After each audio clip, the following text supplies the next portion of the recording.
You're a tiny little boy. Posting on Twitter. It's the gayest soy thing you can do. Shut the fuck up, you little tater tot bitch. We are 2 minutes and 35 seconds into this video. I'm Just as gay as the rest of us, motherfucker. Feels just the same. Another sunny day in LA. Everything is fine, so they say. Wonder what the news is today. Cause I know that every day I'm at this fucking job. Hasan is streaming. Watch him on the cloud.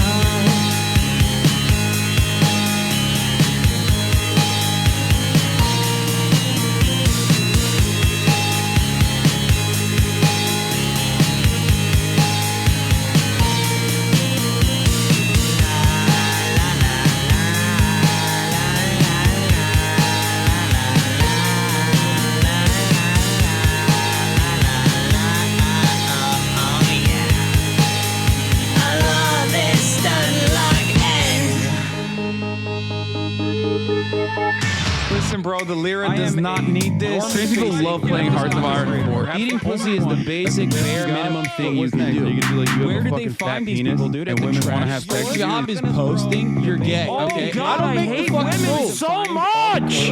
But is he really a socialist? He's such a himbo, I can't handle it. He's got a car and a house and it's better than mine. How the fuck can I sit here like everything's fine? That's just me being a fucking hog.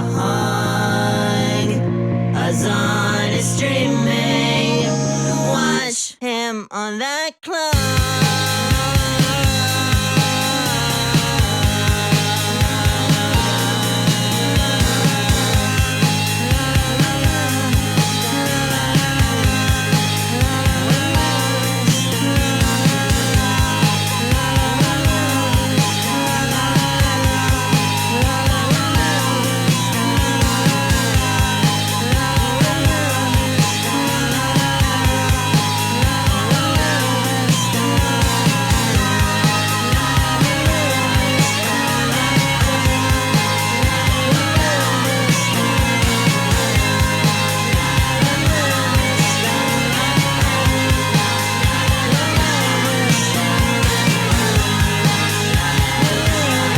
What's going on, everybody?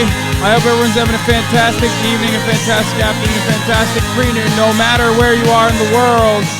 I'm Hasan Piker. This is the Hasanabi broadcast coming to you live from sunny California, Los Angeles, folks. We're live and alive, and I hope all the boys, hope all the girls, and hope all the MBs are having a fantastic one because today's a beautiful day. Today's a wonderful day.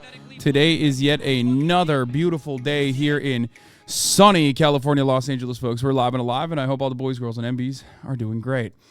It's 80 degrees Fahrenheit. Sunny here. Fucking awesome.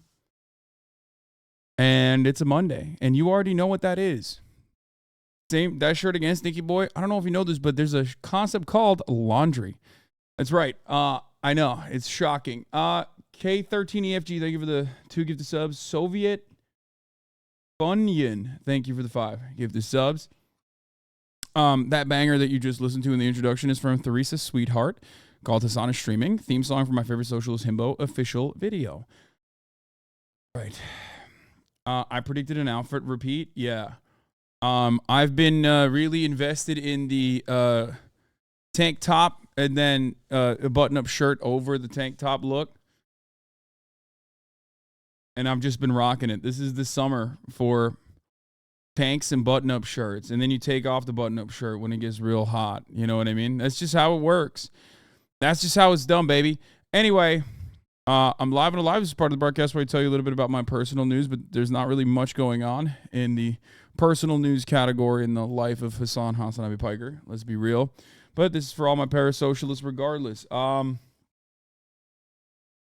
I didn't do shit. Austin is still here. They can't hear you, Austin. Austin is here on his laptop doing work. I'm very weirded out by it. I'm going to be honest with you. He's like I didn't even know he owned a laptop. I don't know what he does that requires him to have a laptop. It's kind of gross. It's very weird. I think he's LARPing. I think he just like literally purchased a MacBook while he was here specifically so he could set up like on the in my living room right away from my my streaming setup here, so that I would just like look over and be like, "Oh, Austin, that boy sure works hard." Anyway, don't forget to watch the fight. What fight? Anyway, he's playing pretend like a child. Yes, that's what I think. Maybe Shawnee set up for your old-fashioned fuck off. I'm not even gonna. Okay. Anyway, listen. There isn't really much going on in my personal life, really. I've been watching Baki. I've been watching. What did I watch last night? Oh, Jujutsu Kaisen. Oh my god, it's so fucking good. Oh Jesus. I did watch the Battle of Montgomery, which is kind of like an anime. I watched this last night. Battle of Montgomery is currently the greatest anime out there. The real life anime. It's crazy. We'll talk about that in a little bit though.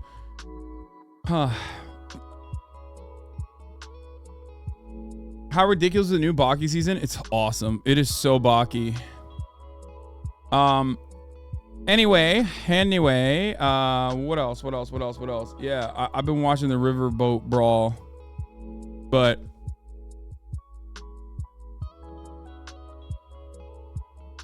you are not ready for the Shibuya arc in Jujutsu Kaisen?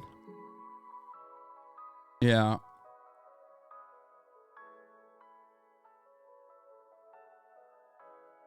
New footage from before the fight dropped too. Oh, hell yeah. Love that.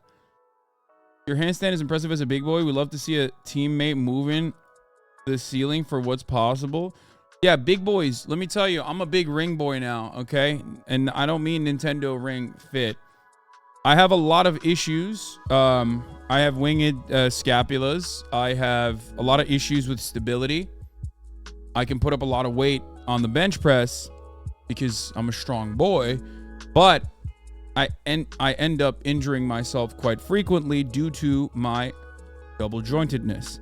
Double jointedness, contrary to popular opinion or what the word suggests, does not mean that you have extra joints. It just means that your joints are actually technically weaker.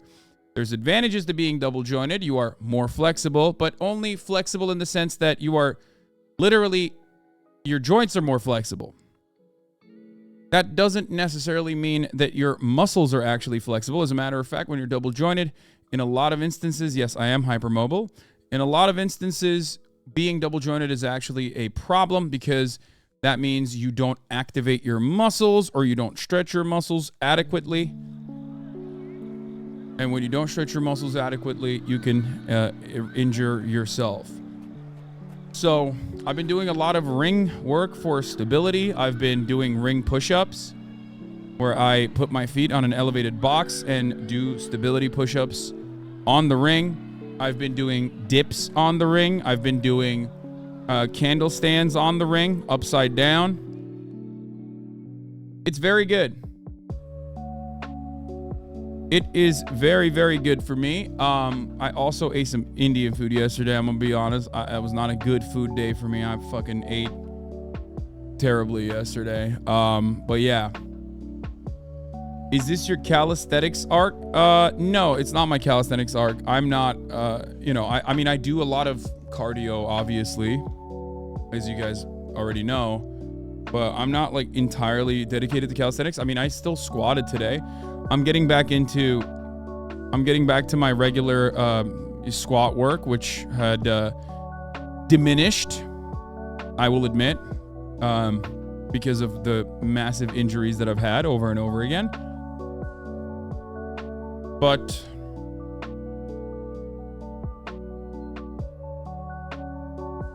you know, it's good. What kind of Indian food did you get? Nothing. It's just super basic, unfortunately. I like to try one different thing every time, but if I don't know a place, if I don't know whether a place is good or not, I'll just go tikka masala. I'll get chicken tikka and also tikka masala to see what their to see what like the chicken consistency looks like, because tikka masala you can't fuck up. It's just like, it's not even real curry. And then I will always add one type of Indian food that I've never had before, just to test it out. What's bad for you about tikka? No, there's nothing bad. It's just super basic, and it's not like you could barely consider that curry, but it's just butter and cream. No Firan today. No, Firan is going to be later today. Unfortunately, we had some scheduling conflicts, but we're still filming Firan. But fear not.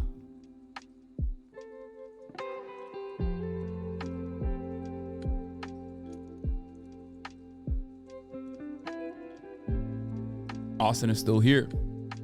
You fuck with Bad Mosh? Yeah, of course. Bad Mosh is great. Yes, Megaphonics. I saw the 1 year recap. Please stop spamming it in the chat.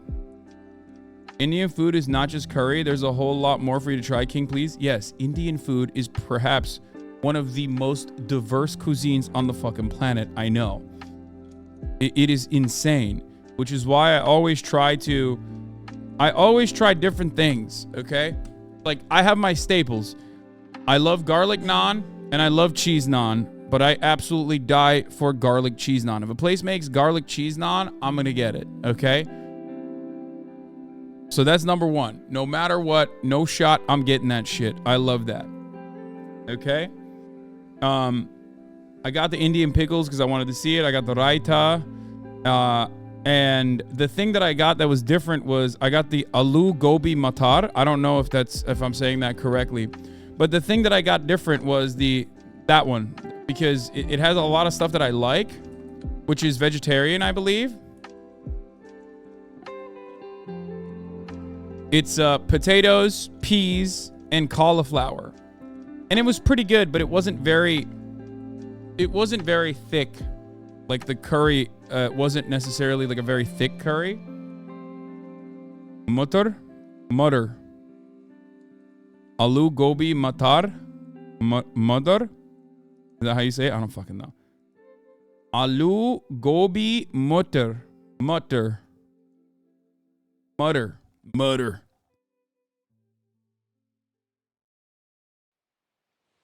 Saag paneer is my fave. It's thick. It shouldn't be a curry. It is a dry vegetable. No, it's in like a sauce though. It's usually a side veggie dish that you have with your main dish. And I also always am like looking for like a healthier option. Like I haven't been able to, I love Indian food, but like the problem is there's a lot of sneaky calories in Indian food that fucking kills me, right? It absolutely eviscerates me because those things, they end up piling on, you know? The sauce is incredible, but it's all butter and it's all, you don't know how much they're putting in there. You don't know how much sauce they're putting in there. You know how much butter they're putting in there. So that's a misconception, sir. You can make healthy versions. I know. I do make. Dr. Coltrane, one of my staple foods that I always eat, that's in my cycle of foods that I eat for years on end, nonstop, is curry. I make my own curry. Which is why I also get the chicken tikka as well. The chicken tikka was all right. Anyway, in a lot of Indian restaurants, what I've figured out basically, have you tried any Indian desserts? I mean, yeah, first of all, Indian desserts, rice pudding is identical to Turkish rice pudding, so there's that one. But my favorite is, what is it? Fuck, what are those balls? Gulab jamun? Is that what it is? The little... Oh. That shit is fucking crack, dude. Oh. It's basically a Munchkin donut, but better. So syrupy. Anyway, oh god, I love that shit. I can't have it though. It's too much. It's too much. It's too much. Anyway. What's your hat? I might have the same one. It's a Amy Leon Dore special UK Oibruv edition from the UK Oibruv store. When I visited, I was like, I need a new hat. And I usually don't buy hats. I usually get hats for free. And I need a new hat, right? So I got this one with a bottle of water. Sounds fucking expensive, bruv. I don't know if it was. It's an expensive store, though. Could be. But yeah, I think this is the first time I've ever literally purchased like a first-hand hat from like an expensive store. I've literally never bought a hat before. This was the first time I ever bought a first-hand off-the-shelf hat. Like, I've only thrifted. I only thrift hats or I get them for free. I need a haircut. I know. Jeff is coming on this week to give me a haircut. Do not worry. Fear not.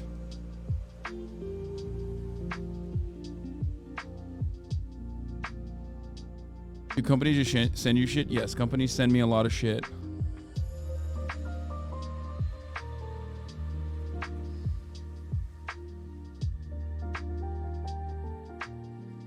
Did I hear we're going to do some sort of D&D thing with Will? He's been playing so much Baldur's Gate. Will is done with Baldur's Gate, I think, right? This Twitter account is full of shit you wear 100%. Oh, yeah. I love stuff like this. Fanta Orange. USPS. Oh, hell yeah. Rotary Turbo Mazda hat.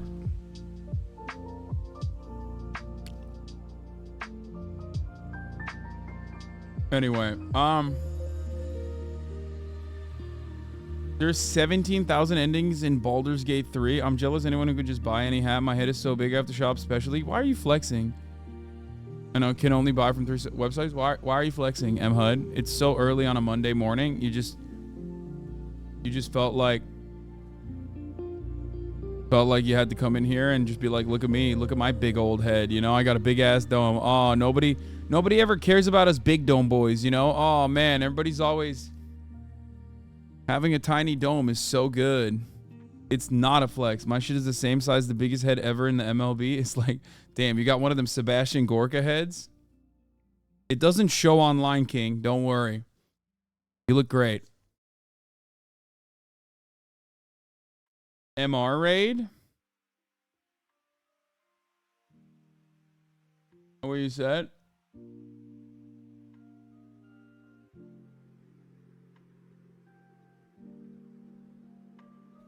He's storing Street View maps for offline use in there. Yeah.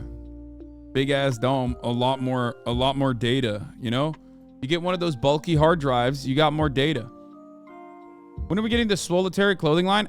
We technically have gotten it. It's called Himbo Fitness. We swapped it.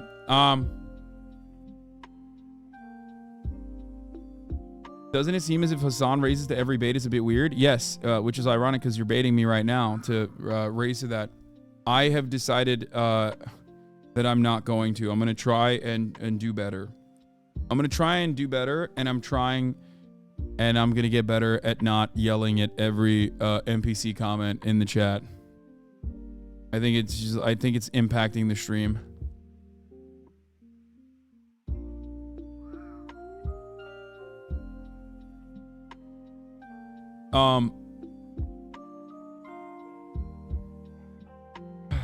So say this every 6 months. Yeah, I have a build up, right? Every 6 months I go from doing all right to like I build up until I can't hold it in, and then I'm just like constantly murking gray names in the chat, and then it gets to a point where it's like really annoying and impacting my psyche off stream and impacting the stream quality. So I just decide, you know, it's time for a reset.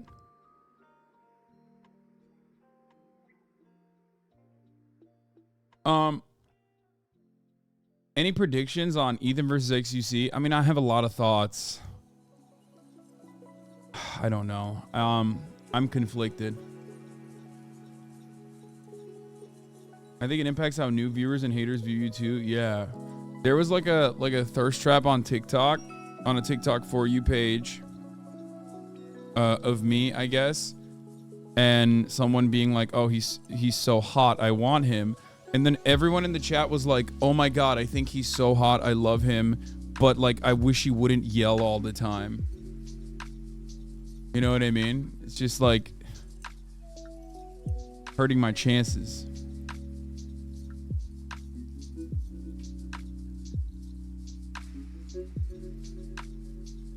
Hasan, sana tavsiyem var. Git artık bir şirket tut, senin adına atılan iftiralardan ilgilensinler. Senin hakkında kim yalan söylüyorsa mahkemeye ver.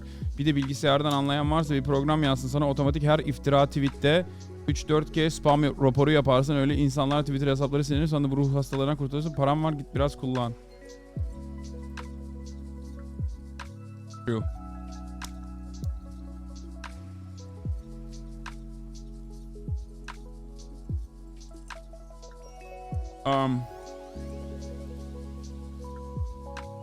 But yeah, what was I saying? Didn't Corinna say that about you? I mean, Corinna has said a lot of things about me.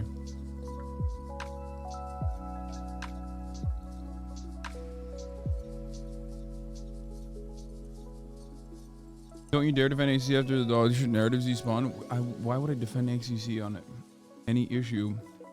Unless it's a issue that is, you know, that where he's being unjustly attacked. It's in most circumstances it's not the case. So regardless, let's blast off. Let's do it. I'm alive. New dawn. The new day.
The co video is a Hasanabi head. Yes, I'm the girl in the video with the mullet. I'm a huge Hasanabi head. I wish I could have seen it live.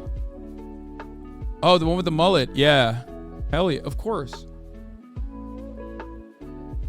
It got flagged as sensitive content. Wait, what did? My TikTok did? There ain't no way.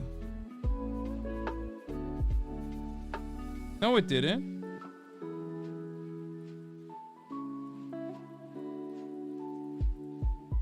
What are you talking about?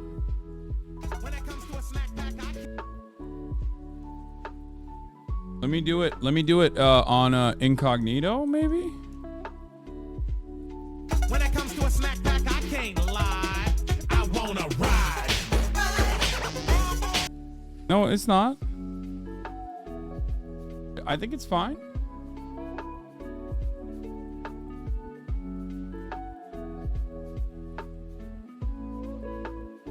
We didn't watch the Mitch retire chant yet. No, we haven't gotten to any of the news yet. I just blasted off, chatter.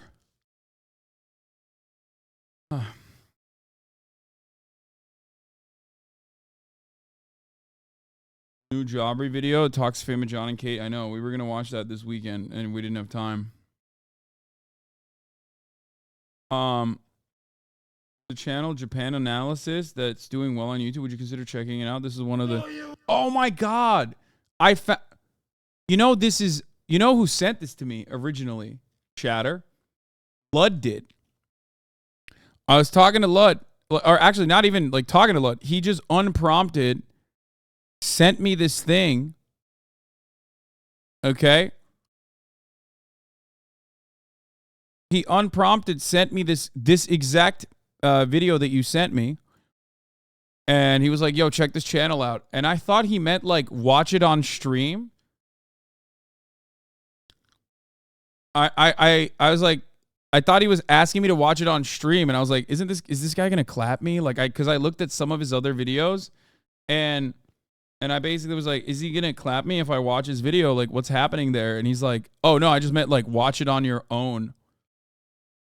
Like, he's like, I watch it on my own time, like for funsies. And in my mind, I was thinking like, oh, this guy watches YouTube by himself? Like, that's crazy to me. I'm so... You think I'm streamer brain, but like, I rarely ever watch YouTube videos by myself. I always...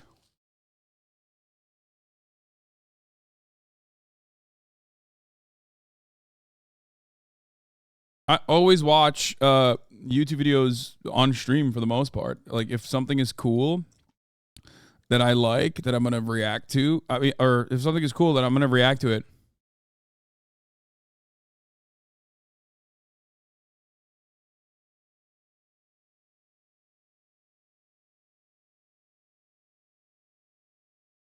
Wait, hold on. I also... How do you eat alone then? Anime. I watch anime. Eating time is anime time for me. I'm saving some juicy videos that I haven't seen yet just so I can watch a react of it later. Opinion on the Jamie Foxx drama? Yeah, it was really stupid. It was really, really dumb. It's like a very common saying in the black community that people thought was like anti-Semitic for no reason. It has nothing to do with Jewish people. It has more to do with like, if Jesus was betrayed, then like, you know, fake friends will betray you, of course. Which is pretty funny. And here, I'll start off with that actually. So Jamie Foxx posts about Judas, right? Specifically, where he said something that's very common, a commonly shared perspective, I guess, or it's almost like a colloquialism in the black community, where Jamie Foxx said they came after Jesus. What do you think will happen to you? Hashtag, he said they killed Jesus. What will happen to you? Hashtag fake friends. Okay? Like hashtag something along the lines. I forget what actually was the pose. And it was really dumb. Like a normal saying. Why did he say it though? I think he was tweeting about, well, I mean, it's pretty obvious. He was talking about a fake friend. Someone betrayed him in his real life or something. Like he was vague posting, which is very normal to do. And he's a boomer, right? So basically, as a boomer, vague posting, he said they'll come after anybody, right? Oh, my tweet had a sensitive content warning. That's what you guys were talking about. What the fuck? How did it get hit with a sensitive content warning? There's nothing wrong on the tweet. He's so not anti-Semitic, he didn't realize how anti-Semitic it sounded. I mean, why the fuck would you think it's an anti-Semitic tweet? You'd have to think long and hard as to why you would assume that when he says they, he means not like in general, the concept of like Jesus being betrayed, so you can be betrayed as well.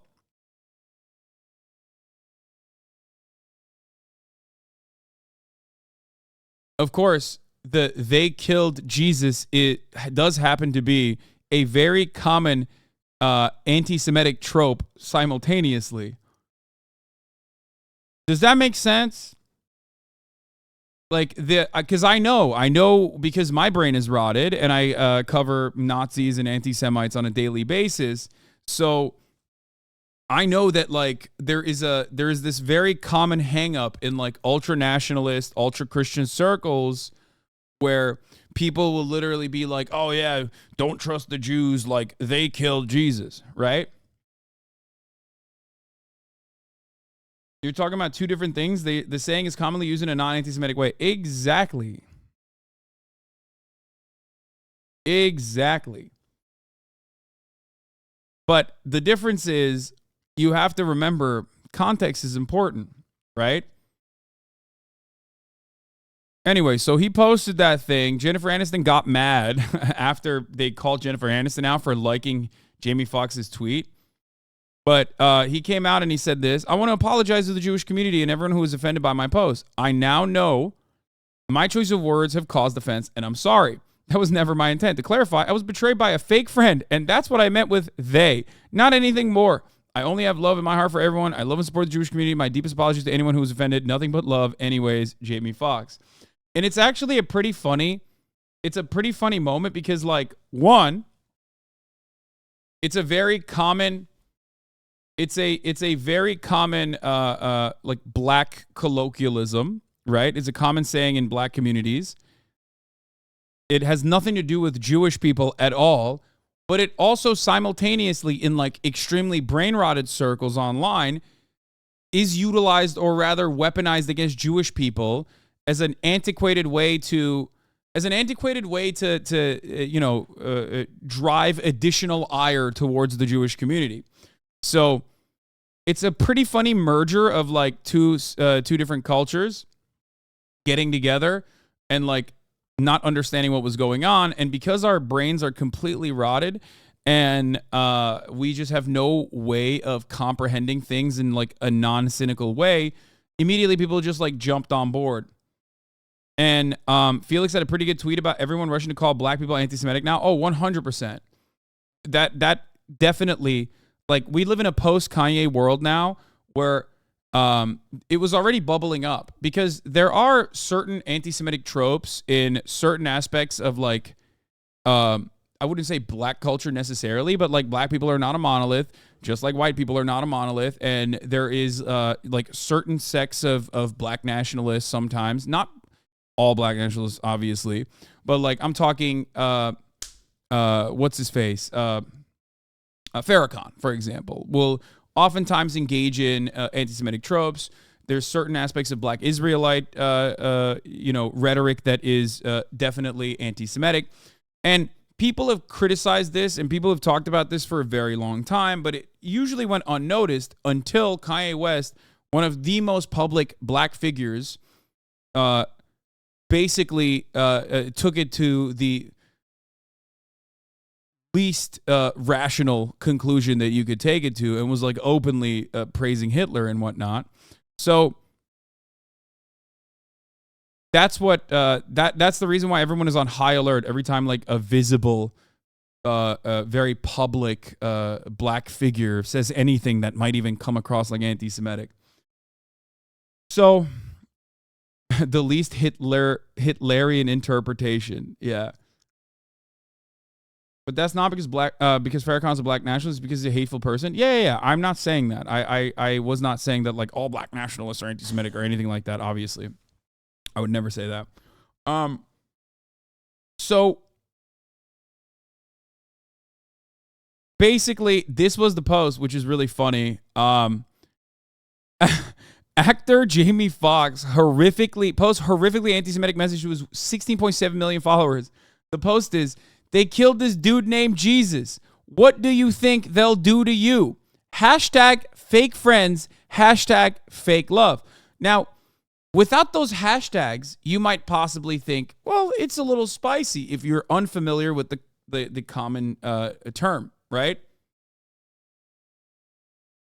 It's such a boomer way to post on Instagram, by the way, to put hashtags, even though it did kind of, save him. But Romans killed Jesus, not Jews. Lol, what a boomer. It doesn't matter. Anti-Semites claim that Jesus was killed by Jewish people. That's like another trope.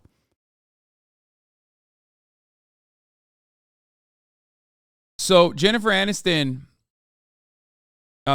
blasted what do you call it? Jamie Foxx, because, she's a fake friend, which is ironic because here's what I have to say to that. They killed Jesus. What do you think they'll do to you? One day they'll like your Instagram post, hashtag fake friends. The next day they will blast you on the timeline and call you a fucking anti-Semite. But like the fact that boomer ass hashtag fake friends is there very clearly shows, even if you don't understand even if you don't understand that this is like a very common, what is the term? Is it idiom? Like a common thing a common phrase that people use. What, like fake friends? Is he saying like all Jews are fake friends? He's not saying that. So what the fuck do you think?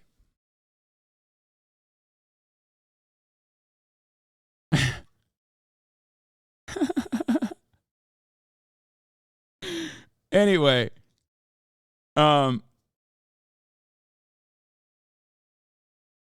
so it was a pretty funny story, but there is one other layer to this story that I think is really interesting, that someone else posted on the timeline that I actually retweeted earlier today, and I want to show you that. Elad Nehorai, who is a former Hasidic Jew, who writes about extremism and anti-Semitism and how tech spreads both at the Daily Beast and JD Forward and more, had a really interesting take on the matter. He said, Jamie Foxx apologized, which, by the way, he didn't have to, right? Like, it was their fault. It was everyone else's fault. It was your fault if you misunderstood what he was saying. You know what I mean? Not his. Crazy. Ilhan Omar apologized. Again, I don't think she needed to. Tamika Mallory, I don't know what she said. I don't remember that. Apologize. Elon Musk, no apology, continued anti-Semitism. Donald Trump, no apology, continued anti-Semitism. Tucker Carlson, no apology, continued anti-Semitism. And yet many focus on the top three. I wonder why. And that is actually a really good point. Anti-Semitism, even if it's literally not anti-Semitic, like in the case of J.B. Foxx or Ilhan Omar, which is expressly anti-Zionist, it always becomes this massive issue.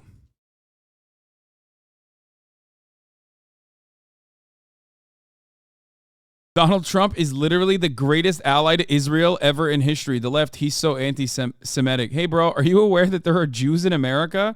Or do you think we all belong in Israel?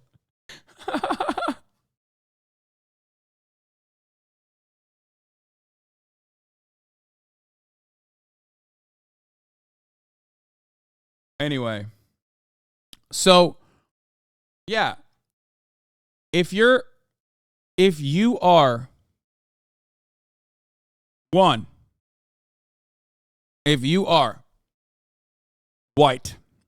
white man, or if you're a white male conservative, holy moly, you can get away with a lot of anti-Semitism, okay? Just a lot. And most of the people who themselves are anti-Semitic will never cynically weaponize cares and considerations of anti-Semitism towards you. You know? They won't do that. They will not do that. It's cool. You're allowed to do and say whatever the fuck you want. Anyway. Pontius Pilate led the community vote to either let Jesus free or Barabbas. He symbolically washed his hands of the matter. That's why some people don't blame Romans for the Jesus death.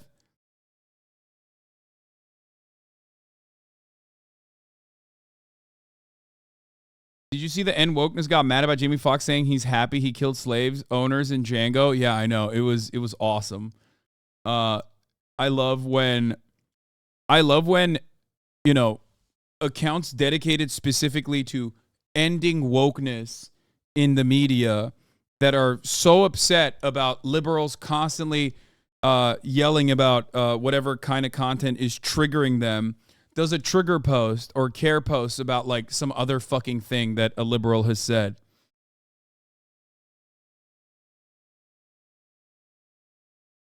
Oh, holy shit. I didn't even realize the first people were POC. Yeah, they were all black. I thought we were saying just when people see you apologize. No. It's if you're black, even if you apologize, they fucking yell at you. Come on, you said what Foxx said is common. It's not a common thing for people to say. What? No, it is common.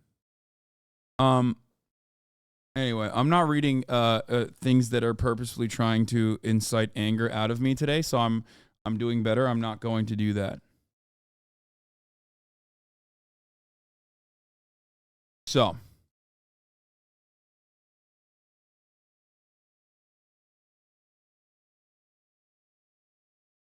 there's an argument here for the feeling of white on white adjacent when it's white folks versus like Kyrie and others. They assume it's from a hostile place like Hotep Black Israelite thing, so whites get a pass in their anti-Semitic feelings. No, I think whites get a pass on everything. And it's not even just white people usually, because I'm white. I don't get a pass on shit. It's white conservatives. If you are like openly conservative, openly antagonistic towards marginalized communities, they expect you to be a piece of shit to marginalized communities. So there's that element, right? So they're just like, okay, well, this guy's a piece of shit. Move on, you know? Or the very same communities that they have created will very successfully weaponize caring in that moment, specifically to try and attack whoever the fuck they're attacking.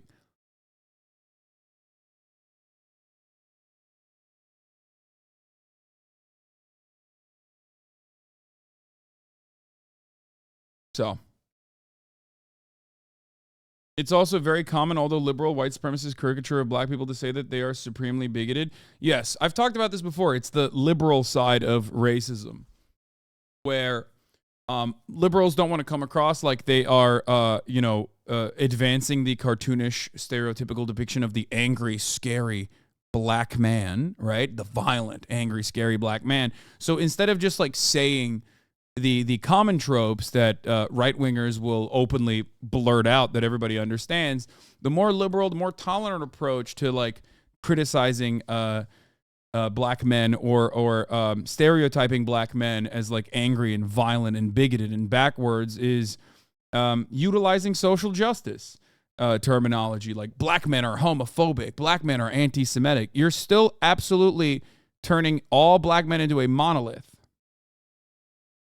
But if they're seeing a black person walking down a suburb, you bet your ass they're locking their doors. I mean, yeah, for sure. But yeah, like homophobia exists in every community. It's, there's homophobia everywhere. But given that whiteness is the default position, there's never like all white people need to account for their homophobia, because that's a silly thing. Because when you say that, you're basically just talking about everybody. You know what I mean? When you say nobody ever singles out white people in that regard, because why would you? That would be stupid.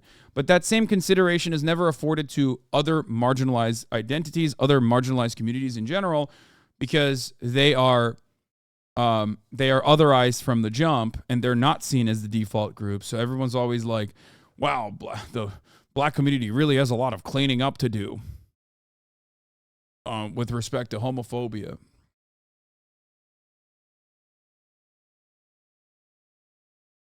Anyway.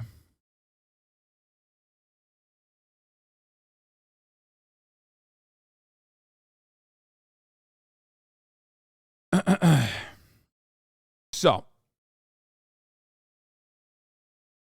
if you place yourself as a default, people won't use individual acts. Yeah, people won't use individual acts to generalize the in-group. Minorities don't get that benefit.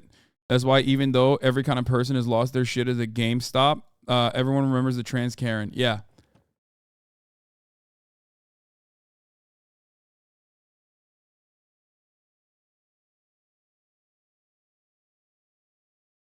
Like I've talked about this before.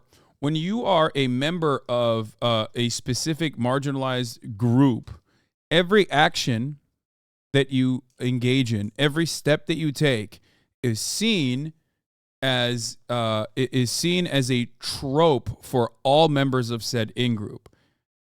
Okay? If you're a trans woman and you get angry, just like the example you gave, then all trans women are like this. All trans people are like this. I mean, come on. They're so unreasonable. They're so crazy. They're so cringe, right? Immediately, a black person does a crime and everybody goes, look at black people. This is how it is. This is black culture. You know what I mean? Oh, it's just so violent, so aggressive. How do we deal with this? Like, no, that's just a person doing a crime, you know?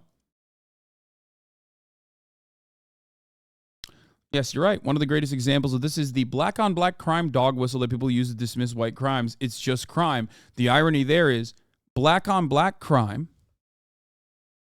happens at, I believe, around like 89% or 90%.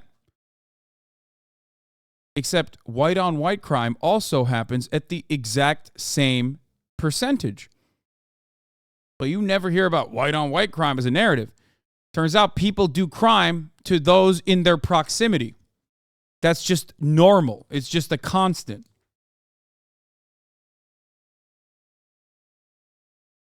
Anyway. So.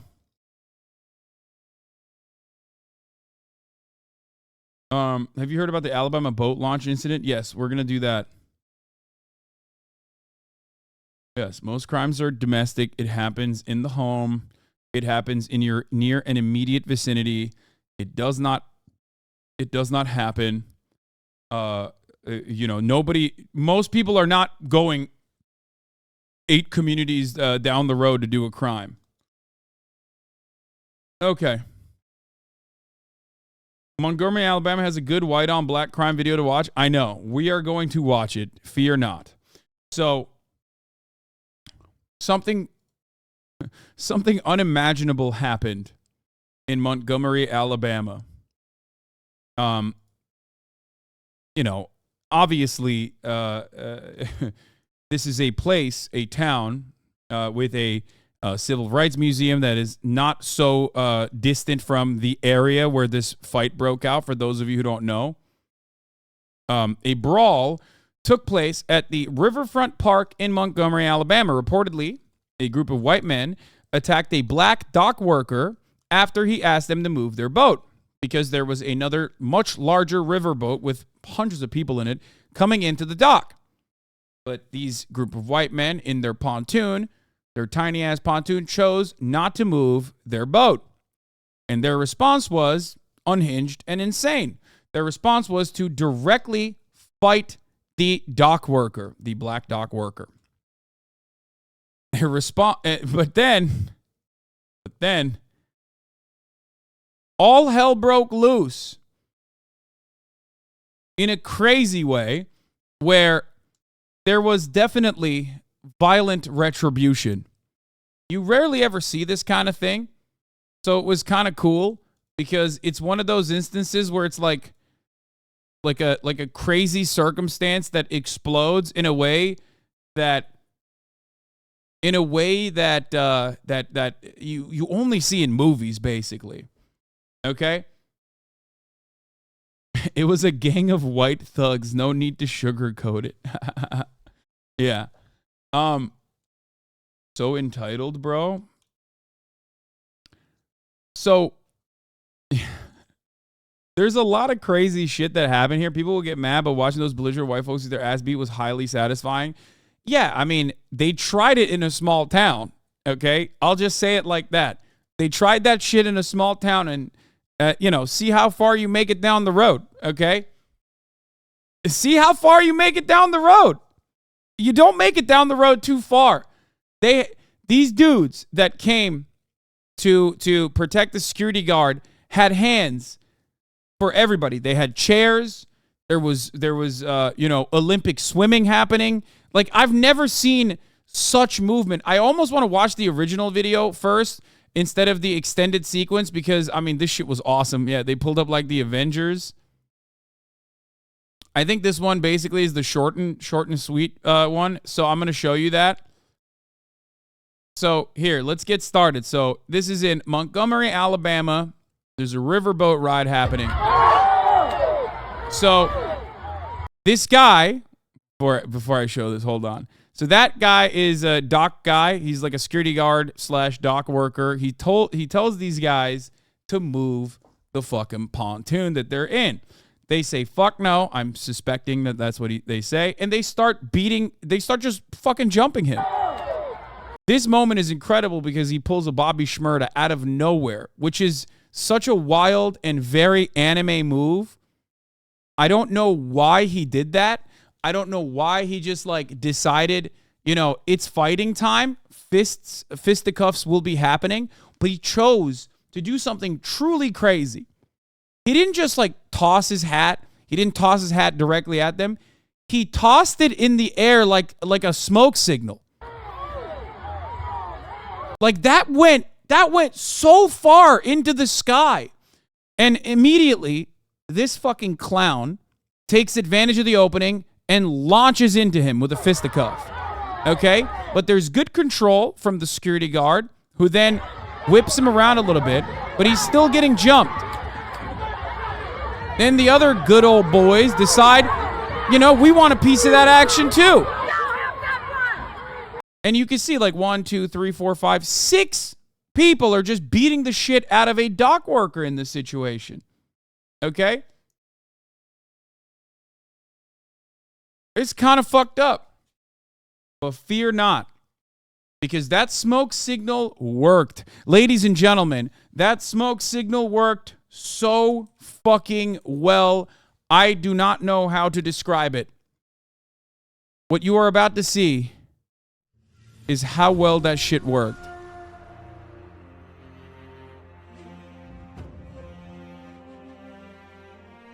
Let's roll the clip.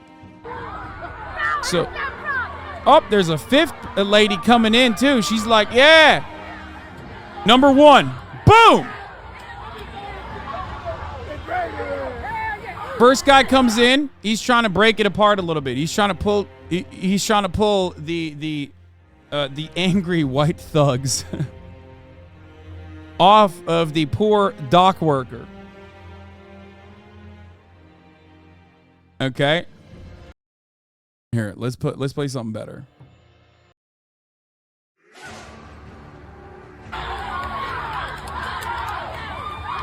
Then you see this man from the corner, just fucking swimming like he's Aquaman. Turns out he's 16 years old, by the way. I have never seen movement like this. Who the fuck sees the smoke signal, is on a boat, and goes, oh shit, I will be there no matter what? Okay? I will be there no matter what, he said.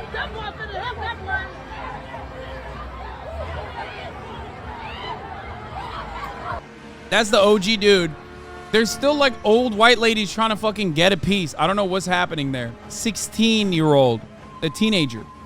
Get up there, young buck. Get up there, young buck. Get up there, young buck. Get out there, young buck. To Cheers.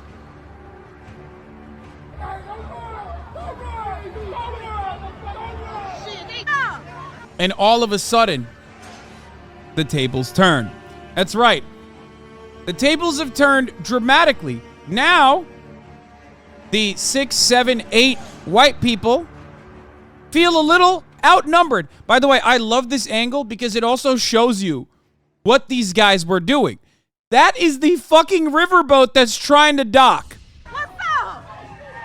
Versus this fucking pontoon that is refusing to let the riverboat dock. Okay? I love that angle because all of a sudden, you recognize the situation. You recognize the entitlement. You recognize the caucasity, if you will, where this guy's like, hell no, I'm not going to move my boat. Like, that's fucking psychotic, dude. Do you not see the riverboat behind you, my friend? Do you not see what is happening? I guess he didn't. What he didn't see was the top of the hour ad break coming at him. What he did not see were the fisticuffs coming from the sky. But fear not. As long as you have a $5 a month subscription or a free one in the form of Twitch Prime, that's all you need, baby. You can just subscribe or get gifted a sub. Okay?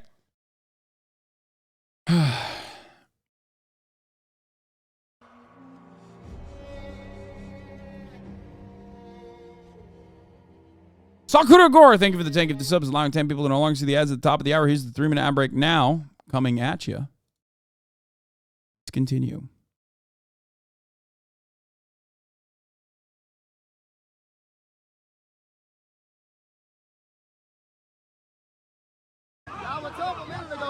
Yeah! Woo! Oh! Woo! Woo! They scared. Look at them. They scared. Woo! Beat their ass. Oh! Woo! Oh! Now, the cops are on scene. And what you will notice is, luckily, and I didn't see this in my analysis at least, they didn't just, like, they were literally pointing their tasers at everybody. But it seemed so chaotic, and luckily they didn't deploy the tasers because they're all wet. I feel like that's not a good time. I feel like you could actually, like, hurt somebody. Like, you could kill someone, right? Oh, my God. Woo! That what you get. That what you get. I like that the ladies are just beating on the other ladies. The dudes are beating on the other dudes. Obviously, in a lot of instances, you know, there's some crossover. Maybe some dudes are hitting some of the ladies. Some ladies are hitting some of the dudes. But, like, you know, there's equal opportunity hands for everybody. But also, you know, this is, like, they absolutely fucking started this. You know what I mean?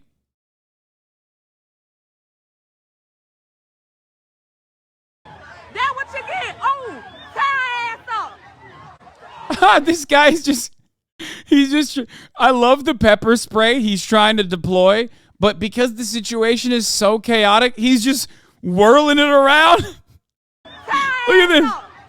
Look, he's just trying to spray whatever. He's like Axe body spray. He's spraying that shit like it's Abercrombie and Fitch, and he's like a 16-year-old employee just trying to make the store smell like the Abercrombie and Fitch cologne. What are you doing? What are you doing? She whooping her ass. Like, that lady did not even stop. She's just still wailing on the other one. Oh, that was awesome where they dumped one. Look. Look at this. Look at right here.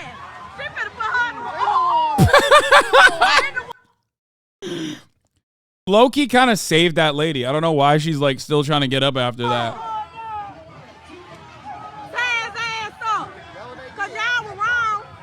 That one is crazy. I think this was the kid that was actually swimming too, if I'm not mistaken. But he just goes wild mode, where that's a dex build. For those of you who don't know, so high DPS, okay, obviously not the best blocker, is not a tank build at all. That's a dex build. That's called a flurry attack, where each sequential hit actually ends up increasing the likelihood that you can have a crit damage. It's basically like a glass cannon, but you can see in a circumstance like this, and you guys know, I mean, I do a lot of fight commentary on situations like this, and what you're seeing right there is it works perfectly when tanks have actually taunted the main villain, like one of the minor raid bosses, and then the DPS comes in from behind. But like, notice even a lighter defensive maneuver causes the dex build to like get whiplash and immediately back away. Because like, notice there's another lady that like runs in and pushes him off gently, basically, because he doesn't have a lot of defensive posturing.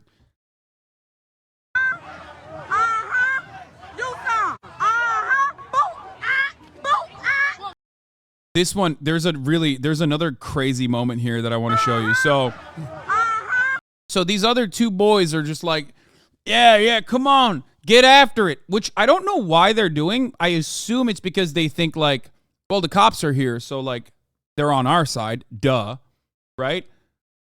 But these other guys at this point, they don't care, right? These guys deploy taunt, but they end up AoE taunting. And you never want to do that in a situation like this, because all of a sudden you don't actually just have, one or two people that you can kite away.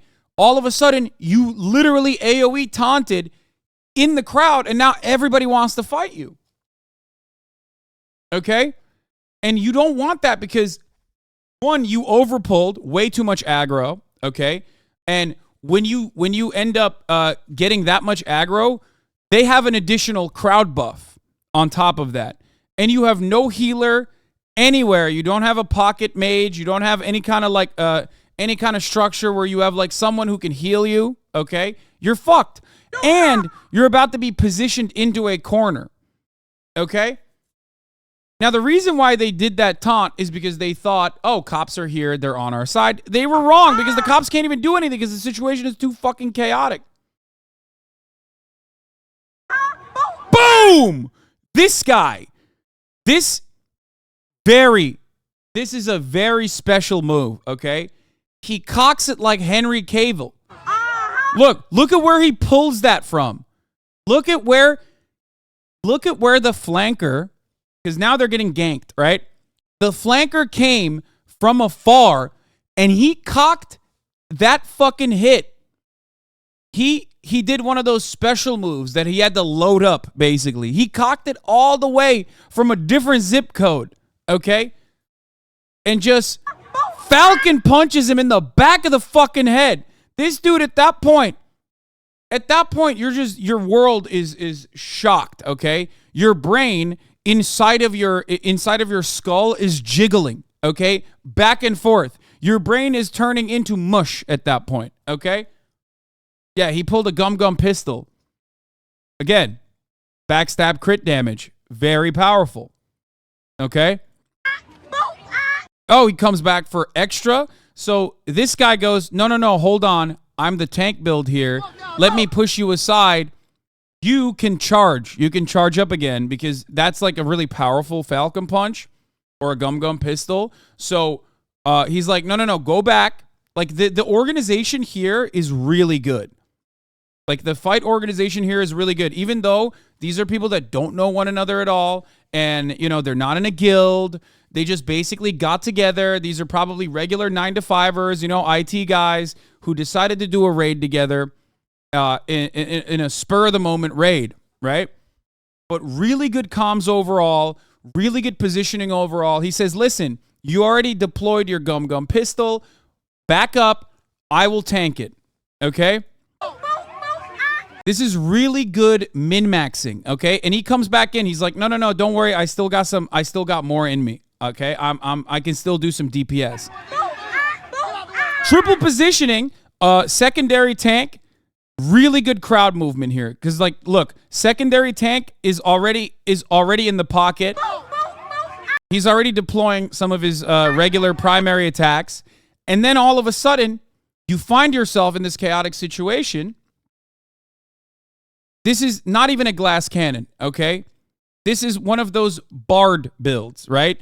You're just basically there to give any kind of stimulation. Like you yell, you do taunts, you do screams, and you try to give additional powers to the raid members, right?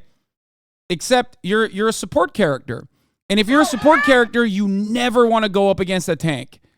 Because even though tanks are not as devastating as DPS builds, like that are agility builds, your job there is utility. You already did what you're supposed to do, right? White women tears, calling the cops. Like, these are some really, really powerful buffs.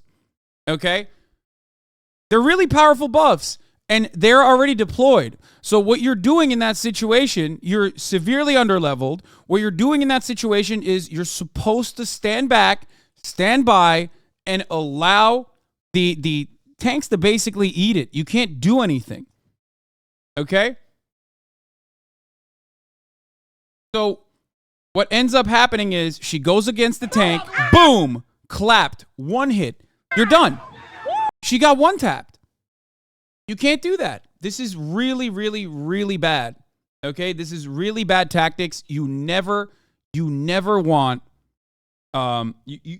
like when you summon NPC mobs like police officers, okay? You have to stand back. You cannot turn around and go up against a tank no matter what happens, even if you feel like your team's tank is under attack. She over-leveraged, she overextended, and she got one tap. Look at that. I'm going to show that one more time. Here, watch this. One tap. Let the mobs do the work. You summoned them already. Why aren't you letting the mobs do the work? Really bad. Rookie move. Woo! He ran, he jumped in the wall. Yeah. Now, there's more to this, by the way. Get in that air. Oh, look at the Brawl. The Brawl jumped. More stuff being thrown in the air. So, decent tactic is basically like repositioning the fight into two separate areas, except it doesn't matter because you're totally outnumbered and also out-leveled in this situation. So a secondary smoke signal is deployed here. Look, watch. Get in that air. Oh, Watch. look at the Brawl. Do you see that? Do you see what he just did there? So that right there is basically phase 2 of the fight. Okay? So the reason why he threw that up, like a lot of people will probably not recognize this if you're not experienced in raids like this. The reason why he threw that up is because he noticed that the second fight was still occurring. Because like the first one, you know, the mobs actually end up doing a decent job of like taking down some of the tanks here. As you notice, look, they have really high. I don't know what the skill would be considered. I mean, handcuffs is like a pretty OP move. They also have like law, which is like an extended buff. I mean, it's a passive. Sorry. Yeah, crowd control. Okay, yeah, they're the mobs do very good crowd control. It's a bind. Yeah. So moving away from the mobs that are engaging in crowd control on the tanks and then moving towards the second fight is actually a very clever move right there. This way you spread out all the damage as best as possible. Yeah, they got rooted. The Brawl jumping their ass. Because y'all were wrong for jumping on that black man like that, baby. Look, y'all thought. I love the commentary. So here's the secondary. Here's the second battle. Look. Immediately, look, these guys, they are a little bit more experienced, okay? They have the racism passives, you can tell. Alabamans that are over the age of 50 oftentimes are like late game guys, like they already know what they're doing, right? They also get additional buffs from the presence of the mobs that they spawned, cops, right? When in the presence of cops, they immediately get like extra DPS, extra stealth, like all of their fucking stats are boosted in this situation. However, that gives them a lot of confidence in this situation, thinking that they could basically take down at least one of the tanks here. Okay? They're trying to take advantage of the circumstance because they think the mobs have already stunned half of the raid, right? Half of the arena. So that's wrong, though. He also has taken his shirt off, which is another. I mean, that's a pretty basic one. That doesn't matter. White man, black man. Like you take the shirt off, you get a boost, right? That's everybody already knows that. Yeah, you remove your armor, but it actually ends up giving you more defensive points over the long run. So that's a standard strength buff. It's a standard defensive buff too. So he's monk subclass. He's coming in, but the tank immediately, single-handedly, doesn't even need additional support, which is right there. You see that? He thought, oh, I have the buff. Like I have the mob support. I have all of these stat boosts coming in. I can handle it. Turns out, no, he can't, because this guy fucking solos him. Look at that. Like, there's a secondary. Again, you can't do that. You're a bard, okay? You're either a druid or you're a bard. You're either a summoner, but you're always in utility, okay? You can't put yourself in the AoE. You are going to get fucking aggroed. You are going to get ass clapped, okay? Barbara, stay the fuck behind. Really, really clear problem here, okay? You cannot put your healers, you cannot put your enchanters, you cannot put your bards, you cannot put your fucking utility and support characters in the line of fire. Thinking that a barbarian build is not going to be able to do any kind of AoE is wrong. Because he already is an experienced fighter. He just broke him. He soloed him instantly. Look at that look at that head control. Doesn't realize that Barbara is going to get some too. You got massive damage. Massive damage coming in. Oh, now he's swarmed. It's done. It's Jover. Yeah, this is actually a unique tank because normally tanks don't ever put any stats in like any kind of like blinding maneuvers. You rarely ever see that. Tanks are pretty clear cut. You know what I mean? I do big power. I have a lot of defensive strats, and it's oftentimes a unique skill that most people don't really care about, right? He has some skills in slow, and he has a blind that he's utilizing really well here, and he's able to solo him, and even then you have other tanks coming in.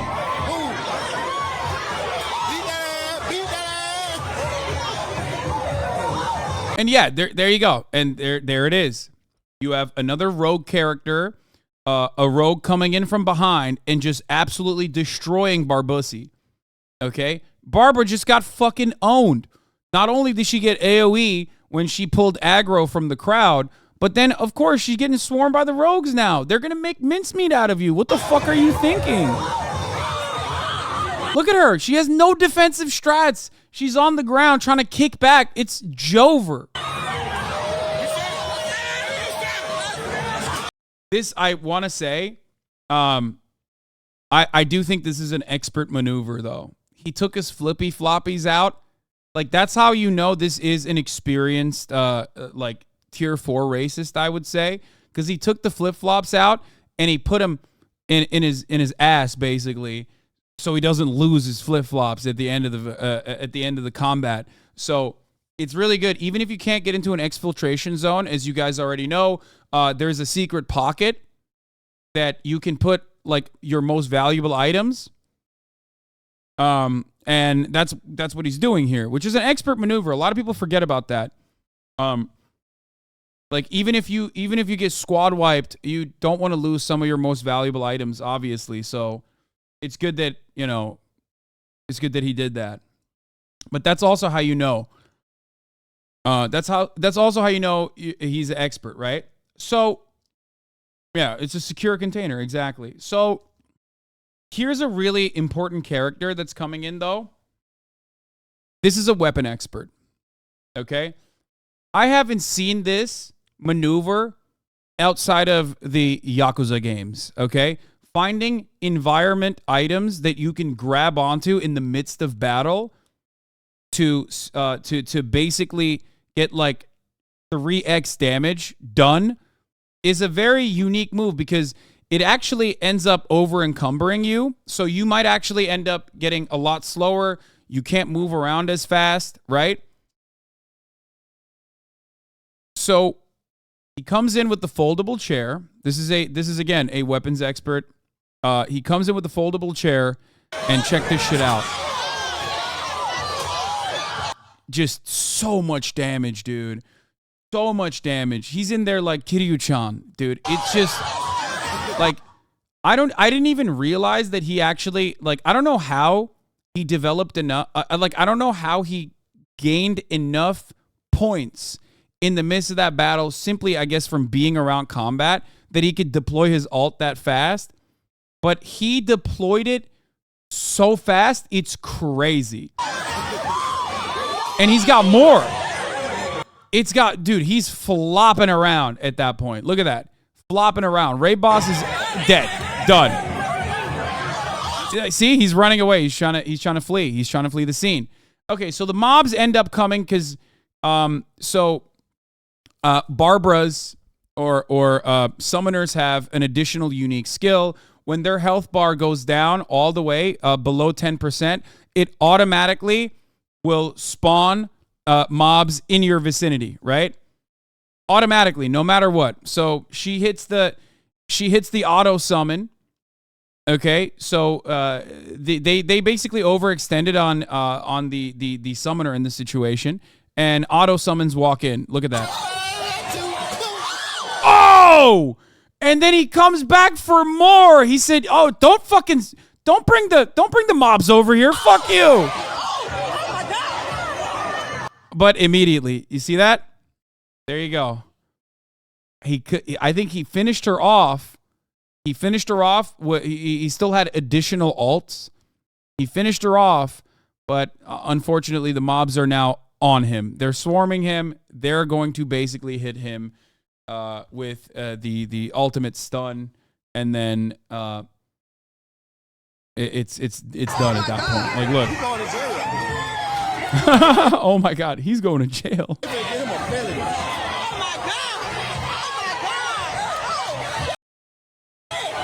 Yeah.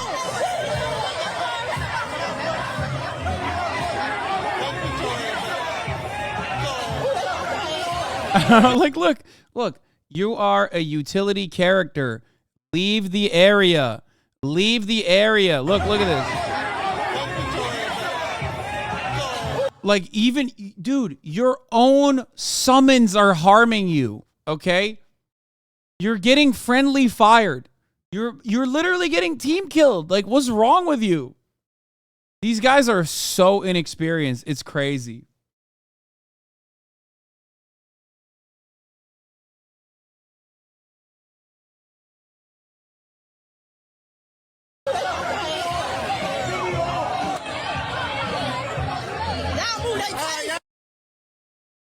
So there's an extended version of this, which we're going to watch. So that was the OG one, and I wanted you guys to experience it in its fully in the way that it exploded on Black Twitter especially. I mean, look at this. It has 403,000 likes, 109,000 retweets, and this happened a day ago, okay? This happened yesterday. This was uploaded yesterday, and it is like one of the most popular fucking posts. Play-by-play God. Goddamn, bro, I never thought I'd see this shit happen in real fucking life. Okay, well, we're not going to do that because there's also a Zack Snyder cut on the battle. Here is the extended version, which apparently gives you a little bit more clarity of what happened in the beginning. Okay? What is this? Important aftermatch analysis? Was this guy, I don't think is a real, I don't think he's one of them. Well, turns out that 65-year-old man could really fucking throw him. No, I don't think this is a real, I think that's fake. Anyway. Check my logs. I'm trying to provide important background information. All right, let's see.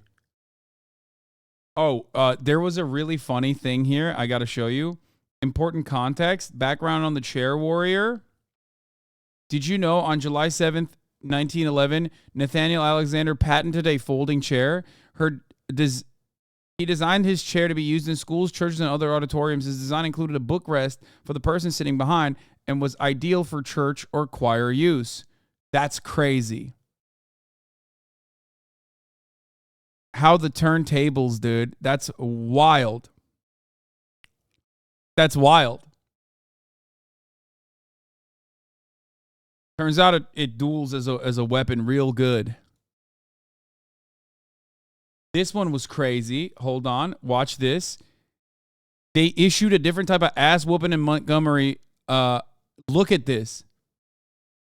This man got his ass beat so hard he blew through his fucking Crocs, dude.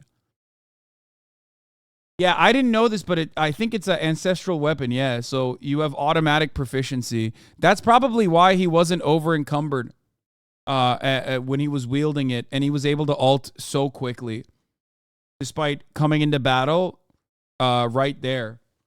Durability destroyed. You have to throw those out now. You can't even take that to a blacksmith to fix it.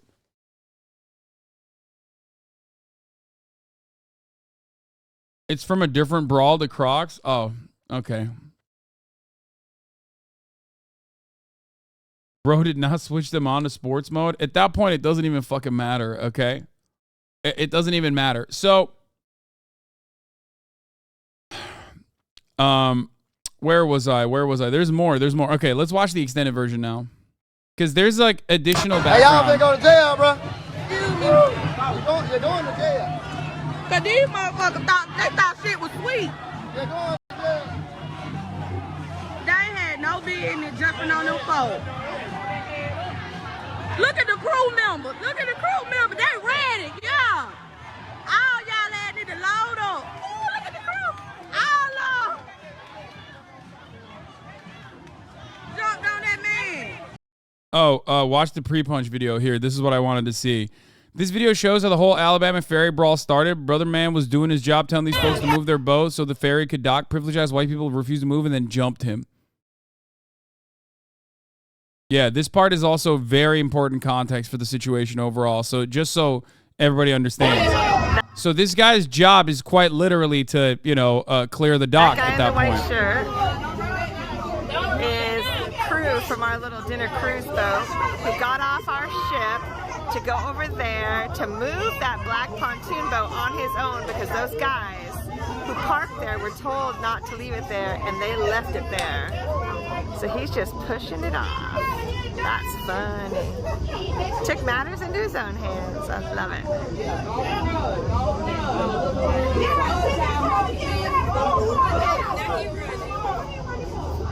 I hope the police give him a big old ticket. He's like, you can't move my boat. Look at him. Look at him. He thinks his fucking support is gonna do shit. He thinks, oh yeah, well, you know what? She'll do a couple shouts and I'll get some fucking buffs up in here. Not realizing what is about to unfold.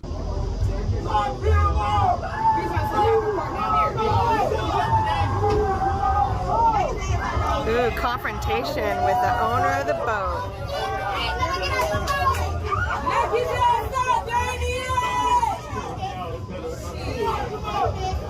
Like, what is this? What the fuck is this? Look at how he runs over too. I mean, this dude is like literally getting swarmed already. You know what I mean?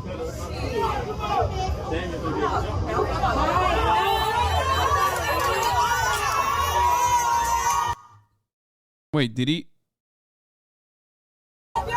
Oh yeah, he comes in hot.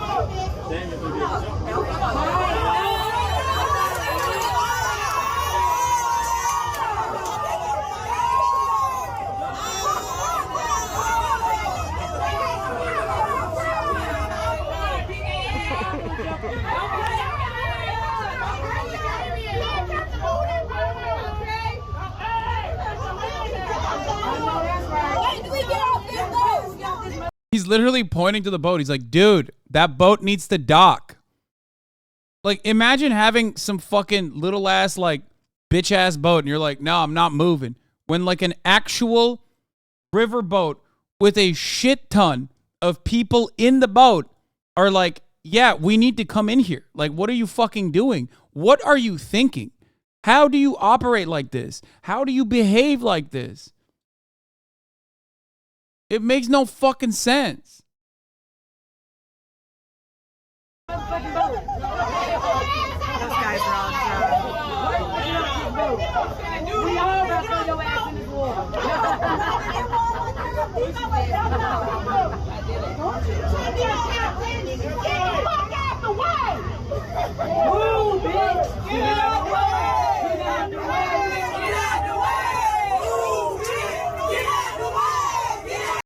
Okay, so they're trying to reason with one another about moving the boat.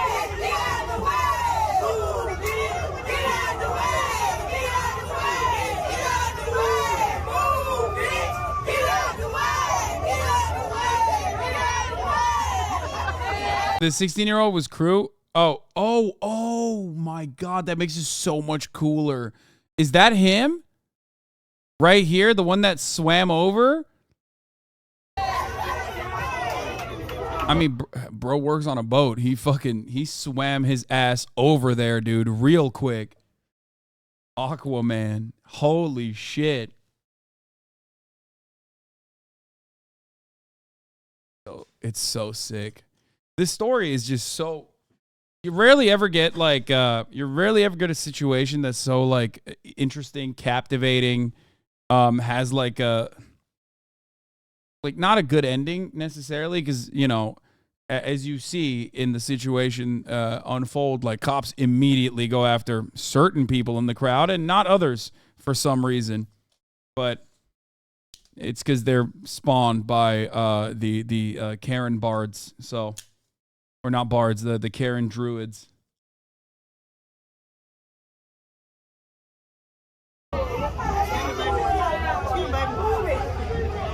He took the hat off. He's getting pushed over.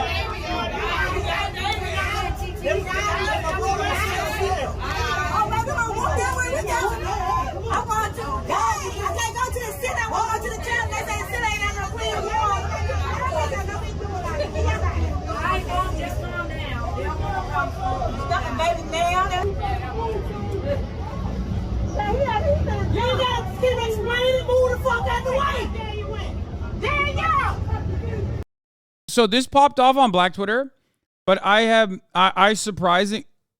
really seen a lot of like racist 4chan Twitter dumbasses speak on the matter at all. No, of course it popped off on Black Twitter, but I'm shocked that like I haven't really seen a lot of like blue check marks popping off and being like, you know, turning this into like race riot, race war type narratives.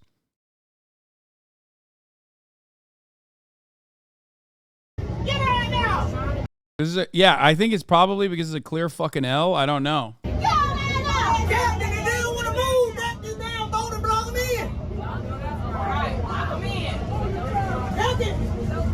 Yeah, he's blasting through the mandatory period dialogue. He is literally just spamming X. He's just like, come on. I hate this part. Like, I've seen this part so many times. Okay, come on.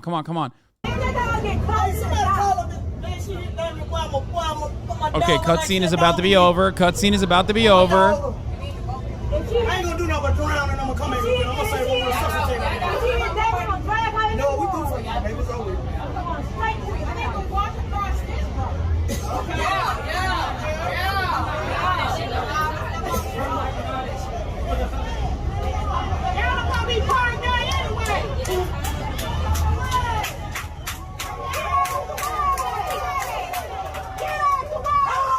There you go. Cutscene is over instantly.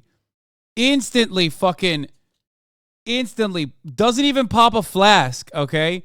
Just tries to fucking get maximum crit damage out as quickly out of the gate as possible.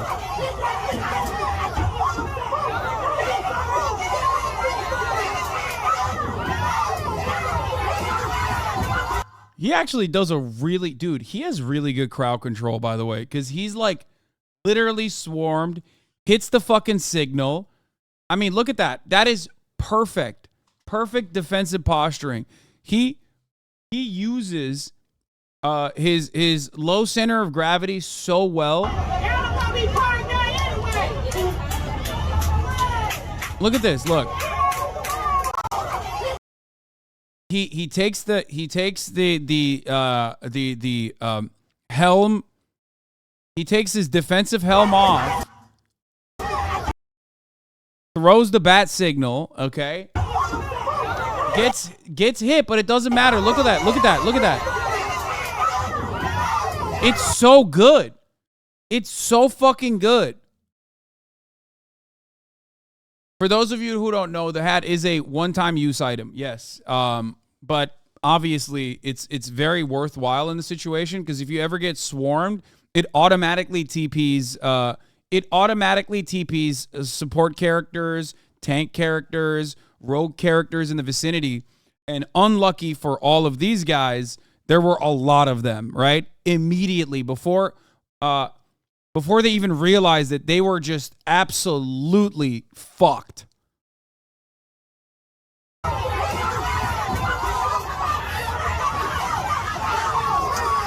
So they overpower him for a second, and they're just like unwinding on him. I mean, it's like 1, 2, 3, 4, 5, 6. Fucking this guy, I think, is like a crew worker. Look. Look, they're even swinging at the fucking other dock worker who's just like some literal. He's like an NPC. They're swinging at the fucking NPCs. That's a kid, man. That's a kid that also works at the dock, you fucking asshole. But notice that he goes, as soon as he punches him, he's like, oh shit, that's just the NPC, and he moves back.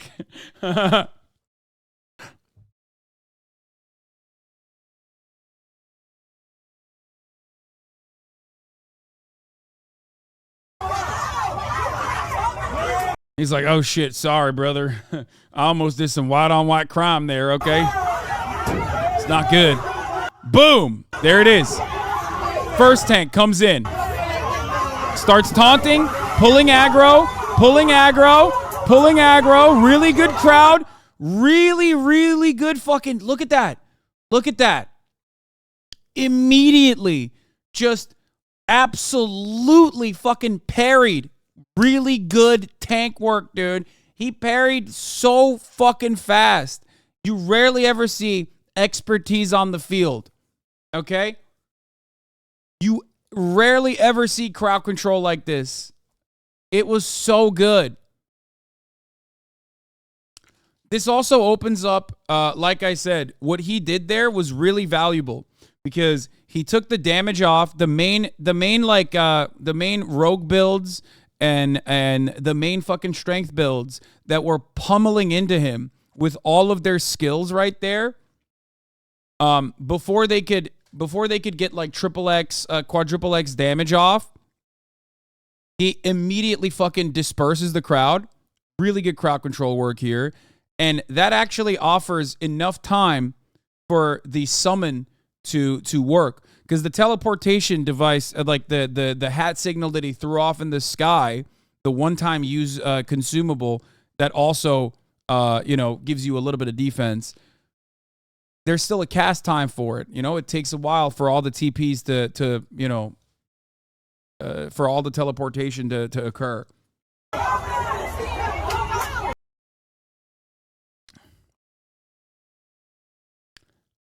Really cool stuff. I want to see the longer version of this to see if there's anything that we missed. Look at him. This is after, right?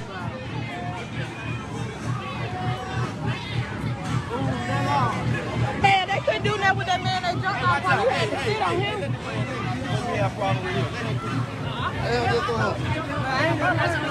Why you running, man? You scared, man?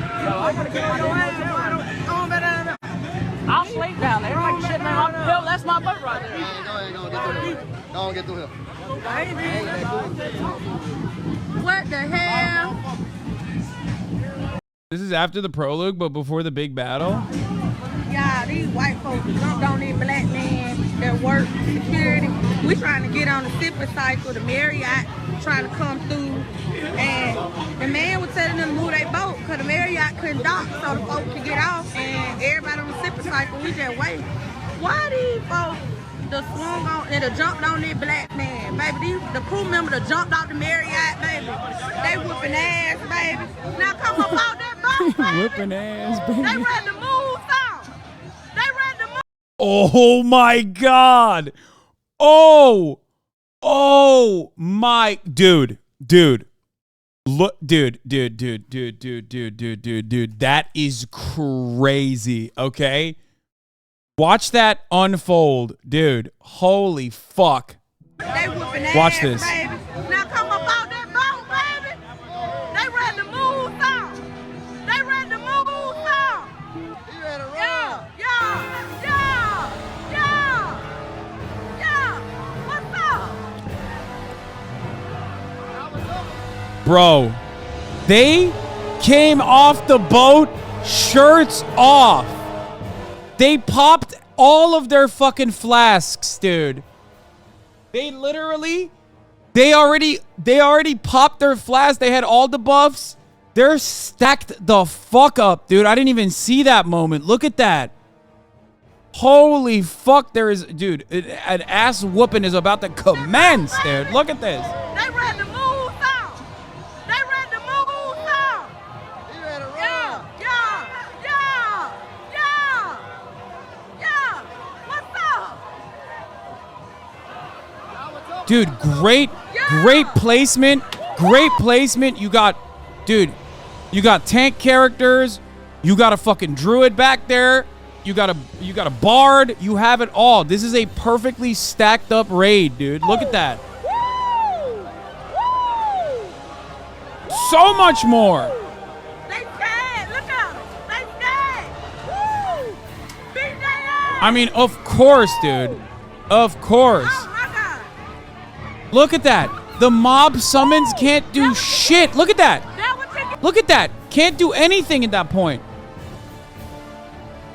Like, look, they summoned really powerful cop MP, the cop mobs, right? Can't do shit. You are literally bricking the AI at that point. You're basically breaking it because like there's too many targets. There are so many targets at that point that like the mob can't do anything. Oh my God. It's overwhelmed. Look. Woo! That what you get. That what you get. That what you get. Oh, tie ass up. Jesus She whooping her Christ. ass. She better put her. Oh. Dumped it outside of the arena. Dumped it outside of the arena.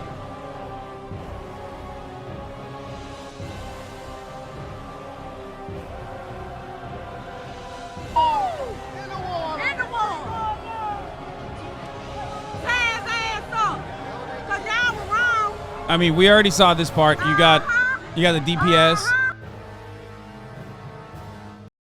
This is update. The swimmer is 16-year-old Aaron. His parents released a press statement on Facebook. Please read it. And yes, black people can swim too.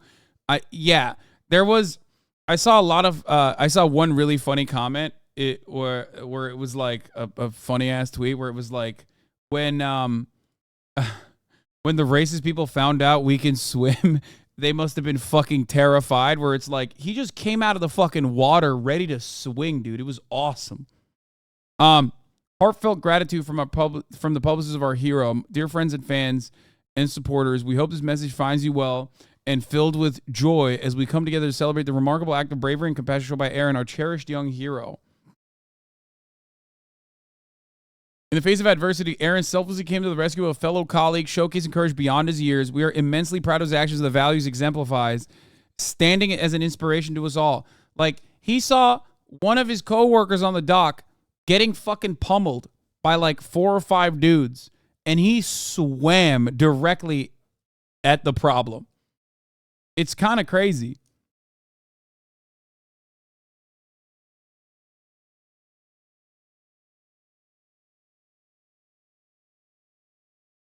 Oh, God.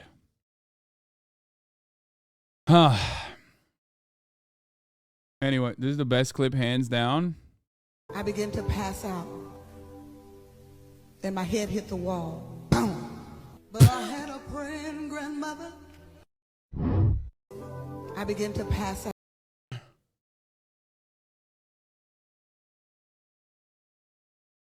Yeah, that's a great. Aaron is a great Dex build. Straight up. Gamers flabbergasted by your RPG callouts. Why did you have to do that? Dominate the stream by avoiding the top of the hour break for $5. Why'd you have to do that? Why'd you have to come at me like that? I was doing such a good job here. We were having fun. And you had to go and take my fucking segue away from me, okay? Yeah, you're right. You're right. You're not wrong. At the top of the hour, there is a 3-minute ad break. And yes, if you no longer want to see those ads, all you need to do is subscribe. You can do for $5 or free with Twitch Prime by connecting your Amazon Prime account to your Twitch account, where you get 1 free Prime subscription a month. Red CXY, thank you for the 10 gifted subs, allowing 10 people to no longer see the ads at the top of the hour. Here is the 3-minute ad break now. Messed up. Messed up.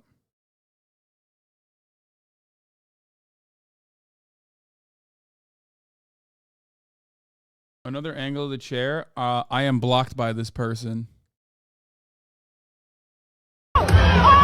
Oh.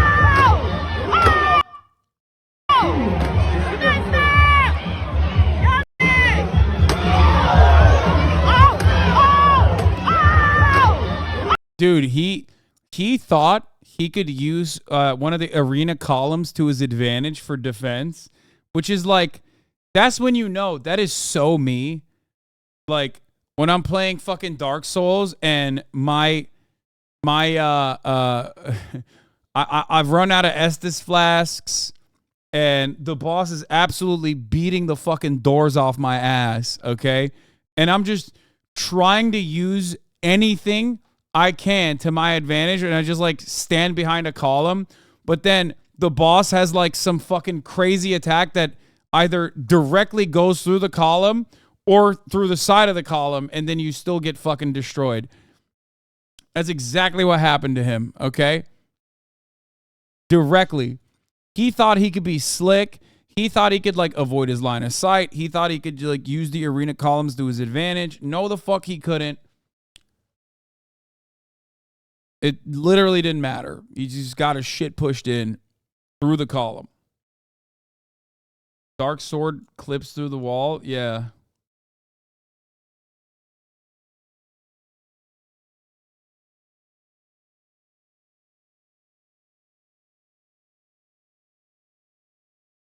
There are so many moments that worked so well, though. Like the summon, like the incredible summoning, the incredible defensive posturing, the incredible crowd work from the original tank that got summoned early.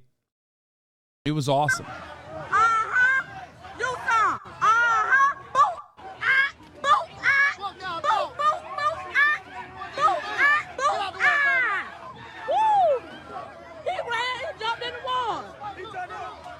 This was pretty funny.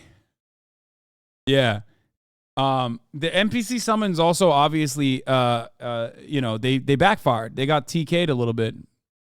Like the raid ended, and it certainly did not end as a victory or a dub for the White Guild. You know what I mean? The clan.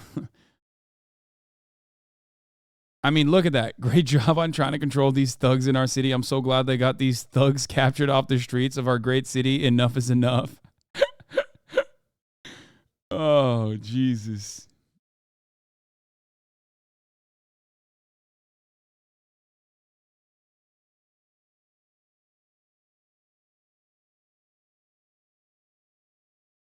White Alabama woman reacts to the fight. Why everybody wants me to talk about this Alabama brawl?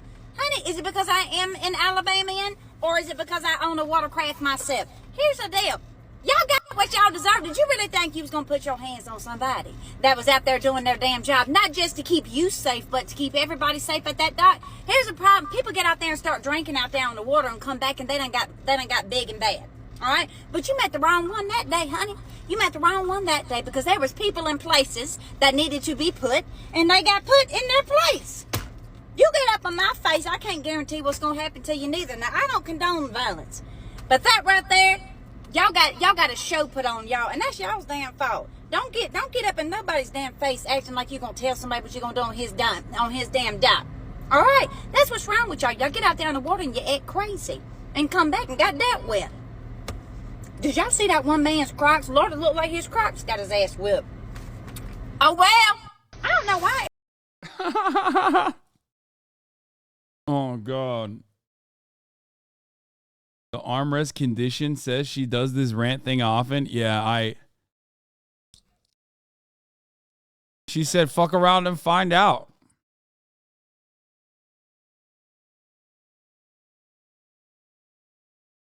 That's great.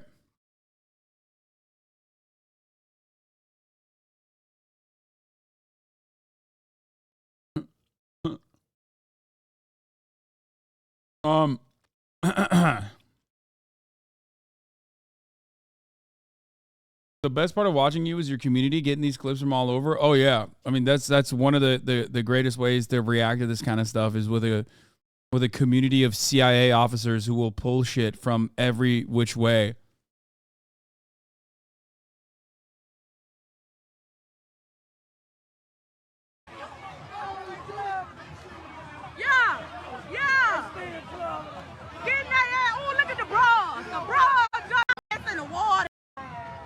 To go, man. I need to take a shot. These the ones that started it. Hey, some of my company. I bet y'all won't try that shit no more. On my mama.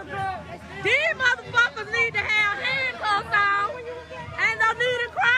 Look at them. They're like crying to the cops after they got their fucking ass beat. Y'all need to put handcuffs on them. Why they down there fucking crying? Yeah, yeah, someone said, they were listening to Jason Aldean before. Yeah, they were 100%. They were like, oh yeah, try that in a small town. If they don't give you a seat at the table, bring a folding chair. A pointed quote by the unbought and unbossed Congresswoman Shirley Chisholm. Yeah. I also didn't realize that the folding chair was invented by a black person. But yeah, that's it. Try that in a small town. See how far you make it down the road. They took pictures of the chair afterwards.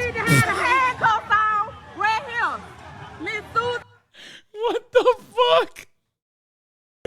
Yo, that shit is bent too. Oh my Lord. Holy moly, that's good. Oh, legendary weapon, dude. Yeah. Ancestral buff. Them clues and all of them. Yeah, they got clubbed up. All of them. All of them. Yeah, come get them. Come get them. Come get them. Yeah. He started that shit. Get him. Yeah. Yeah. Yeah, I don't often do fight coverage like this, but when I do, I want to make sure that it's like, you know, an incredible one, and I think it was time. For those of you who don't know, I've done a bunch of these before, like a couple Waffle House fights and shit like that. But couple Popeyes brawls as well, but this was like, you know, this was definitely one of the best, if not the best. I don't know if this will be topped. Fuck, they come out. All of them. We got the goddamn video, fuck that. The fuck? That what you get? All that. Yeah, look, see, their own summons, their own mobs are fucking stunning them. Look at that. Their own mobs are hitting them with binds. Look, you see that? That's what you get, dude. You can't go into battle with an inexperienced bard and an inexperienced druid. They will come and they will bind you, okay? You just got fucking you got perma-stun. Really fucked up. Once a PvP match ends, summons return to default roles. Yeah. Hey, all of them.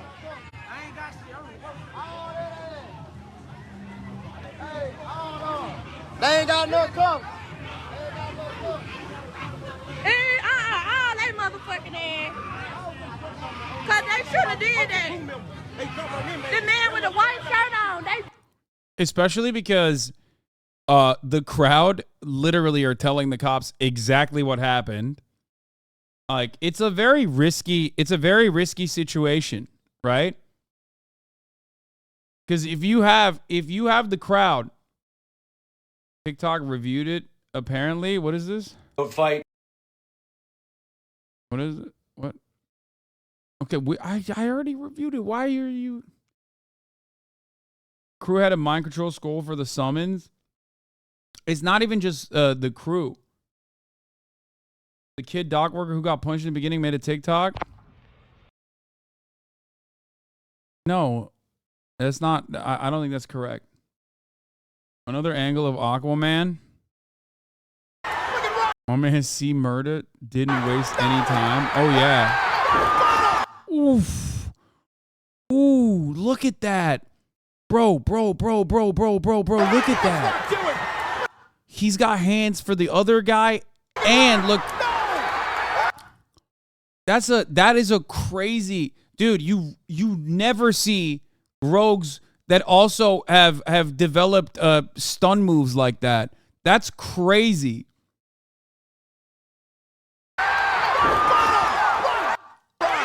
That's so sick. He grappled him. He's a dual speccing the warrior. Yeah, dude.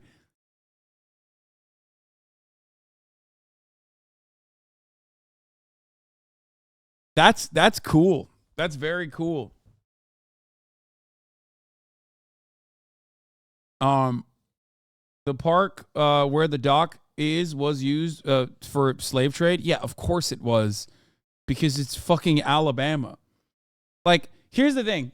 Whenever you think about an area in the United States of America, especially south of the Mason-Dixon, okay? If there are a lot of black people in that area, well, yeah, no shit. How did they get there is a question you should ask yourself. And let me tell you, it wasn't consensual, okay?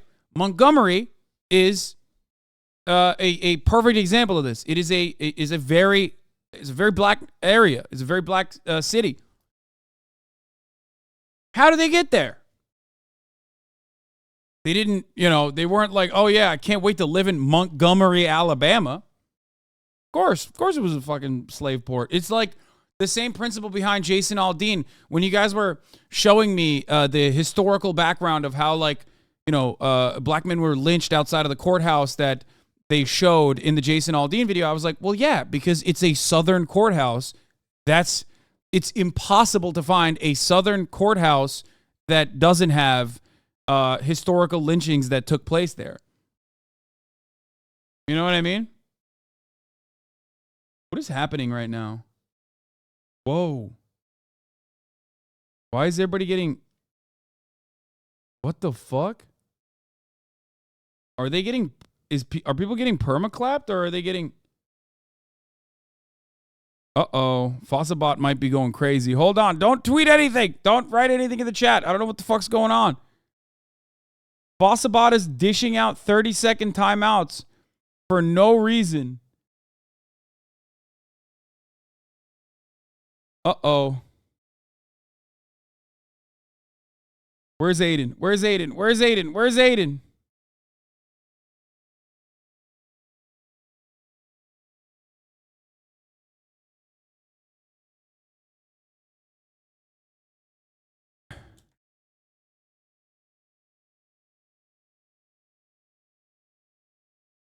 They're not perma. You're getting 30-second timed out for no reason. I don't know why. Uh-oh. Oh, it was Lake McGroove that fucked it up. Oh, no. Chat. Stop chatting. A purge is occurring for no reason.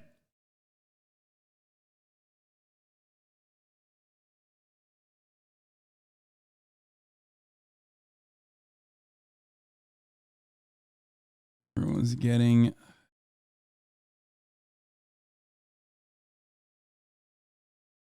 Oh, yeah.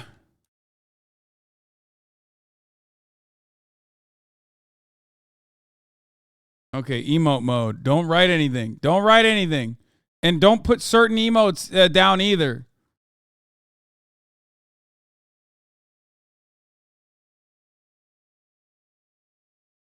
What the fuck? Emote mode is not working either. We should put it in slow mode as well for now.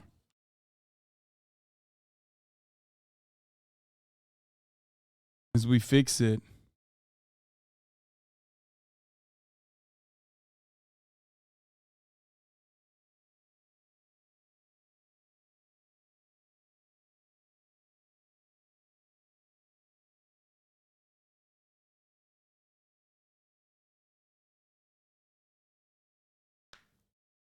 Okay, we're good now.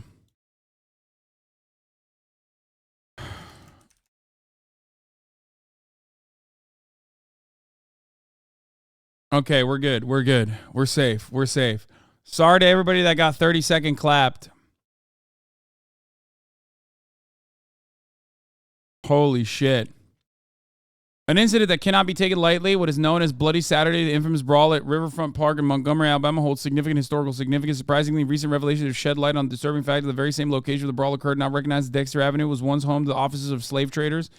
Commerce Street and Market Street, which intersected at Dexter Avenue, served as prominent corridors of the despicable trade, functioning as the Montgomery slave depots. This stark realization unveils an unsettling truth that the site of the conflict was once a hub for the transportation and trades of enslaved Africans. Yeah.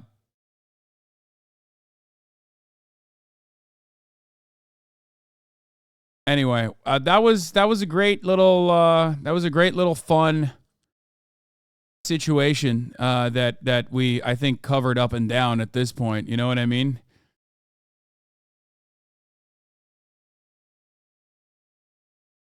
The only time you speak about my home state, it's always bad. Wait, I didn't say anything bad about this. This was good. This was fucking very cool news.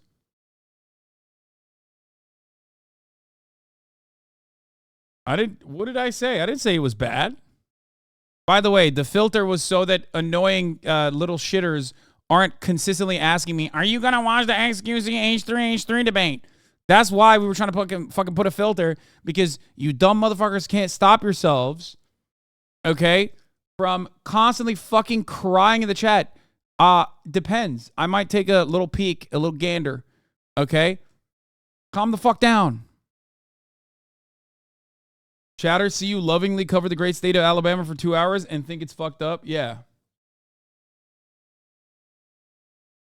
I saw the photo session, yes. Okay, we're going to move on from this now.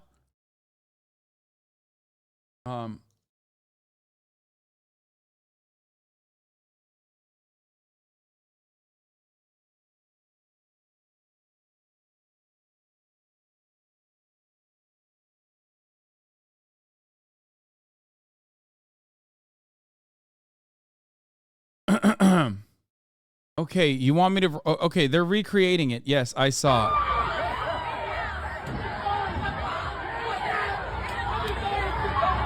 They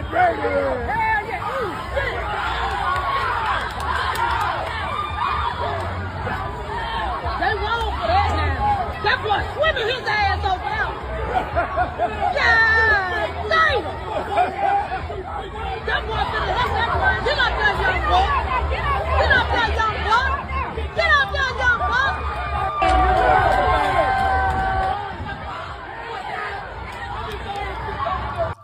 That's crazy. I mean, listen, this is basically like a Civil War reenactment. Okay.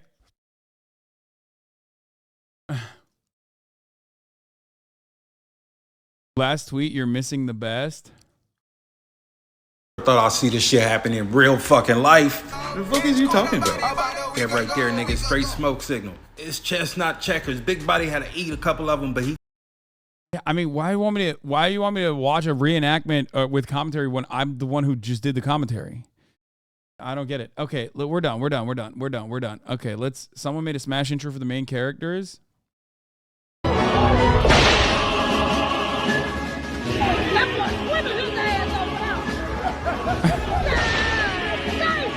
Barnacle boy.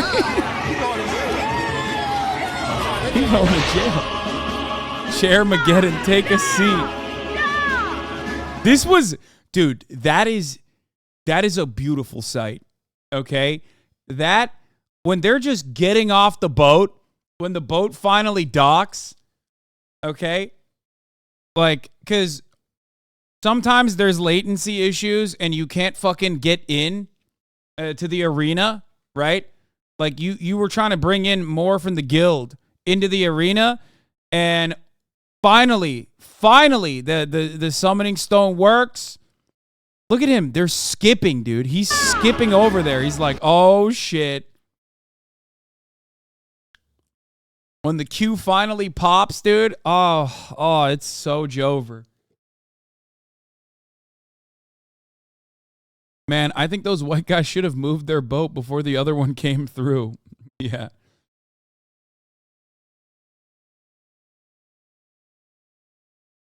Don't really get what's so funny about this. What's the context of this? The context is a bunch of fucking drunk white guys literally jumped a black dock worker when this big-ass boat was supposed to dock, and the black dock worker was like trying to reason with them for like 5 minutes, and trying to get them to move.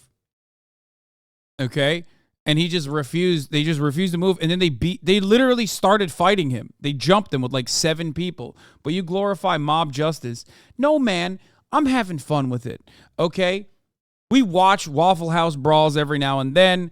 And it's called, making some jokes. Okay? Calm the fuck down.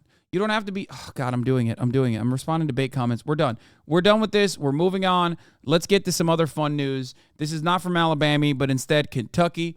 Mitch McConnell came back from his shitting his pants moment and went back to the wonderful state of Kentucky to deliver a speech in front of his own constituents. And it turns out his own constituents are also not so happy with bitch McConnell. Let's take a look.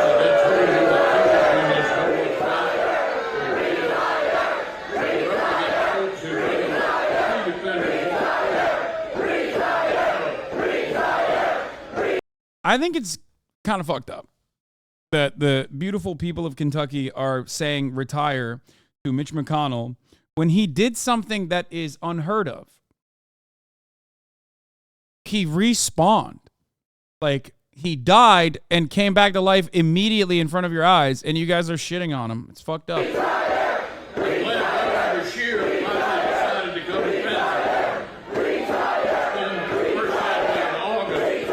Why is this not happening to Dianne Feinstein? Because Dianne Feinstein is not even capable of speaking in public. That's why.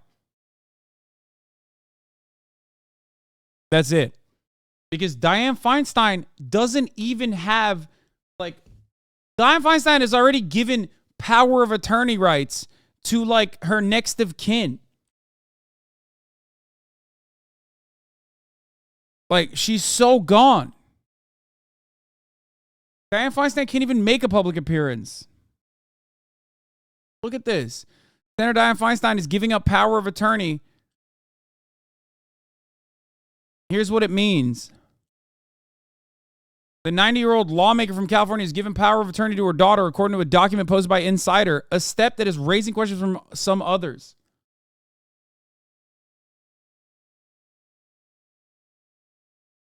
She's done. 1 HP, dude. Mitch McConnell popped a bunch of fucking health flasks thinking that he could just, like, come back. He's at, like, 14 HP. Dianne Feinstein's at 1 HP. It's over.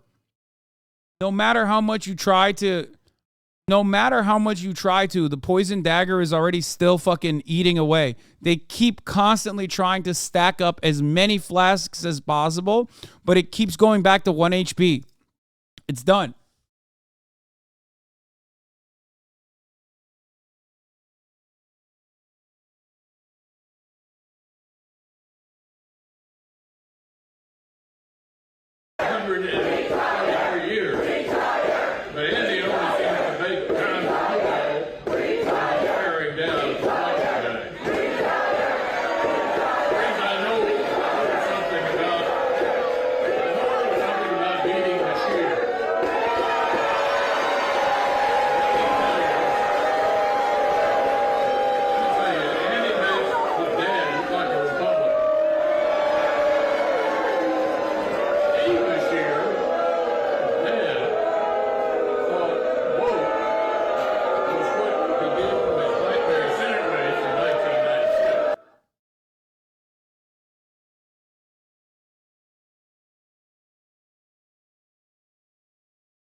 How does he keep talking? I don't think he can hear anything, dude.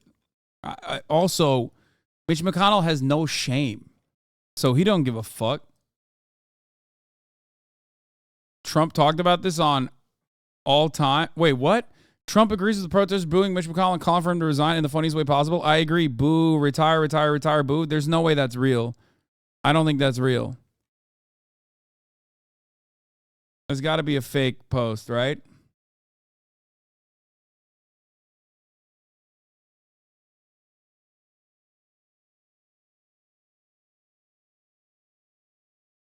I know he hates Mitch McConnell, but that's not his like spice. He wouldn't do it like that. You know what I mean? I don't think that's Trump's wave at all. Oh, he did?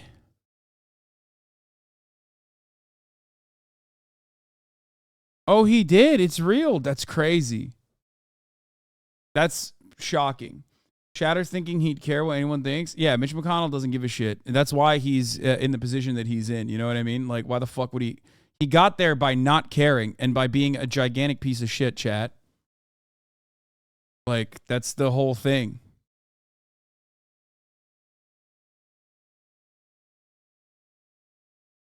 Yeah, we are going to talk about Governor Ron DeSantis coming out of the gates swinging. He's got a really cool situation going on. Influencer. But before we do that, obviously, let's do a brief refresher on the Cenat influencer situation gone wild in New York City. 9/11/2 is what they're saying, folks. Level 4 police response to a bunch of rowdy teenagers that certainly got out of control, broke some cars and stuff. But ultimately, a situation that could have been way worse, a situation that could have absolutely been way worse was avoided, luckily. Little bro couldn't give 5 stars. I mean, yeah, it's like...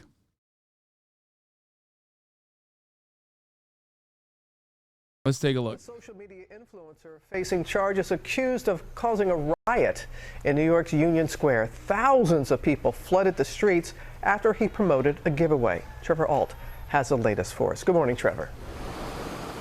Good morning, Robin. So this influencer is a young man named Cenat. He has 20 million followers across social media, including on the website Twitch, which is a place where creators live stream themselves, playing video games, living their lives. Don't mention that. No, he's a YouTuber, man. He's a YouTuber. Stop. He's a YouTuber. Come on. He's a TikToker. Come on. No. What is Twitch? What is that? Is that a website? Did he say Mitch? Is that the website? What's he talking about? Pretty sure he said a different. Yeah, he said he said flinch, right? That's what he said. I don't think he said Twitch. I mean, why would he say that? No. I heard Rumble, and that's right. He got a contract from Rumble, no? massive audience of young people came out in droves here to Union Square after he announced that giveaway on short notice, and it quickly spiraled into chaos. This morning, the streaming star whose announced giveaway turned into pandemonium. The kids are calling it Twitch, and it's causing them to lose their minds in the streets. Yeah, it's so funny. The kids are calling it Twitch, and it causes them to twitch on the streets. On the streets of New York City has now been charged with a felony. A felony? Wait, what? Arresting more than 60 people in the incident, saying several others, including some officers, were injured. I'm scared I'm gonna get hit by something. I can't turn my back. The crowd had gathered to see massively popular influencer Cenat, who last week announced plans for a meet and greet Friday in Manhattan's Union Square, where he said he'd be giving away merchandise worth thousands of dollars. We're doing PS5s, PCs, bro, you literally, keyboards, mouse pads. How much security? You know you're gonna have to have like 20 security out there, you know, right? No. The NYPD claims Cenat never told them about the plans. Friday afternoon, thousands poured in. People seen climbing on cars, statues, and subway stations. Like, what compels you to karate kick a fucking random car, dude? Like, look at this. These kids need a dojo, okay? Climbing on cars, statues, and subway stations, with multiple fights breaking out. We have people bleeding. Groups of people are fighting in the Union Square 4, 5, and 6 train. As the police response grew, Cenat still touted the giveaway. $100 gift cards all here, bro. Oh, that's not good. The narrative is that he's egging it on by still going out. Telling his audience on his live stream to be safe, but also saying everybody for themselves, there's a war out there.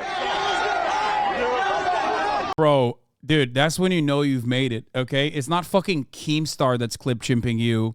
It's not some fucking random Groiper account that's like clip chimping you. It's not LSF. It's motherfucking ABC News. Oh, so cooked.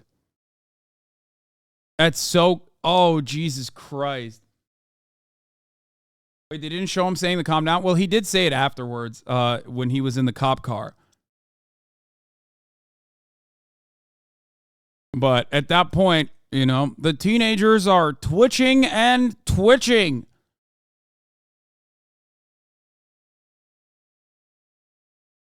Have you been clipped by Good Morning America? No, I've only been clip-chipped by Fox News.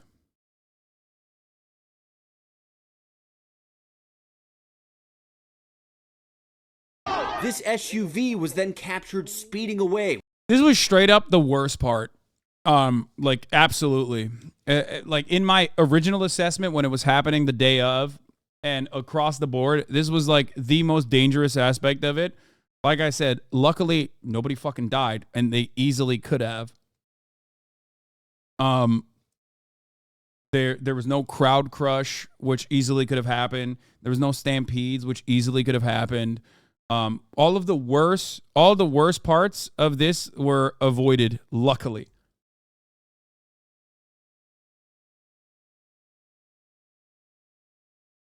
The worst part was the 2 packs of Doritos. No, I mean, look, the situations like this happen. Brawls break out, obviously, when you have a massive crowd. Like I said, Alex Jones is clip chimp you too. That's some people's main news broadcast. That's true. Is this a Gen Z celeb genuinely asking, why did so many people try and see this person? Yes, he's a Twitch streamer. He's massive. He's massively popular. He, like, especially amongst teenagers during summer vacation when school's out, they got nothing else going on. So they went fucking bananas mode. You know what I mean? They went crazy. He's from New York too. This is in New York. Clip chimp is a racist term in my opinion. No.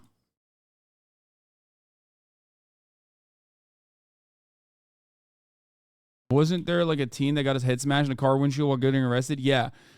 You didn't really see a lot of the coverage on the police behaving in a violent manner. Okay? You didn't see a lot of coverage from the police behaving in a violent manner from local media. But ultimately, But ultimately, yes, of course, a lot of chaotic things happen. There was a dude that got assaulted. He was an old 65-year-old shopkeeper that got hit in the head. A bunch of the fans were trying to stop people from stealing shit from him. And some motherfuckers were taking advantage of the situation. I covered it pretty extensively. I think cops reacted in a really good way originally, surprisingly, because they saw that if they had made the conditions worse, they could have possibly started a stampede. So it's a good thing overall that they didn't do that in the beginning. But then, of course, once the crowd was dispersed, they went crazy mode. They went nutty with it. And, they arrested a bunch of people. Like, literally, like, there was a dude that was dancing in the street, not on a car, anything like that. He was just dancing in the middle of the street, as we covered on the day of. And some fucking dude comes in and just, like, does a pile driver.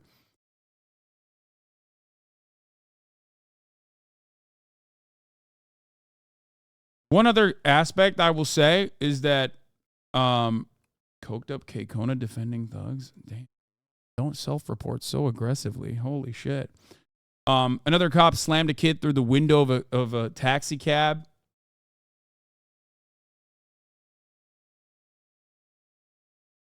Like some innocent kid.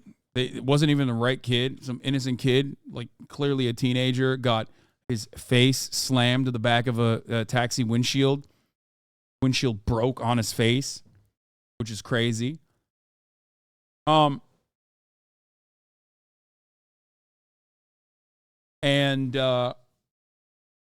like I said, it could have been much, much worse. Luckily, it didn't unfold. This is, wait, the Boogie's He's over there bugging.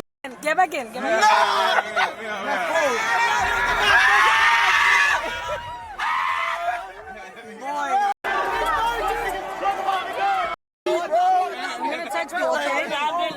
Like, they're kids, bro. Look at this. They're literally, like, these are little babies, dude. Maybe I'm old. Maybe I'm too old. But, like, this is a crowd of fucking children. Okay? These are, like, 12-year-olds. You know what I mean?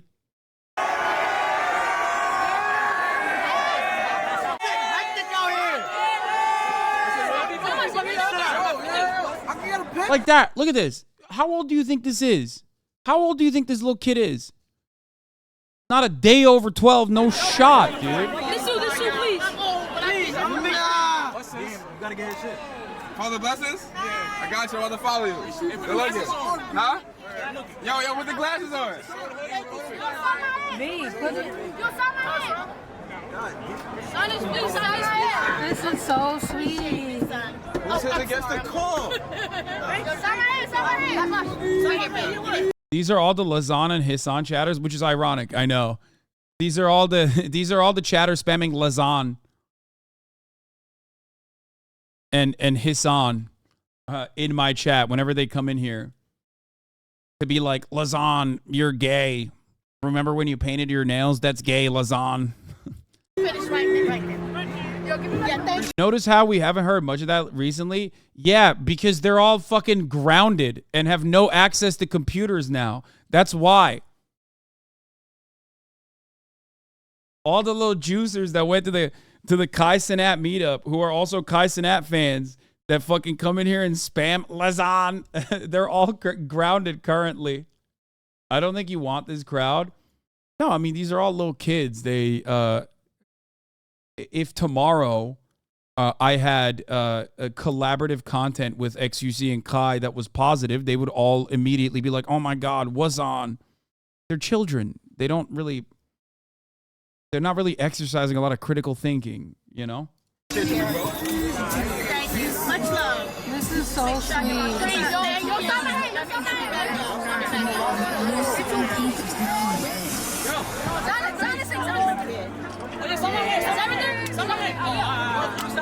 You got glasses? Yeah, put it on.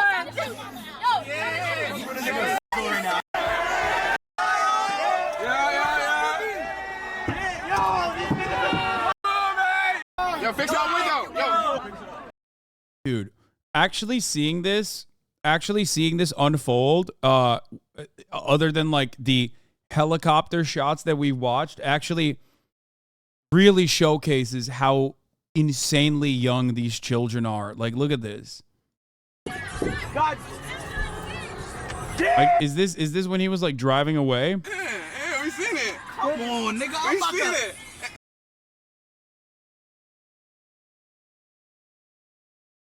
I mean, like, look at this. Look at this. Look at this. Look at this. Yo, y'all bugging out. Yo, you good, nigga? Somebody gave it to me. Oh, my bad. Whoa, you good, yo.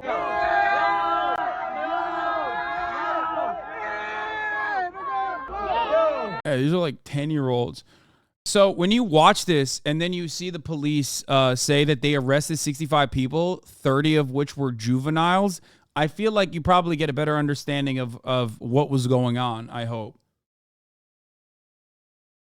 So anyway, the point is this. They got level 4 police response for this. They brought in 1,000 cops from the 5 boroughs for this situation, which is understandable because, like, in some respects, it's understandable because, like, obviously it got completely out of hand. But something that you always have to reconsider, which is what I was trying to address from the jump, is that, like, what is this? Among those also charged with felonies with a 31-year-old homeless man, Roberto Sessoms, who was accused of biting and headbutting a cop and threatening to kill all police officers after he was rounded up in the Friday afternoon melee. He is charged with assault on a police officer, making a terrorism threat, and other counts. Yeah, there's always going to be other people that, like, get in on the crowd when they see something happening, and it's New York. Of course, there's going to be, like, homeless people that are perhaps not having a mental clarity moment, right? It's New York.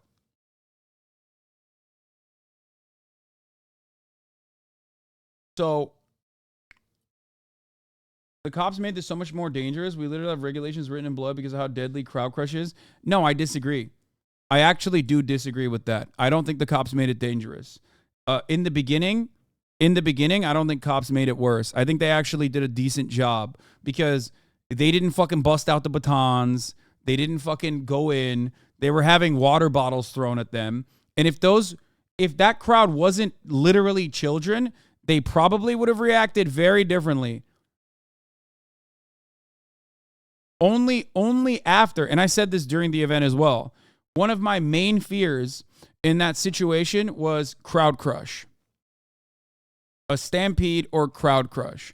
And the reality is, and you could say not you defending the cops, but, yo, why do you keep downplaying this shit? Wait, what?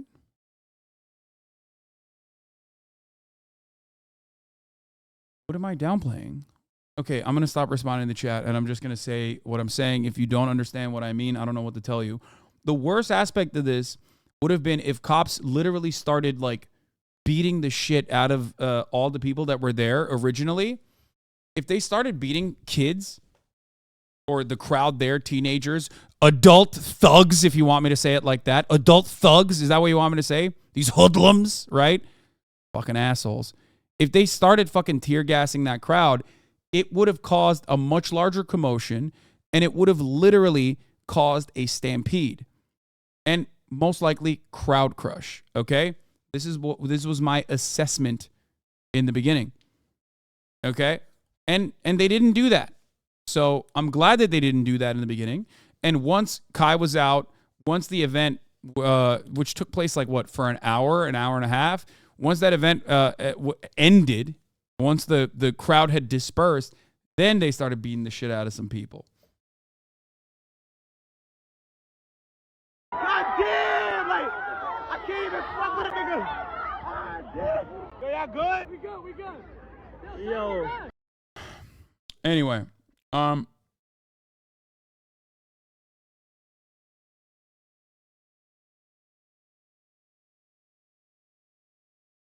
yeah, I'm glad that we watched this though, because it kind of gives you a better, like, immediate understanding of what's going on. Obviously, when there are thousands of people gathered in one area, there's going to be adults. But notice how when you look at a snapshot of it from above, it looks very different. All of a sudden, you're looking at it from above and you're like, what the fuck? This is crazy. Like, this is this is madness, right? But when you look at the actual fucking footage on the ground, you're like, oh, these are literally children, which is probably the reason why, cops didn't originally start, whacking them with batons and shit. So,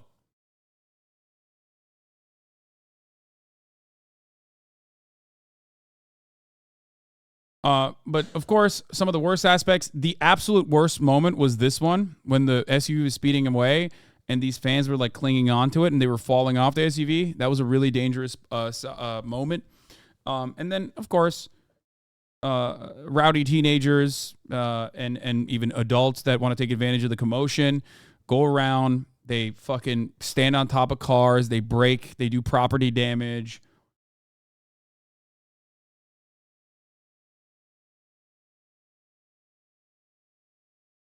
Okay, I know you're not okay with people just trashing around in people's cars and people still inside them that couldn't get out, but how would you help those people in the cars that got their windows broken and probably feared for their lives? Was the police necessary?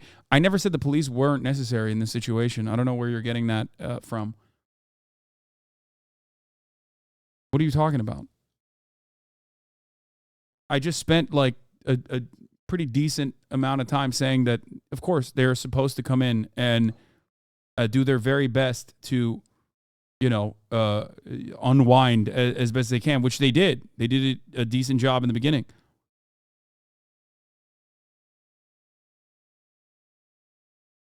Anyway, let's finish. Crowd members hanging on. Cenat believed to be inside. The streaming star later questioned by authorities, seen here leaving a police precinct, and he's now charged with riot in the first degree causing public injury, a Class E felony, and also charged with inciting a riot and unlawful assembly. That's the situation where XQC said he'd just run people over. That's why Chatter was posing that question. Yeah, that's insane. Like, I don't know. I don't think I would run people over in that situation. I mean, it sucks. It does. It sucks that your fucking car is getting pummeled. But I'm not that bloodthirsty. But maybe that's just me. I don't know. Especially because they're literally mostly teenagers. You know what I mean?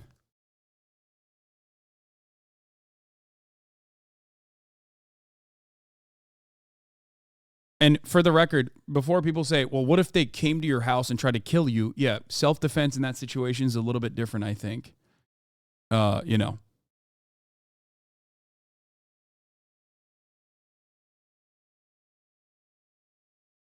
a statement, Cenat's group... This is such a funny photo, by the way. Like, again, literal fucking teenager. Cenat's group AMP says in part, we recognize that our audience and influence are growing, and with that comes greater responsibility. We are deeply disheartened by the outbreak of disorderly conduct that affected innocent people and businesses and do not condone that behavior. New York City Mayor Eric Adams says they're investigating whether outside actors escalated the violence, but noted most of the people in the crowd were very young. Yeah. Like, that's the thing. Even cops recognize that as well, because that was the truth. And authorities say they do believe Cenat and his team did have some PlayStation 5s and all of those gift cards, but it's unclear if anybody actually received any of them. And police did note nearly half of the 60-plus people arrested were minors. Robin. All right, Trevor, thank you. How could Kai Cenat fans do this? Yeah, I mean... Bro, you don't understand. You don't understand. Dude. You don't understand. That's a sporting event. It's very different. Then it's allowed, okay? Look at these thugs behaving in an unruly manner. They must be promptly and swiftly executed.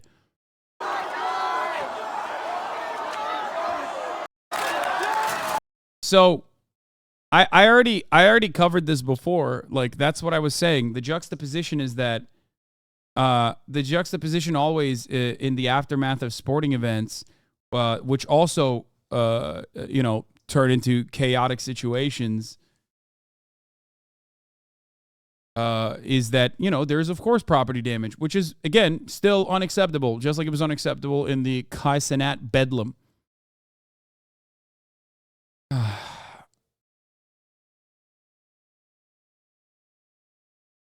just the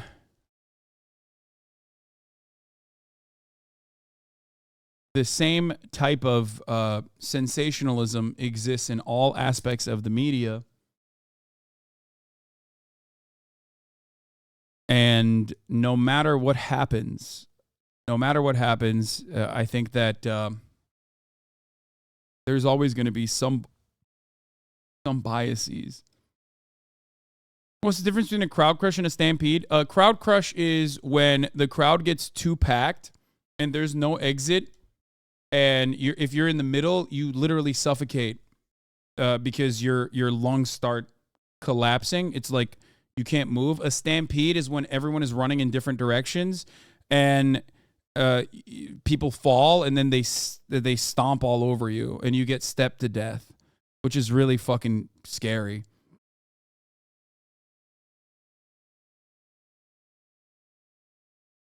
Both are really, really terrifying ways to die.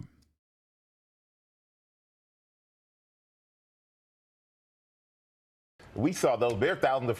And here I showed you the way that they covered the Cenat thing, right? Fans who flooded Philly. It's the same program. Streets overnight. Some of those celebrations getting rowdy. I don't know what you would expect other than that. But Gio Benitez, he is there.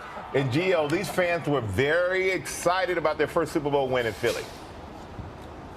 They were, Michael. Good morning to you. Listen, I got here at 1 a.m. It felt like the party was just getting started here in Philadelphia, okay? But like you said, perhaps some fans got a little too rowdy, okay? We're in front of the Macy's. Check this out. Here, these doors were...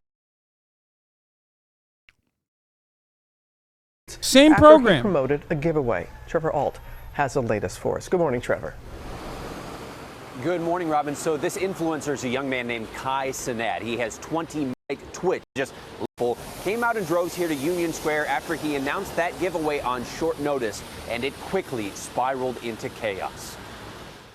This morning, the streaming star whose announced giveaway turned into pandemonium on the streets of New York City has now been charged with a felony.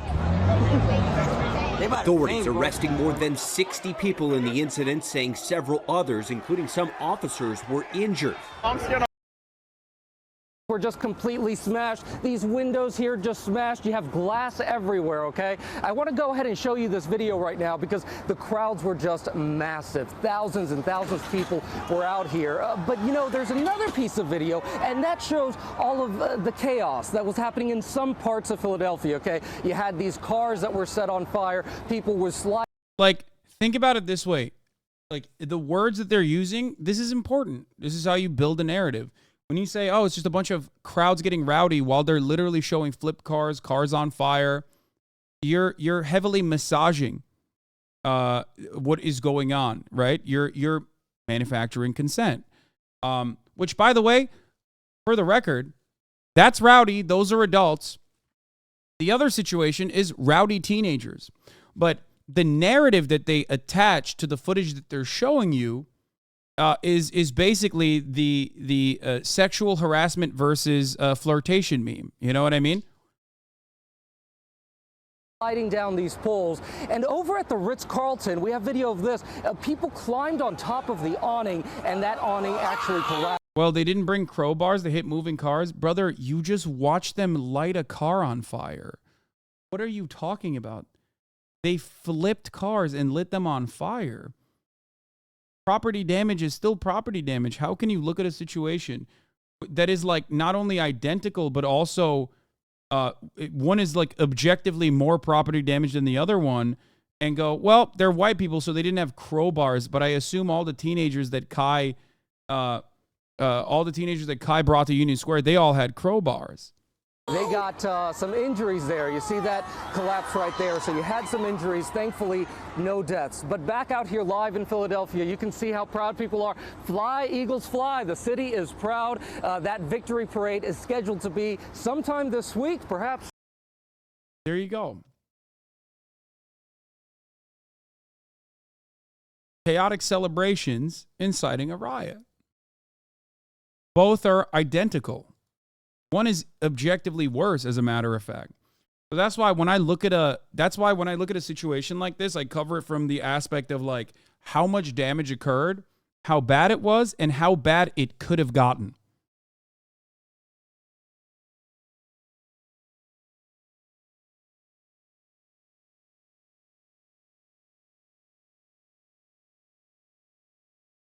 Still bad, right? This is not a good situation.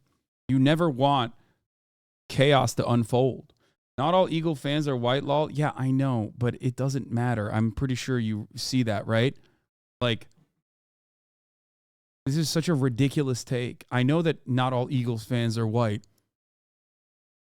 but enough of them are for it to be considered a joyous moment of celebration versus a black content creators, black teenage fans causing chaos in New York. Not all of Kai's fans are black either. Yeah, one major difference, I guess, is that the city is expecting and prepared for the Philly riot because it's a planned event. But you have to remember, you're talking about the city planning for a riot because their sports team is winning or their sports team is losing. Do you get it? Like the idea that the city is like, oh yeah, we're prepared for it. But again, no matter what, you have to look at the coverage of the situation, which is my main point of contention. Yeah, same thing. New Hampshire Pumpkin Festival crowd sets fires, throws bottles. I've talked about this as well. So,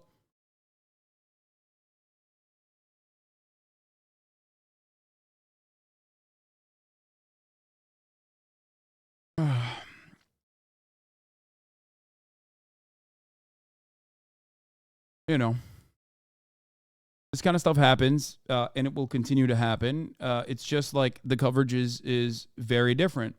You can look at the situation and see like broken glass outside of a Macy's and go, yeah, you know, they broke some glass, but look how proud they are of their city.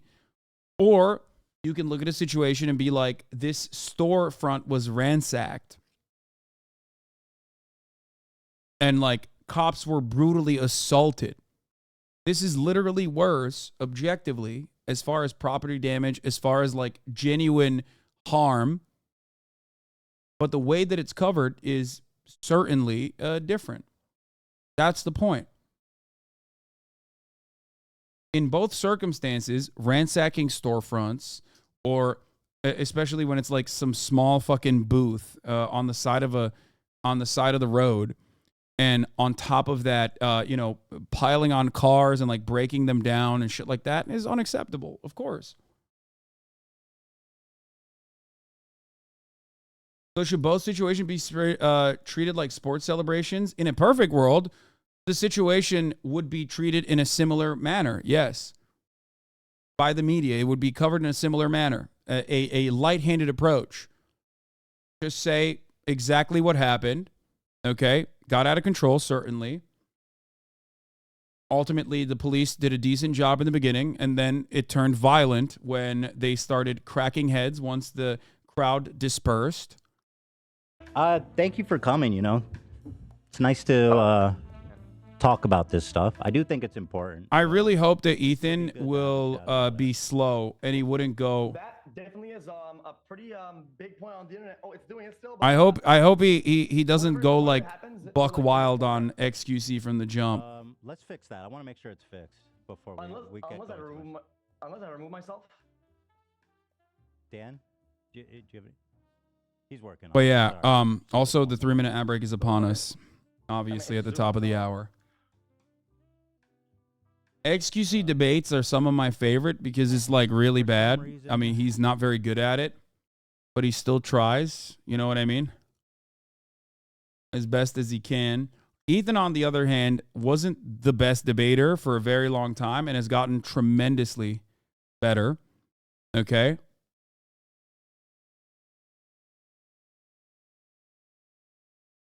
I know I muted it, yes. And I'm running the 3-minute ad break now, by the way, as well as this starts. Mabinuel23, thank you for the 5 tier 1 gifted subs, allowing 5 people to no longer see the ads at the top of the hour. Here's the 3-minute ad break now. Here's my prediction. XQC is going to hit him with the high notes. You're bad.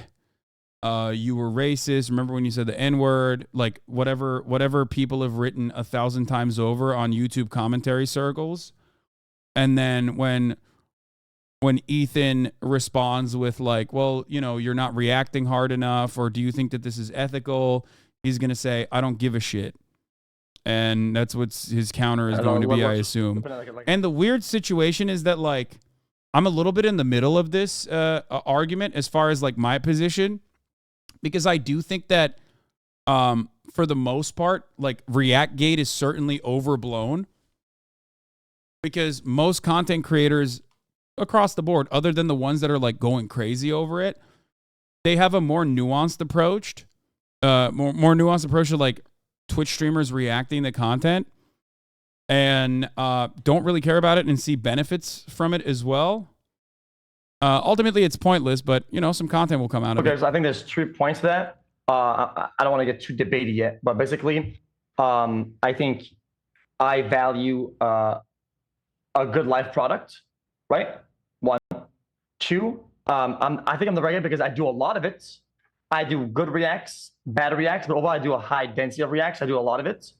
But on top of that, against popular belief, I guess these days, I ask for permission a lot, and I try to make an ecosystem where things are good and not conflictual. Right. That's the main point. Yeah. Okay. So, okay, that's all fair. That's all good. I want to make one. Don't fucking upload my reaction to this video immediately. Hasanabi Clips Industrial Complex React channels. Ethan will strike you down, and he has every right to do so. Uploads. Because the Twitch streaming itself, I feel like, is too much of a gray zone, and there's industry standard. I would be less. I would be more hesitant to call what happens on Twitch a violation of any kind. So I just want to focus on what you upload to your YouTube channel. Is that okay? Okay, so that's gonna be a yes and a no, because I truly believe that Twitch is somewhat of a competitor on VODs. If Twitch didn't have VODs, then that'd be wrong. That'd be right. But Twitch has VODs, and he's giving you an out. There's a more defensible position. Oh, just take it. Being able to watch or listen to music on stuff that remains in the VOD. Okay, that's true. But just for the sake of this conversation, I just want to focus on, because like from I don't like this. I hate that he's like trying to argue on behalf of VODs and Twitch streams as well. Focus on like the YouTube videos as they stand as like a product. I understand that the VODs are on Twitch, and that would you know, create an inherent problem as well. But just for the sake of the conversation, to keep things clean and keep us from getting too messy, that's my focus. If that's okay with you. Okay. You know what? Okay. Just for the sake of having a good argument, I'll do that. Except for when the topic matters. Sure. Right. It really matters. If it doesn't, overall, fine. But there are certain points that like it plays a big role into it. If it's too big, I think I want to ignore it. But you know what?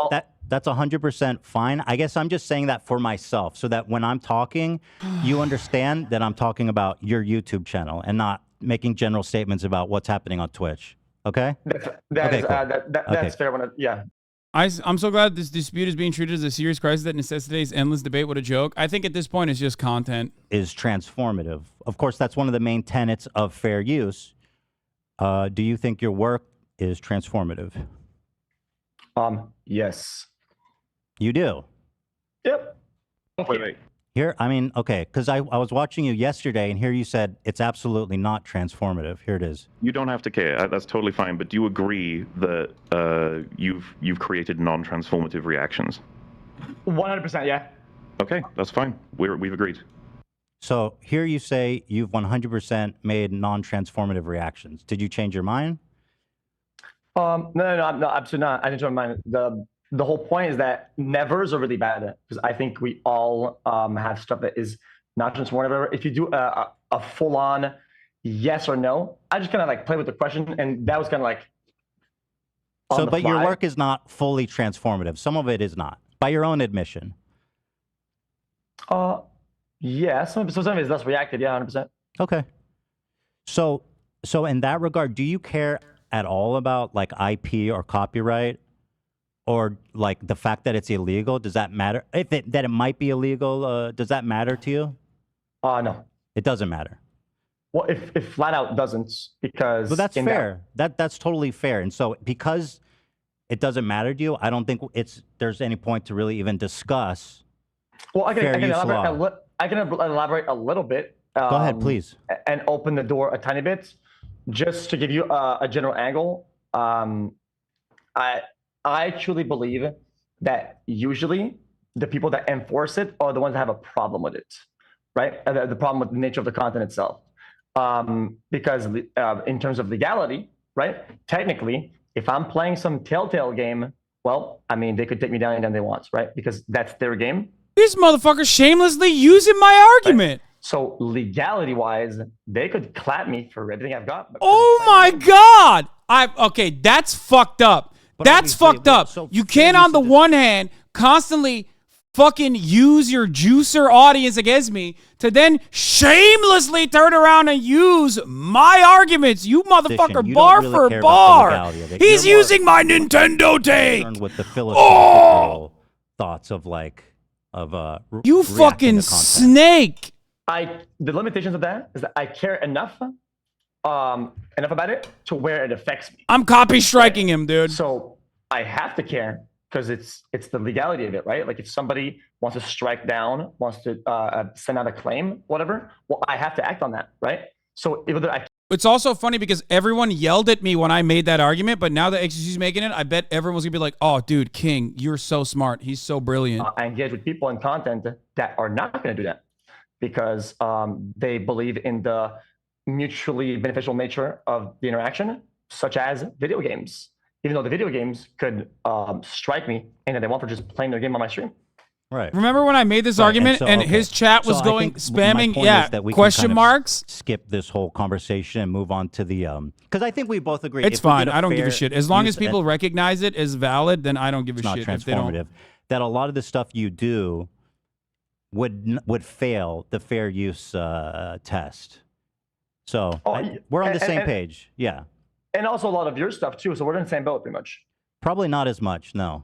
Someone should find like XQC reacting or someone else reacting to my fucking take on copyright where I talk about video games. As a channel, I upload this much, right?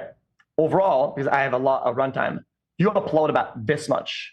If you were to break down the percentage of non-transformative content, your ratio is almost higher as mine. I have no idea what you're trying to say right now. You're going to have to unpack that more. I don't understand this much, that much. You got to explain that a little more. So the content you upload on your YouTube and on your channels, right? The things that are on YouTube because you don't want to do Twitch. Talking about my podcast? Doesn't matter. Your content, the stuff that you upload, right? The stuff that you control and upload. Okay. Yes? Okay, sure. So overall, if you add all the content you put out there, right? I have about that much because it's a lot of runtime. It's a lot. I have no fucking idea what you're talking about. Do you have proof of that? Like you're just saying that much. Remember in 2016 when Ethan got sued over fair use and React content? Pretty dope shit that he hates it when XQC does it. Yeah, so I don't know if you guys recognize it or understand it. This ultimately comes down to I don't like the way you're reacting, which is why I don't like this argument, which is why I was trying to tell Ethan when we were having that conversation together that like then you're basically policing someone else's reacts, which is not the best argument to make against it. If you let me elaborate on my point instead of breaking the semantics, right? Because you could not semantics. That's how fair use works. Okay, we're not even talking about the nature of the content yet. Fuck the content. It could be a blank. Hold on, just to be clear, you said you don't do fair use, but I don't also. So we're talking about fair use, just to be clear, right? Okay. Let's reel back a little bit and stop being stupid for a minute and just kind of like listen. Okay. I'm listening. You said that I upload non-transformative content. Yes, you said that. You said that too, but yes. Yeah, absolutely, 100%, yeah. And I said that you do too, right? And I'm not saying so you would say, oh, but dude, it's like a U2 double fault fallacy, right? But in the instance where you try to take the high road and say, well, I don't do this, guys. Well, you do. And my next point is that in amount of content that you upload, you're non-reactive. There's actually quite a lot. I don't know what that means. You have to stop saying that. It doesn't mean anything. You're just saying stuff. Well, I'm saying that you're just doing this. You do a lot of this and this. There's no stats. There's no data. I don't even know what you're referring to. I mean, if you want to talk about stats and data, there's one specific video that I just analyzed. Just picked one out of the lot. A rapper who got a $20 Anne Frank tattoo. This is a. Let me just read off some stats, and you can tell me if mine matches up or is worse. So this is a video uploaded to your channel 10 days ago. A rapper who got a 10-minute Anne Frank, a $20 Anne Frank face tattoo. Okay, so the original video's runtime is 9 minutes and 13 seconds. Oh, sorry, no. The original video is 8 minutes 33 seconds. Okay, the video here that you uploaded is 9 minutes 13 seconds. That means you added 40 seconds to an 8.5 minute video, adding 7.8% runtime. Actually, I even did you a favor. I condensed all of your commentary on this specific video into just a short video because it's only 40 seconds. So I'll show this. Well, this is important because what you say, the commentary does matter. Because before you finish, let me go. So you're about to prove me right. I said I do non-transformative dog shit. Yeah. And you're about to show me non-transformative dog shit. Okay, fair. So I don't have to show it to you. I mean, go clap me because I mean I just said I did that. Okay. That's like saying I'm white and I'm on camera. Well, you said that yours is more transformative than mine, so I don't understand the consistency. The point you're trying to make.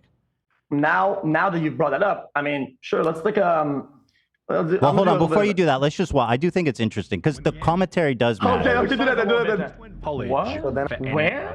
Arnold began to notice that music. Arnold didn't have the best voice. Recognized as one of the. What the fuck am I watching? I mean, the Anne Frank tattoo was finished. Wait, that instant response. That did pretty good actually. What the fuck? That guy's really good who did that. The argument that every bro, that crowd though. Oh, is that Tana? What the fuck? Adam 22. Wait, there's no. I'm sorry. I'm pausing like it's fucking. The dumbest Reddit comments. I guess. I thought they had like one song. Holy shit! Wait, feel good about themselves. Chat said so that's the entirety of the commentary you added to his 8, and I think it's even fair. And I know you don't defend yourself on this, so I guess it's kind of a moot point. But the quality of the commentary, like. You have to be commenting, analyzing, being critical of the content. You can do the same thing and go through all of Ethan's laser reactions and fine-tune code and pick stuff apart. Yes, I know. I think you're right. I think you got me. So I think instead, I think we should get an example, one of your examples then. Sure, I'd love to. Let's get one of your examples that show me the guidelines, what I should do to react. How do I post that in chat? Can I post this right? Click on that. So instead of having my example of it, I think we should use yours instead, so I could learn how to be a better creator. There's going to be instances where like Ethan is not doing a good job reacting as well. This is why the conversation devolves into nothingness at this point. I'll open it because it's a react harder. It turns into a react harder meme. You know. So yeah, you can always say the same thing. Clips channel. You uploaded 5. You'll see, dude. It's you uploaded 5. Well, I just want to explain it. You uploaded 5 clips. Or wait, shit. You upload on this channel so fucking much. Just play it. So when it was my turn, you played my clip. When it's your turn, you don't play the clip and you just comment before seeing it. No, I'm setting it up for you. I'm gonna play it. I'm opening it here. Sorry. So here it is. Here's one of them from your channel. 1.2 million views and 6. Now, is it okay if we watch this one?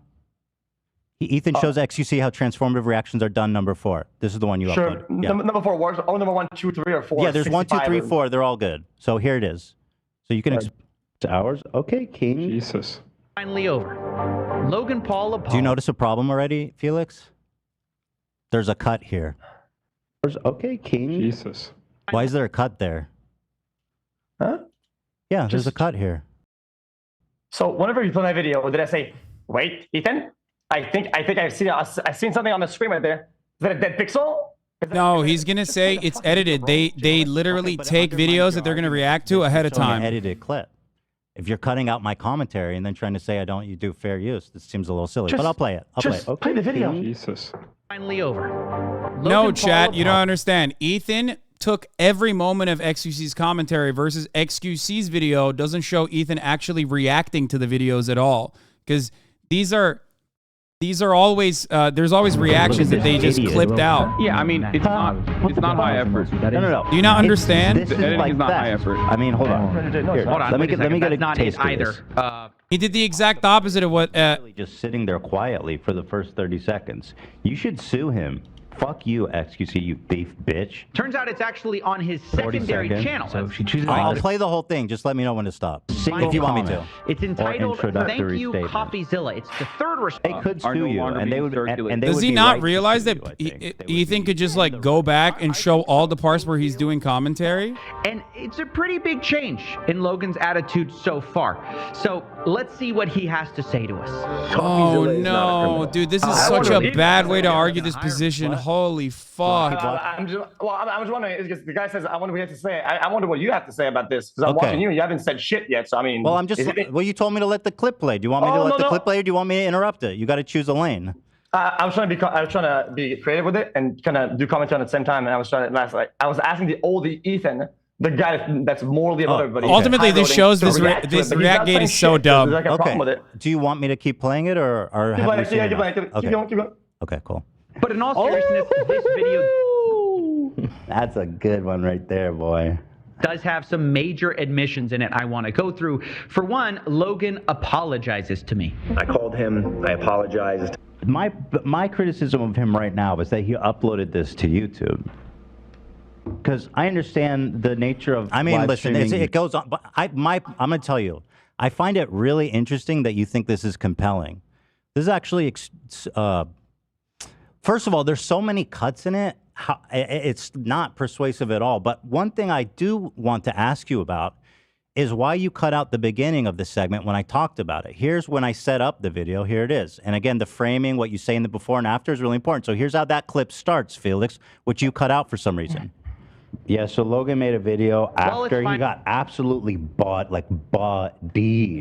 for his response, where he's like, I'm going to sue you. This is bullshit. You're defaming me. There you go. You played a video. So is that a pre-act? Without Is that like oh, yeah, it's part of the same clip. You just went in and took out like 30-second slices from it. So basically what you're saying is that you're going to the bar, right? And this part is like where you get in and where you get like a beer or something like that, right? And the rest of it, you just fucking say just basically it's like the intro. This is so dumb.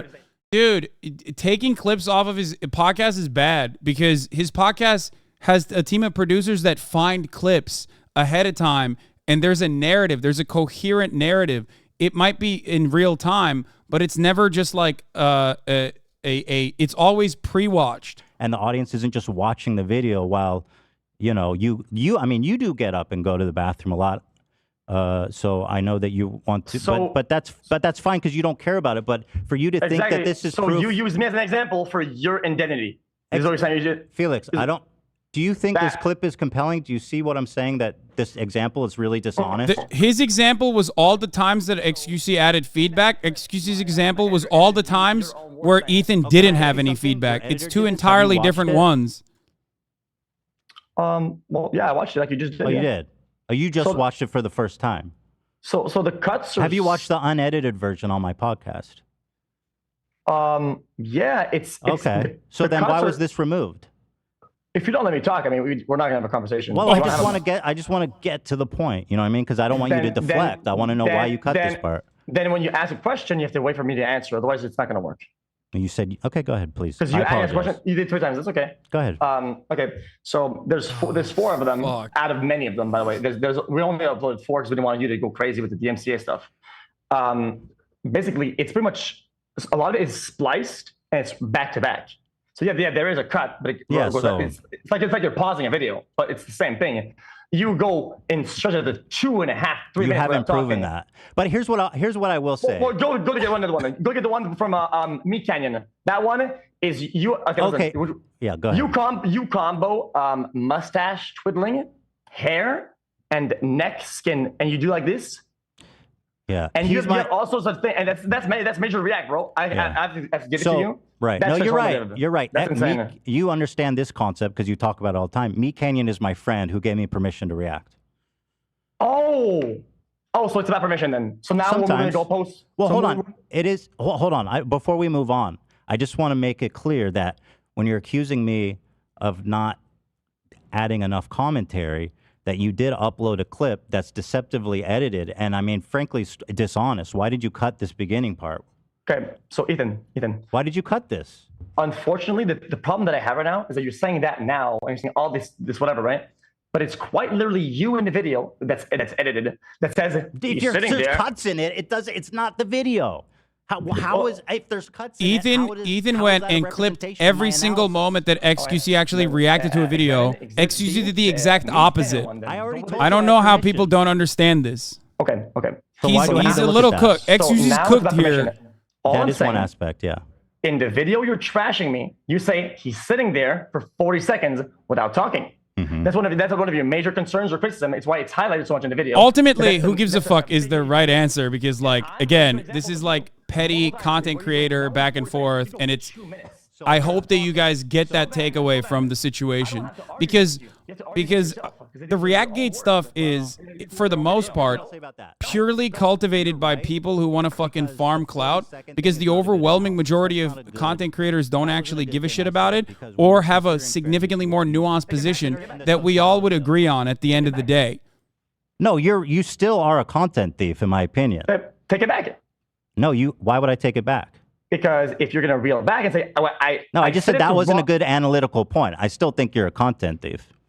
Okay, but so take back what you said then. Why? I believe it. I know I am. No, I apologize for the 40-second thing. Who gives a I fuck, don't think it was Hasan? a You're good just analysis. dodging because you do the exact same thing? Yeah. You want to go with the other comments that you made or not? You're right. That's why my community and many other communities and many average, normies are reacting to this drama with like, who gives a fuck? You're right. And those videos. Okay, if you say so. But why do you want to? Okay, hold on. Let me ask you a question. Why does that matter? Why does that matter? Okay, because earlier you said, do you care about this all the time? Not all the time? And I gave you an answer. You were like, got him. He said not all the time when you seem to be the guy who doesn't do any stealing or thieving. And I have 4 examples right there. And you did not show an example. Well, then get another one then. Well, that's not my job. You're the one that's trying to prove it. Why the fuck should I go pursue and try to prove I don't do fair use? Can't you admit reacting is bad? Wait, that seems because like it's not. That's exactly what you guys have been doing on Twitter and whatnot, right? That's your whole concern. Yeah, I'm showing stuff about you and not telling you to go find a video of yourself not doing fair use. That's moronic. Because it's so not. You said thief, right? Because every single content creator that you love is doing that, but editing out the dead air segments. That's it. But you offered no critical analysis. The major difference is that Twitch streamers do it live. Did you have permission for that? Yeah, maybe I didn't. So why don't you tell? Wait, why won't you tell me? Did you or didn't you? I'm just saying. Are we moving the goalpost there now? It's not a goalpost. It's just another facet of the conversation. It's not a goalpost. It quite literally is when you make it a goalpost. Okay, I do want to talk about the permission thing. Okay, there you but go. I just want to. I do want to say one thing. In my career, in my 10 years of career, I'm sure that there's been times where I've done a less good job of reacting fairly to content. I'm sure of it, right? And so that's you were a thief then. So you were a thief and you're not anymore. And that's something I acknowledge and something that I'm always working on and analyzing and thinking how I can do it better. It's something I really care about. And the reason why this conversation is interesting is because it's something that you don't care about. And I'd like to know, I'd like to understand that. But are you saying, have I ever done a bad reaction in my whole career? Yeah, yes, probably, almost certainly. So then, would you agree that old Ethan, or not too old Ethan, is a thief, sack of dog shit motherfucker? Sure, yeah. In those, if that's what happened in that time, sure, I was a dog shit, sack, loot, whatever the fuck you said. Have you made any efforts to repair the damage or the things that you've stolen from the people that you thieved from? Well, again, I don't have specific examples. There's nobody that's approached me, so it's, you know. Have you taken accountability the same way you want me to take accountability publicly for that? I just did, didn't I? Not really. Why not? I just said, yeah, I've probably done that. What do you want me to do? You're going to rob a bunch of people and say, guys, I might have robbed somebody. Lol. I'm moving on. I mean, it seems like kind of a cop-out, to be honest. Well, it's not like going in a store and sticking somebody up. Fair use is interpreted by a judge or jury. So is it thief or is it not thief? Because the way I see it, the way you do it, I think is theft. When you steal something from somebody, right? There's gonna be a process of like finding who's guilty, how much, and there's a whole process behind it, like the legal system is. Just like, I mean, don't you care about the legal system? You seem to care about DMC a lot, right? So being a thief, surely you're gonna care about that a lot. So did you de-damage them? Did you talk to them? Did you make an I apology? don't know who the victims are or if there are any. All right, let's move on. We're talking in circles a little bit. We want to talk about the permission thing? Sure. I mean, so what you're doing is running away pretty much. We're not running in circles. Well, no. We're not running in a direction and you're going straight forward. That's what's going on right now. That's clearly not the case, but Gotcha. I will Move on, then. just let it be for the sake of continuing the argument. Gotcha. Keep going. But man. yeah, you do it every single day. I mean, I've done it maybe a few times in my career. I've done, and again, I don't know who the victims are, and if they come or nobody's ever come to me. Has anyone ever Your reaction to complained that this you is stole not their videos? transformative. You're absolutely right. Anybody that has Anybody reached out to me- ever? Oh, absolutely, Especially yeah. if I was doing transformative react like this, everyone would fucking complain. Now you care about robbing somebody, right? Well, and if they didn't tell me, well, you know what? We're chilling. You're saying the which is victim of the crime doesn't matter? Which is exactly what you went after me with. Does the everybody else. victim of the crime ass not grifter, matter? dog he's shit, ask- moron, he's asking motherfucker, after the react fact that harder. it's the exact argument that you went at me for, and you're running away from it. I don't know. Listen, the proof that you have victims is literally just concrete proof you did it. That's the only reason I'm saying it. I don't understand your point. So when we say victims, I said some people you stole from. They're a victim. Okay. So, what about your victims? I don't know who they are. How many times do I need to say that? Okay, me reaching out and making an agreement with them and Every time? It's always no Yes, you. you're not. Okay, listen, Dude, Ethan, I if you love want- dude. XQ's arguments, like, regardless of the words that he uses, that he's learned from other people, that he's like trying to deploy in a really wrong manner because it doesn't work in the situation. It's always no you. It boils down to what about you did? Because whenever he was on your podcast, he was sucking his balls out. Well, right? that's when he again. does This is Mr. Chair react and. With all dude, due you're respect, so dishonest. You don't even know what you're talking about. Last week I chewed him out for an hour to the point where I had to apologize because people were mad at me. Wait, what? People are, wait, did this turn to me now? It is my problem, but you're not. Did this fucking dumb Quebecer 3 IQ schnauzer snake rat say I'm chair reacts? You cocksucking motherfucker. Fuck you. Chair guy? You're the chair guy, bitch. Fucking suck my balls, dude. do a marathon, me and you. How about that? Because we're running a straight line right now. I'm running after you, and you are going straight forward. Okay, This good. dumb that's the point of the motherfucker. He thought he conversation, could hit the Hasan bad button. Suck my fucking balls, dude. Why get your balls off my face? The way it works dude? for me, but for React, the main lines, most of the content that I like, I have it all lined up, right? So people that I really like. This dumb motherfucker the said best. chair react. We, That's how you we know. reach out- That's how you know he's so fucking disingenuous. It literally is like a Hasan bad. Remember, pulled the ripcord. Hasan bad. Fuck you, bitch. Stand on your own fucking stand on your own laurels for a brief And moment. Quite honestly, when it comes to small creators, I have never had any pushback, right? So no victims in that case. He went from the only argument he has is no you, which isn't that great of an argument, to no Hasan. Connected to 2 of his videos. This one was from a month ago. You remember this video? Dumb bitch. Disappearance of FBI's most wanted 16-year-old. XQC reacts. This is from a month ago. That was 2.5 months, 2.5 weeks ago. That's why I was Okay, confused when you perfect. said you So it hope was Ethan very doesn't go recent. too hard on him. No, I don't want Ethan to go too hard on him because I don't want Ethan to look bad.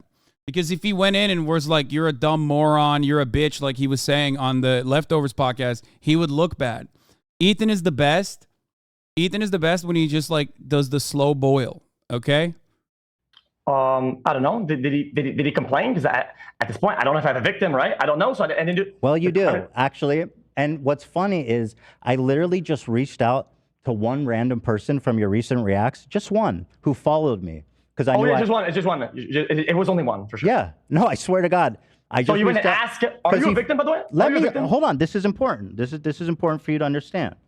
So I reached out to Vintage, and I said, hey, I'm just curious, did XQC get permission? And I'm going to read you the message he sent me, if that's okay. Go ahead. He said, really appreciate you reaching out, Ethan. I've never been contacted by XQC at all for any of my React videos. My personal take is this. I love big streamers watching, like XQC, Hasan, Mizkif, Moist Critical, watching my videos on their stream. It's a big ego boost. But when XQC does it, it's different.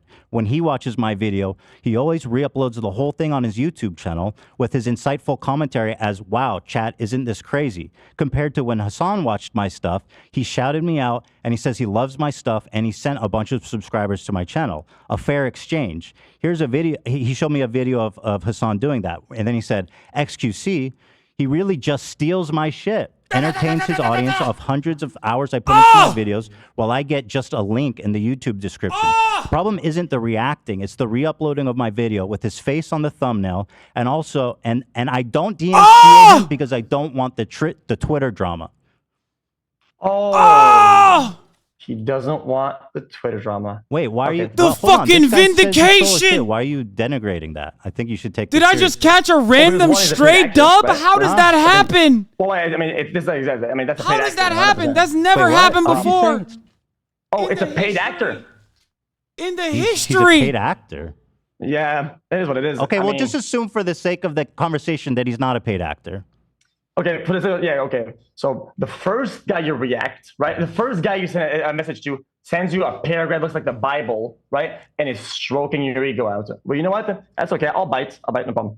Yeah, just yeah. So what's really cool about this, right, is that we can make that type of interaction to have with this person and make it 10 times better for our ecosystem, right? That is crazy. What I watch, what I upload. If he had asked, he doesn't have to. He can use the That's DMCA never happened system. before. I've And literally never maybe experienced that. A random debate W? We That never never make drama for happens. DMCA stuff. But then I don't know what you're talking about, dude. Why are you not responding to his accusation? He says you're stealing his shit. Let me elaborate. I don't know. Okay. I like that he hit him with a paid actor. He would be a data outlier of a person who doesn't like it, and we can either recurve that, make it better, and I will de-damage him for every dollar that he has lost to me. Right? If he had analytics to back up how much the video on YouTube cannibalized his, or if any sort of damaging data or stats behind it, I would be more than happy to give him 10x whatever damage was good. caused. He'll reach out. Have you ever paid anybody 10x before? Has that ever happened? We have How many times? before. Whenever it arises, How many times does it happen? I will have to check with editor, but not a lot. I do think that he will probably try to turn around and be like, well, this is a guy who hates Hasan or some shit like that, to which Ethan will respond with, well, that's a separate argument that Hasan needs to talk with. Because, like, that's the only avenue that he has. He's like, Hasan bad. Like, that's not your right. Shouldn't you apologize to Vince? Yes, I apologize to Vince. It's not his job to come ask you for reparations for you stealing from him. Don't you understand that? So what you're saying is that you went digging for victims. That I literally messaged one dude. Okay, so nobody in your production room believes Why that. don't you just apologize to Vince Vintage? I absolutely will, and I feel I didn't get a Twitter DM. I didn't get nothing. I feel really bad. You want to know why? Because all about the whole sphere of this, everything around it, is to make something good happen. Right? And that matters to me a lot. That's such bullshit, bro. Nice try. You literally do it to enrich yourself. You're a multimillionaire and you steal content from small creators and you don't give a fuck about their rights or what they want. And then your only justification is, oh yeah, you can come chase me down and complain and try to get my attention so I can pay you for the shit I stole. It's total bullshit, bro. You're not creating anything big for anyone. You're just taking attention and views for yourself and you don't give a fuck about the consequences of that. It's not your decision to make that for other people's property. You sound like watch out! You sound like Robin Hood or something. Are you like some sort of hero or something like that? Because it seems like oh god, this is such a bad argument. XQC, you have high road on that. You literally he said high road Andy. Oh no, he's fucking train speaking, dude. Well, it's all okay. Fine, I did it. You know what I mean? It's like so stupid. What is it? What does because you can't use me as an example for your own thing because you keep saying that you're doing it. Not proven. You're doing it. You call me a thief, piece of shit when you're doing it. You haven't proven that. I don't know why you keep saying that. Let me send one DM. I will, guys. I'm going to send one message, and he will automatically give me a full response right now. Give me a minute for it. Okay. You're making fun of this message I got from Vince Vintage, which is a genuine, he was expressing himself genuinely, and he was disturbed by the way he uses content. Can I ask you another question related to Vince? I'll take it out right now. I will take it out. If Vince wants to come in right now and send me a DM, I'll take it out right now. I will give you every penny of that, and I'll say this ecosystem. For the record, I do believe that like XQC understands that it's not the best to react to videos, which is my perspective as well, ultimately. And that if a content creator genuinely has an issue with like a non-DMCA content, like if my fan channels, for example, upload a non-transformative react, I always urge those fan channels who are not connected to me at all to immediately take it down, or the content creator to DMCA, because ultimately nobody wants other content creators to get fucked over. I think the reason why XQC doesn't give a shit overall is because the overwhelming majority of content creators either don't give a shit, see a benefit from it, or maybe the third category, which is because they're scared. Well, that's because you just post a ton of shit there. No, you don't put any effort into it. Okay, and why do you think that is? Because you don't give a fuck. Okay. Clearly. So, gotcha. So these are cut downs for the people that we call the YouTube frogs that are just watching my shit. It's not your content, though. You guys are on the same side, but he goes full goblin. Doesn't care about creators' wishes. If he doesn't get permission beforehand, he doesn't care what happens. So I asked before Angle is disingenuous. Okay, then yeah, no, he doesn't ask before, but there are plenty of content creators that I don't ask for permission beforehand as well. One, because they're my friends, or two, because like it's a compelling video that I know I'm going to make a transformative product out of, right? And if I make a transformative product out of that and you see it on my YouTube page, that's, you know, that would be inappropriate for them to try and strike it down. Peter Santinello's videos are a great example of this. It's like 3 hours long usually, and I don't ever do the full React uploads. JCS videos are another great example as well. That, I mean, where I have communicated with JCS and he does appreciate it, but it doesn't even matter. Ultimately, there is still a lot of gray areas in this, but given the fact that the overwhelming majority of YouTubers don't even care about it, and that there are benefits to it as long as you're giving it your honest go ahead, it's not that serious of a conversation. Does that make sense? Like questions, I'm just going to give you a fact then, right? People that don't watch React content do not get served React content. If somebody wants to watch us react it, no, I don't think XQC doesn't. No, I think XQC respects the content creator's rights and decisions as well. I will argue that I think if someone told him don't react to my shit, he would never react to it again. 100%. I don't think that 100% he would never react to it again. No, because there are parameters. Why the fuck would he do that? He wouldn't want the negative PR in general. No. Okay. And if you added 20 seconds of commentary to his video and you use the same title and the same thumbnail, you don't see any problem with that? No. Okay. There it is. So it seems like all you really need to say. So it seems that you don't care about. It seems you don't not just care I don't about think the law. XQC cares about anyone but himself. Yes, but there is also a selfish argument to make as to why he would not want negative PR associated with his reacts. Kurzgesagt told him to stop, and he did. Wait, really? They told him to stop? I'm shocked by that. Found one example of you doing this back in whatever year. You're a prolific thief, dude. You do this every day, multiple times a day on your YouTube channel. Gotcha. So I will go to somebody's house and say, take something, and he doesn't care, right? He generally doesn't, and never reached out. And you go out there and you go and seek the victims out, right? And you failed to establish a pattern of them being cannibalized the way that well, there's just one. I mean, one is enough, isn't it? Okay. In that case, it puts the burden of proof on you as well. Then, so you have permission. Yes, because I think I don't need permission to transform content, dude. Okay. So one of the videos that I have, but there's 4 ones. You guys see all of them. If you have proof, you ask permission to any of those, you win by a landslide. Why would I need proof to transform a video? I mean, the only one is me, Canyon, because he's my buddy. There's obviously ones where, like, it's obvious when you're buddies. I actually did ask me, Canyon. Oh, it's obvious. So well, you understand that on Twitch too. There's people that everyone's friends with, and like, but this guy, I mean, Vince. So, yeah. Okay, Ethan. So you're making assumptions about me, but we're not making assumptions about you. Not an assumption. I have a literal fucking message from the guy you stole from. It's not an assumption. It's literally a fact. Okay, so the whole reason why this debate was in the first place is that people were finding victims that didn't exist. They're saying, "Oh, this is a problem for people." Okay. So you found a person who doesn't like it. Yes. And there's multiple ways out. Actually, he even specifically named you as the problem. He said the other people actually clouded me up, where XQC completely stole my shit, added no valuable commentary, and then stole my views. That's specifically what he said, actually. Okay. So the guy's a problem, and instead of reaching out in any way, shape, or form, he waited for you, to the savior of the earth, to come in and just Robin Hood it and just be, guys, I got you, bro. Why? That's not a good dude. If he's unprepared for this, he did not expect this counter to come. So now he's just like, now he's just fucking flailing aggressively. Is that really a foreign idea to you, that they wouldn't want to deal with this power dynamic? Like, you would crush them if you said anything. Your fans would harass them into oblivion. That's too foreign for you to understand? So this guy, 400K subscribers, big views, YouTube videos, small creators that's about to fucking die from something.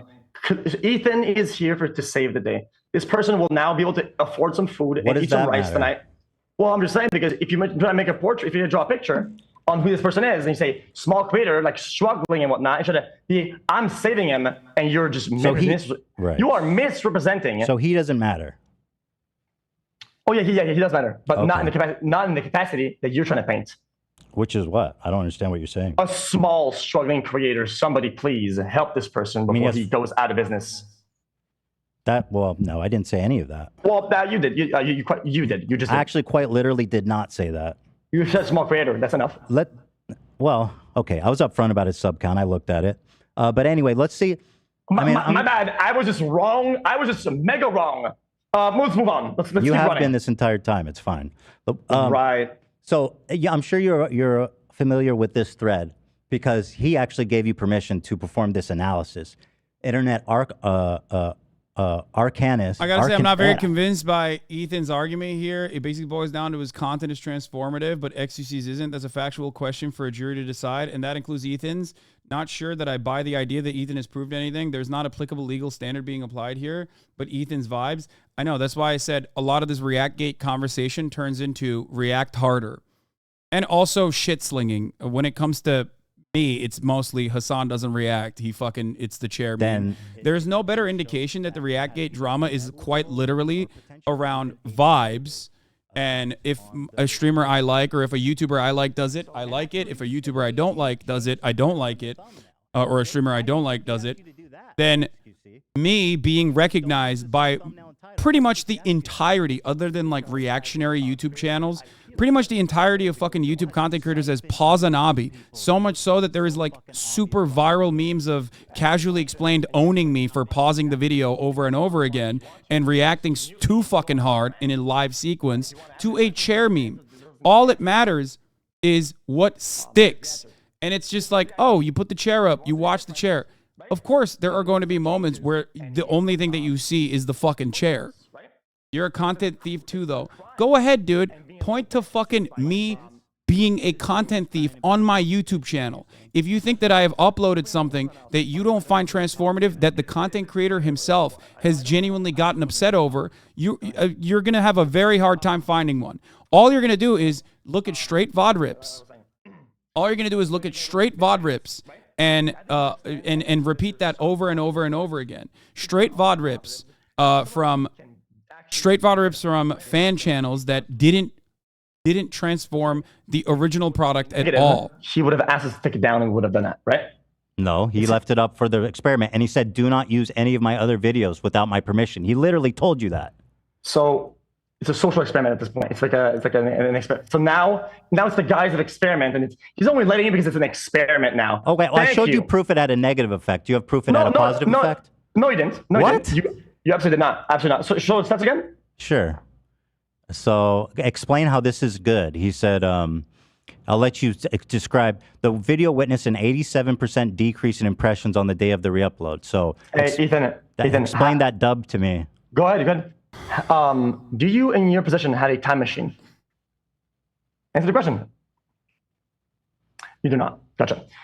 Since we're going to do the whole, I'll answer for you. You do not have a time machine, right? It is impossible to know how the video would have performed and how it would have went down in its natural curve over time, right? Whether I watched it That's or an not. assumption. You have no proof. I have proof. So you use... I have analytics. So one data set, right? You have no data set. At least I have a data set. Oh my God! And also, you're the dude stealing content, so the onus should be on you to prove the great benefit of it. You okay? I get what you're saying. Okay, I find it a little bit dishonorable and a little bit disappointing that in the middle of a conversation about analytics, you're spewing your words to your audience and mine. Juicers is watching you right now in his Discord. When we're trying to prove that, it quite literally doesn't help anybody. You're muddying the water for no reason. Literally had a good argument here. He had a good counter. He could have just started off with a good counter by being like, he literally has a dog in this fight. I have a dog in this fight on XQC side. That's why I said I'm a little bit in between both of these content creators with respect to where I'm at, what my position is. Because ultimately, it does devolve into a react harder conversation. If he had turned around and told Ethan, you need to react harder as well, there are plenty of opportunities, instead of doing a deceptively edited video, he could have had a better argument. Trouble with the premise. It has a striking resemblance to you trying to argue other points. It literally has no premise at all. It has no basis in reality. You're just throwing insults for the sake Go ahead. of I'm going doing to be quiet. I'm going to sit away. I'm going to pack. I'll sit away. Okay. Thank you. Yeah. Okay. So I don't know if you've done any statistical analysis in the past. I don't know if you've maybe had a stat class. Do you have any experience with statistics or not? Go ahead. Stats. Like, you should have had some stats. Do you have any experience with statistics or not? Go ahead. Just make your point. What does it matter? Okay. He could literally use the Austinox stats. If he had 3.5 brain cells right now, he would use Austinox's Twitter thread about me reacting to a video. It keeps going down at a certain rate. Like, he could literally pull this. Do you have any proof or any indicators that the video would have performed poorly or better after the reaction? So obviously, any data that we do have, which is of course just one, except he can't, because you literally promoted the channel and XQC did it. It's no, negative you or could negligible. find a fucking. And as the guy who is I mean, right? I mean, you certainly can't say that this helped the video. Are you actually arguing? The way to end this conversation is like ultimately to say, listen, it doesn't fucking matter, because most content creators, it's a gray area, because most content creators actually do benefit, and they think that they benefit even if they don't, and they don't have a problem with it, because if they did, they would DMCA me. But it's not making any sense. How is it that a 52% decrease in viewers is a dub for you? Because it could have been a 65%. It could have been a 65% decrease, right? It could have been worse. Yeah, it could have been worse. But okay. Do you have any proof that it would have been or wouldn't have been? Do you have any data behind that or not? I mean, dude, that's such a silly way to try to deflect from this really compelling data. Because in my data sets, I have a lot of data sets, a bunch of them, and all the video curves. Bro, if XQC was smart enough right now, he would just go down, scroll down to this part, and literally slam on Ethan. Not to defend XQC at all, but like, he's just doing such a bad job. Like, he could have just straight up fucking used this instead of just going, do you have data? Do you have data points? Do you have data? It's not compelling. He didn't even read his own fucking dumbass Twitter thread. Jesus Christ, dude. Ethan, I'm gonna be honest with you. I just lost 16 viewers since you've talked. Clearly, you're robbing me. How do you know that you're not boring? Maybe you're the fucking boring one. Oh, you're saying it's impossible to know because we only have a one. No, I know. Line, you're definitely more boring and not as fun to watch. That's a stop, Ethan! Don't do this. Really, that's a joke, of course. I think you're very entertaining. You're very talented. Oh, thanks, man. Oh, thank God. So I'll say this. Ultimately, I'm pretty perplexed by this conclusion that I guess negative data, even just one data set. Okay, I got you. You know what, dude? You want to go? I really didn't think you would bite on the data thing because you were gonna get fucking clapped, right? But since you want the data, okay. I mean, even though you're the one that has to prove something that's negative, I'll prove. Before you do that, can you do me a favor? Read number 3 of his stipulation. Which stipulation? Hold on, Dan will pull it up for you. This is one of his stipulations. I wouldn't do an internet anarchist versus XQC thing because it's clear that they like collaborated on this project together. So it's like not even it doesn't matter if it's non-transformative or not, because ultimately internet anarchist clearly is like talking to XQC. You know what I mean? In that situation. So it proves that it's like totally valid. It would be like a Meat Canyon circumstance. Ethan Ethan reacting to Meat Canyon is in a similar vein to XQC reacting to Internet Anarchists, because there's a prior consent. So it's totally a separate. It is totally a separate point. Or something, bro. Well, I'm just telling you. React harder, XQC. The way it says you, bro. Listen, hey, listen. You're the guy who sits like this in fucking 20 degrees and does this. So the transformative nature is about how straight you sit. Got it. Oh, Ethan, you want to talk about amount of transformation? Then if we want to move on to that topic, let's just get some of your I think your wife's old merch, right? Which is a direct yes, I love this topic. Oh yeah, he's gonna hit the fucking Glassdoor review. Some of the arguments I told you. Remember before this started, I was gonna say I told you that he was going to start shit slinging on because from the metric ton of like hate watching shit that Ethan has probably debated or talked about 1,000 times over. That's transformative, right? Ethan, come on. So let me ask you, before I address that, and I'm happy to, I'm going to address everything you said about Teddy Fresh. Go ahead. What does it matter if I'm a hypocrite? How does that affect this conversation we're having? Genuinely, because we're talking about the philosophical nature of taking people's videos, right? And I'm having this conversation with you, but instead of answering the question, you're constantly deflecting to prove that, no, I'm a bad guy. And I don't see why you would do that other than the fact that you don't have a good argument to argue the substance. Like, why do you keep deflecting? What does it matter if I'm a hypocrite? Ethan, you know, sometimes you send it like a tweet, and people still people comment in the bottom and they say, there's still time to delete this. Listen, Ethan, there's still time to fucking end the call and you go about your day, okay? Before you say some really fucking dumb shit, okay? When you're out here saying, what does it matter that I'm a hypocrite? Why is he talking like Sephiroth, dude? What does it matter that I'm a XQC hypocrite? got so mad. I'm genuinely curious. He got so mad he's throwing threads out. Goddamn. It makes you look no, like it doesn't. No, I'm genuinely curious. No. XQC, no, I really want you to answer it. And you fell on your face flat. No, it's time to let on the facts. No, it's an interesting philosophical question. Prove me wrong. Okay, first of all, the Teddy Fresh thing. So Teddy Fresh is a company with 30 employees. And by the way, I love whenever someone's losing a debate to me, they bring this up. It's literally the lowest hanging fruit. And if you know anything about me, you know I've talked about this 1,000 times. But I'll address it because you brought it up. Go ahead, We have like a whole team of designers.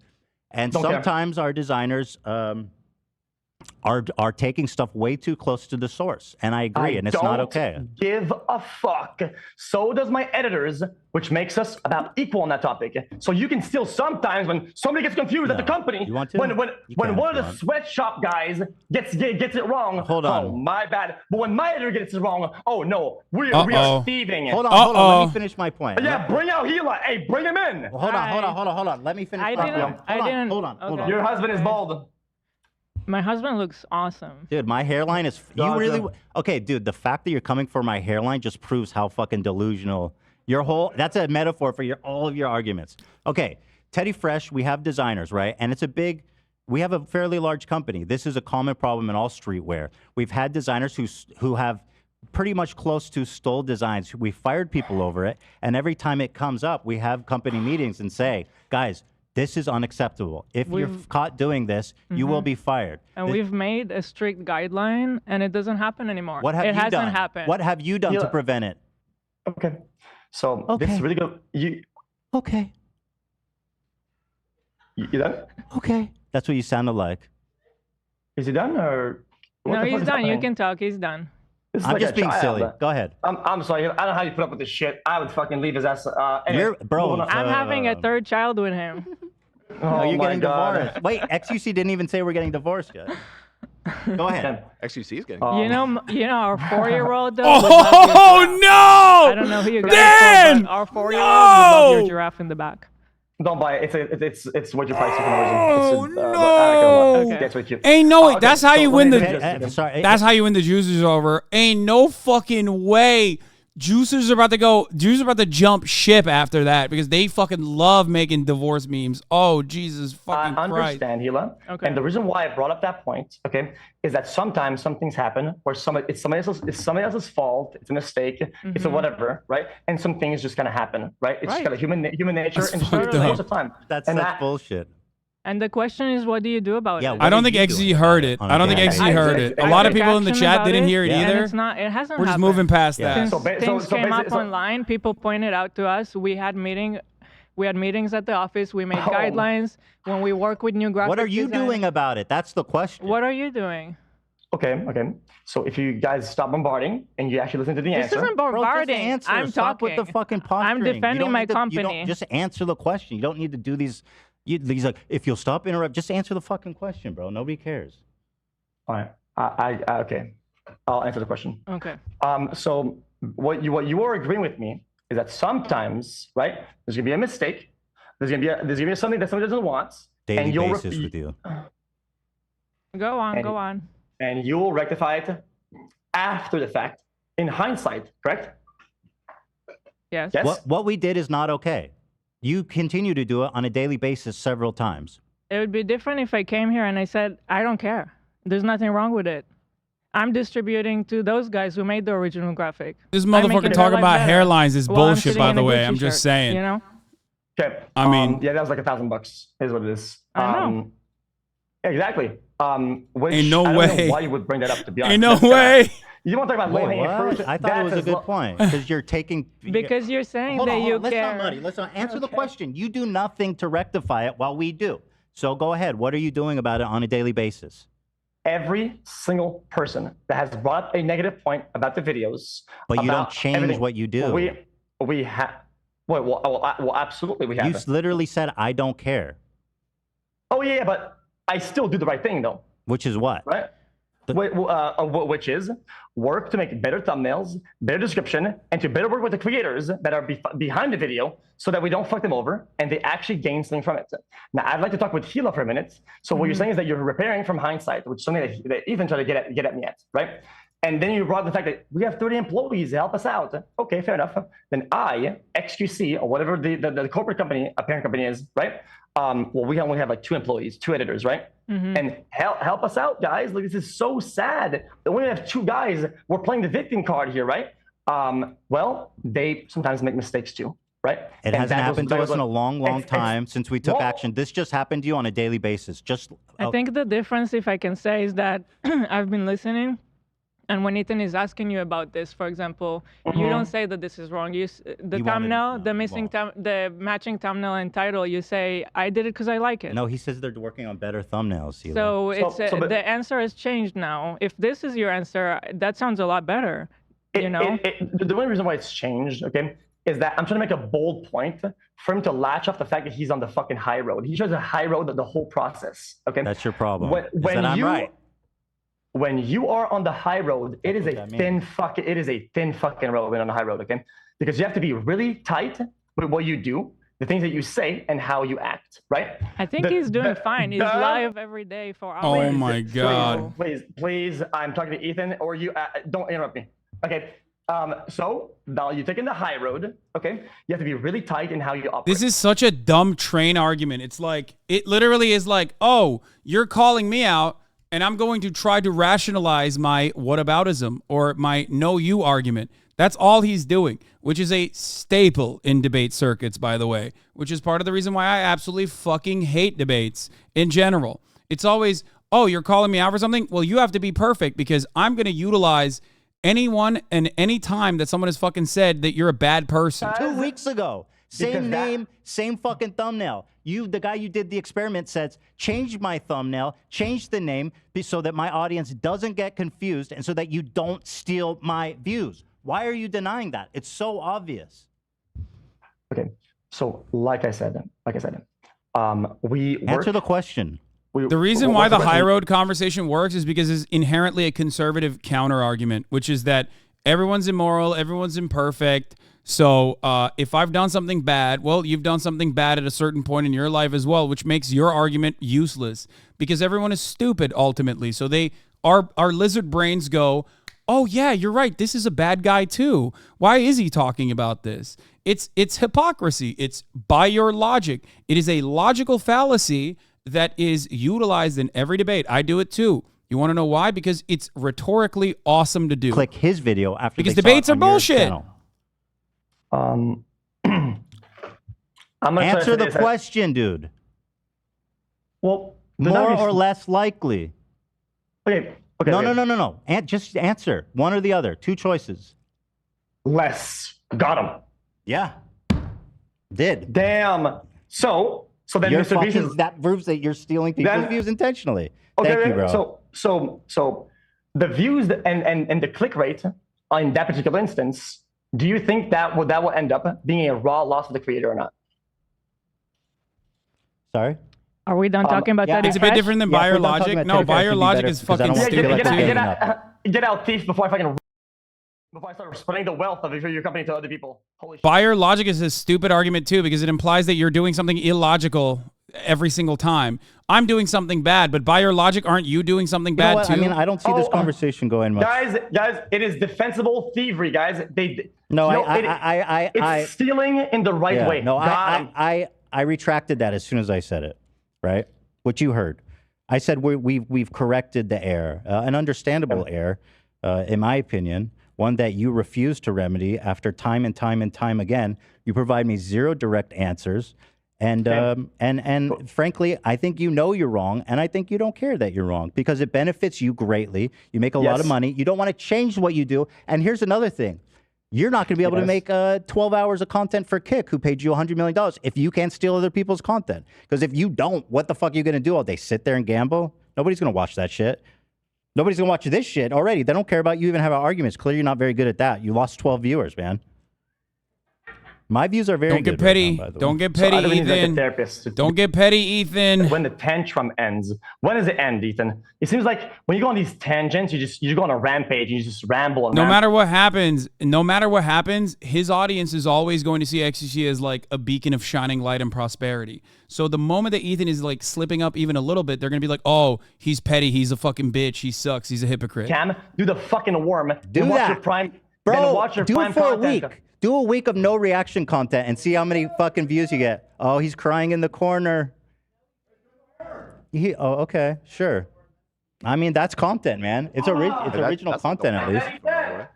Yes, do that, bro. Dude, do a week. You fucking love it, man. Bro, this is the most money you've gotten in the past fucking 4 years, bitch. It's awesome. Do a week of no react content. What the fuck is he doing? Even a day. Okay. I'm so glad I didn't serve the top of the hour ad break right then and there, and you guys got to see it. But of course, if you want uninterrupted broadcast experience, all you need to do is subscribe, baby. On the first wave, when here's a 3-minute ad break now. 90%. Let's see the figures. Wait, hold on. You're just being silly, bro. Am I being silly? He went fucking bananas mode. The burden of proof is what is that? Because if you make an argument, then you have to prove it. You go ahead, prove it. You haven't even shown. I mean, what? Dude, you're being silly. You're being ridiculous. Psychedelic Gazelle, thank you for the 50 big ones. I have to prove everything, and you have to prove nothing. That's not at all what's been happening. And you've done nothing except prove some defunct all right, thank you, buddy. It was a good chat. I think that we've done a good job. Thank you for the 50 get the subs. What you care about and how you feel about taking people's videos. I think it was illuminating. I think we had a really good conversation. Oh my God, it's over. Yeah. I mean, I don't think you have anything else interesting to say, so I think we can wrap it up. Really? Well, I think your audience thinks I have something interesting to say. It's just the problem is that you're running. How long do you want me to sit here and listen to you, watch you crawl around on the ground like a worm? I have a show to do, dude. Unlike you, I actually fucking organize and put work into my show. I understand for you, you're just burning time. You could sit here for 12 hours. That'd make your life easier. You wouldn't have to go steal videos. But me, I planned this. I have a show. I have a schedule. This has stopped being interesting because you're just sitting there saying silly shit and doing the worm. So with that being said, thank you for calling. I feel like it was very illuminating, and I wish you the best, and I hope you have a great stream. Oh, one more question. I wanted to ask him, who is Mr. Chair? Mr. Chair is... Here, actually, I'll show this. Fuck. I wanted to ask him that. Sorry. No, it's okay. It's okay. That was not going anywhere. No, it's but here, coming for the again. people still watching... I'm catching a stray again. I have a concept in my chat called Mr. Chair. If I'm gone and I watch a video and I leave, Mr. Chair watches the video for me. And chat fucking loves Mr. Chair more than they like me. Chat hates me. I think that means that they like the original video, the views of which you're stealing. But he's saying, yeah, I just walk away and my chair does the work for me. They love Mr. Chair, okay? And for them, that has value. And I think that can't be understated. The chair adds value. The chair. He said the chair, the empty chair. Like adds he's value. memeing. How can I have a Dude, conversation with come this on, he's guy? memeing. He's The memeing. truth He's is memeing as a that joke. He wants to be radically honest about what he's doing. He wants to say, I don't care about this. I'm doing it. I don't care. He wants to make $1 million. He wants to make $1 million exceptions. Oh, if Can you please explain to me why everybody's aiming at XQC all of a sudden? Please, can you read and explain this to me? Since he got a contract, everyone's mauling at him. I can tell you. Back in the day, because first of all, top line approach. People do the same shit and shit sling on a vibes-based method, okay? There is no genuine logical consistency. It's you're okay if I like you, you're not okay if I don't. And because of my own personal, he knows all of your secrets? The fuck is red bar? Because my own, because of my own politics and what I believe in, I have garnered, and also the way that I behave, which is oftentimes very passionate, I have made a lot of enemies online. Okay? So for the time being, it was always go after Hasan. Anytime someone does some shit, go after Hasan. I mean, it still happens to this day. Like the Cenat situation went out of control. The Cenat situation went out of control, and what happened? Oh wait, that dude was like promoting some fucking random loser. Permaban that guy. Nowadays, instead of turning the direction directly back to me, XQC has garnered a lot of ill will from people as well. So now people kind of fucking hit on, people kind of don't feel bad about shitting on XQC. Before, you come across more narcissistic than passionate. Yeah, you will think I'm being narcissistic if you don't really consider the things that I'm arguing to be serious. You would think you started the riots when you were like top threat on the Godless website. Exactly. So, I mean, even XQC tried to do that in the conversation. He tried to pull the fucking Hasan bad ripcord in between the convo that he was having with Ethan, where he literally tried to turn around. He tried to turn around and say, well, you know, Hasan does this shit too. Yeah. Even today, XC threw me under the bus for no reason other than to deflect the convo away from him. It's just like a very easy way to just to change the pace. So to immediately find like a different vector of hate. And there's plenty of people out there who will jump on that when you toss it, right? But now XQC himself is actually getting a lot of negative attention. And once you get a lot of negative attention, and I tell this to content creators all the time, you should not respond to it. You should not respond to it. Obviously, there's certain exceptions. If it's like a horrific defamation circumstance or whatever, you should not respond to all of the negative attention, because the more you respond, the more content they'll make out of it. And the audience that draws in will only grow. I know this from personal experience because I can't stop defending myself. And in many respects, defending yourself means that you've already lost. Because no one, with certain exceptions, but most people online are not there to learn the truth. Most people online are not there to genuinely get a perspective. Okay? They're not there to get a genuine perspective. They're there to just shit sling. Responding to it is, call it the Hasanabi maneuver. It's unwinnable, but you protect the innocent from strays.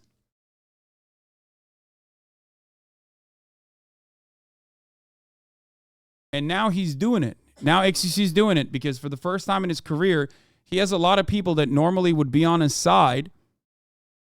He has a lot of people that would normally be on his side actually shitting on him.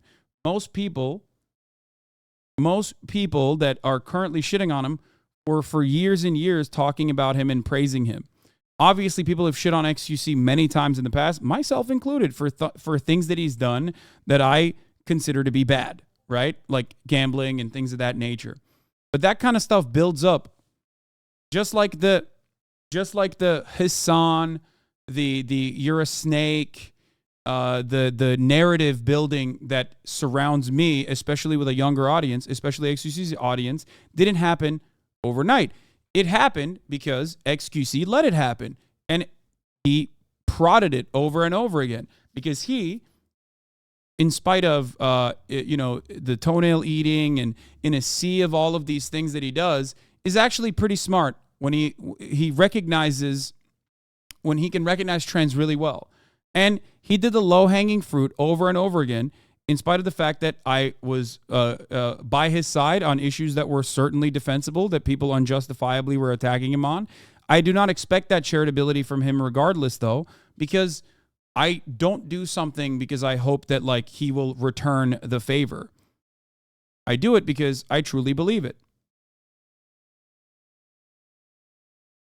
But yeah, he has great pattern recognition, and he saw that a lot of people would shit on me, so he's used me time and time again to pull the fucking parachute cord. So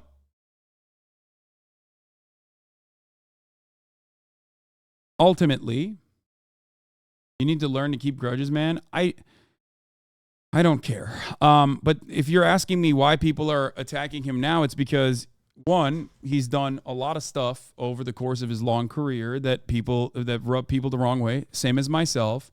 And now there is permission. There's this like weird unspoken rule. Like Charlie has been able to evade that permission from others for a very long time. Moist has been doing commentary for 12 years, 13 years. And he has been very careful not to ever offend the sensibilities of a lot of groups online that will come after him and eat his ass alive. He's never actually hit that point where like a lot of people turn around and start ripping into him. Here, great example.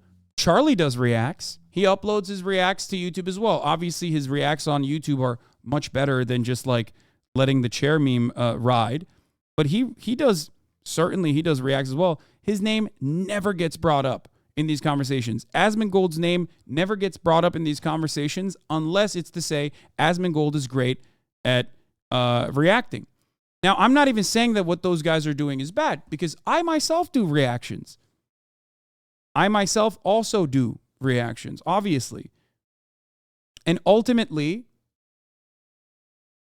it truly does not matter because, like I said, it is a gray area. There are a lot of positives and upsides to reacting to people's content. And there are a lot of people who get very upset about it. Ultimately, though, if you're doing it as transformative as possible, and the edits that are being uploaded also reflect that reality instead of like letting dead air play, there should never really be a problem.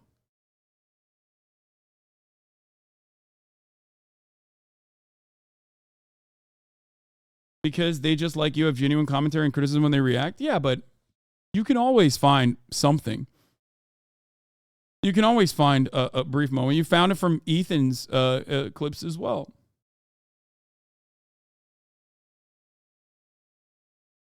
Asmon also had bad reacts. It just really comes down to who you like. Exactly. It doesn't matter. You will always find, you can always, if you look hard enough, because of the 8-hour-long content that we're putting out there, you can always find a moment that is clipped out of context. You can always find a dead air moment. It doesn't matter. Most people don't understand that for some reason. Well, I guess the reason is because they themselves are not the ones who are creating this content. Some YouTubers also don't understand how that can work even. You can always find something in my 10-hour VODs that will lead to creating a compelling narrative, and you can do that for XQC as well. You can do that for Asmongold as well. You can do that for Charlie as well. You can do that for whoever you have decided is a bad guy. Back in the day, this used to happen to Joe Rogan all the time. Because before Joe Rogan made a very obvious shift to the right, there would be moments where I, even as a massive Joe Rogan head, would recognize that the media was actually taking out of context. It would happen all the time. Why? Because it was one of the first examples of a 3-hour-long podcast setup, which created an opportunity for incredible clippable moments. Right? Even if you don't mean what everyone else is claiming you mean. You get it? And as far as people saying you get paid in exposure, one thing that a lot of people don't understand for some weird reason on the exposure part of the story is that it's bad because you do get paid in exposure on YouTube. Like that's literally how you make money. No, there is no how do you spend exposure. What do you guys think CPMs are? Yes, that is the reason why at the heart of this argument lies this back and forth that ultimately deviates into react harder, you're not reacting hard enough. You get it? Do you understand? That is the reason why other content companies in the past, content creators in the past, even in traditional media, have straight up like reacted and said, yeah, no, that's great. Like HGTV straight up said, react to our content.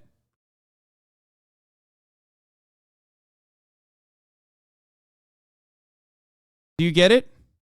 That's the reason why there's plenty of examples of like, there are plenty of examples out there of IP holders recognizing the value of Twitch streamers watching their content, even if they don't fully engage with it and do commentary. Okay? It just doesn't matter. Exposure is memeing though, dude. Ethan showed that impressions went down. When people say exposure, they don't mean click-through. They mean the vaporware of remuneration. Yes. The difference is, however, the one area where there is a difference is uploading full VOD rips. Okay? Some content creators do see a benefit from it. Others do not. And that's the main point. Okay? Some content creators actually do see a benefit from just any kind of exposure. Others do not. Okay?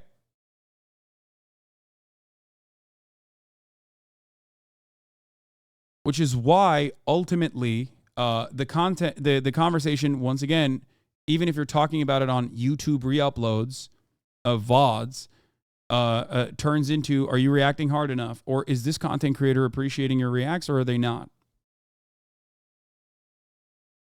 But that is precisely the reason why this thing dies down usually and then comes back out again. And it's always like similar content creators who are making a big fuss about it. But the ones that are actually critical of it, for example, are critical of it on very nuanced positions where they openly will state they don't even care if Twitch streamers are watching, as long as they are like, you know, appreciating it and enjoying it. You know what I mean?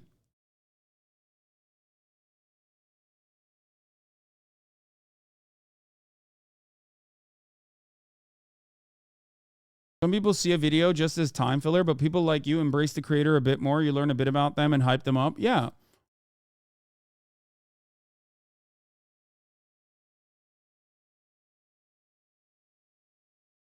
The content creator community just needs to come up with an agreed manifesto of how other people's content can be used. No, because they don't agree on the same thing.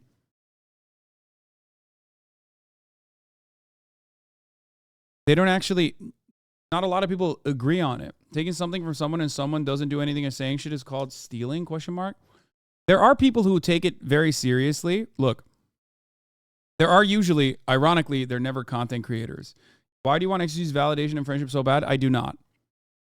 This is not an argument. You're just in here trying to personalize this conversation, and it's odd. And you will get at least 7 days off. You won't get permaban, but you will definitely get 7 days off if you come in here and do that. I do not care about that. Please keep your parasocial analysis to yourself. Okay?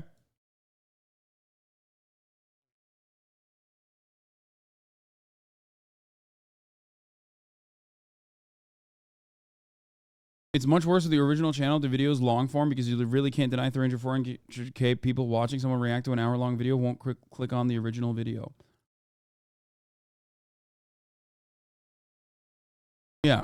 It ultimately comes down to the re-upload to YouTube and whether that individual content creator likes that you reacted to their video or not.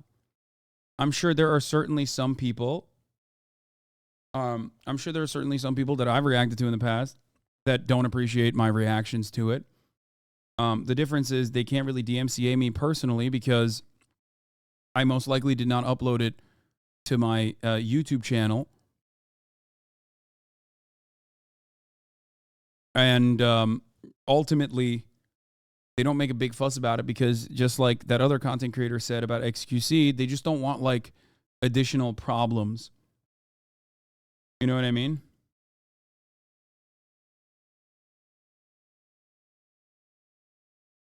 And I want to make sure that I avoid that. I want to make sure that I don't actually harm other content creators in this situation. I do think fear plays a big part. Nobody wants a war with XQC. Yeah.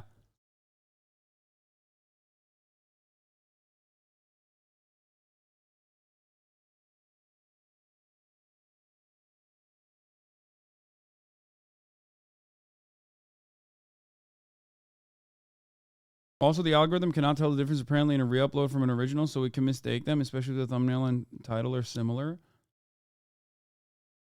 Yeah. So there are benefits to a big streamer watching your video, and then there are negatives to it as well, for sure. It ultimately comes down to the content creator who's being reacted to. And as far as I understand, a lot of the content creators that I watch are either my friends or they appreciate the content that I react to when I'm reacting to their videos. I also do try to make a significant effort and ensure that the content that I'm reacting is transformative in nature. Okay? What do I mean by that? I always double, maybe sometimes even triple, sometimes quadruple the runtime of the original video with other videos that I pull that are complementary to the argument, because most of the time I try to use videos as a narrative. In that circumstance, will there be moments where I go pee? Absolutely. I'm still listening to the video. In my mind, there is no difference between me watching it and sitting and not really saying anything versus pissing and watching the video and hearing it. But having said that, the optics of it are terrible. You a bitch. I'll slap the fuck out of you IRL. On God, nah, you a bitch. Are you listening to what? Oh, Austin is laughing. Yeah, Austin said it's because you're like 6'8". What the fuck is he gonna do? I know he's not gonna be able to reach my face. He's also had an account since 2015. Anyway.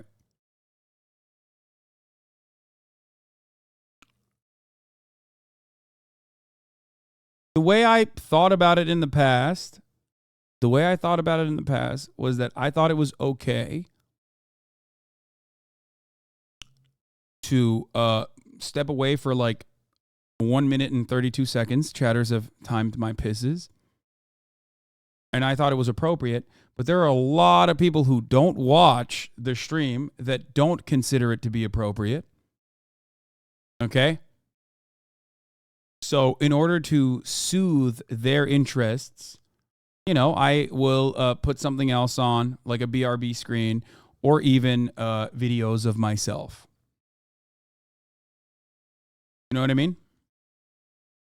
It's always funny, though, because most of the people that throw the chair meme, I know, have never watched and never will watch.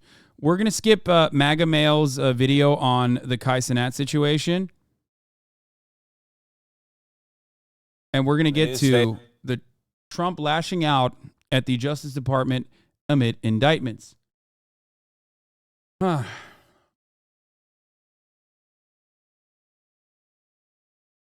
Throw the chair meme, meaning did you see the video from Alabama? Oh, yeah, we already watched it. I did a fucking 2-hour analysis on the Alabama fight. I will admit, though, Ethan is very good, and he's gotten a lot better at debating, like a lot better at debating. And you know, the one thing that I hope he didn't do was basically, what do you call it? Basically get like real petty, real catty with them, because he's at his best, right? He's at his absolute best when he doesn't get catty from the jump and just like does a slow boil. And before you recognize it, before you recognize it, you're a frog in a pan, and the water is getting hotter and hotter, but it's happening slowly but surely. So before you recognize it, you're already in it. You're boiled. Do you get it? That's him at his best.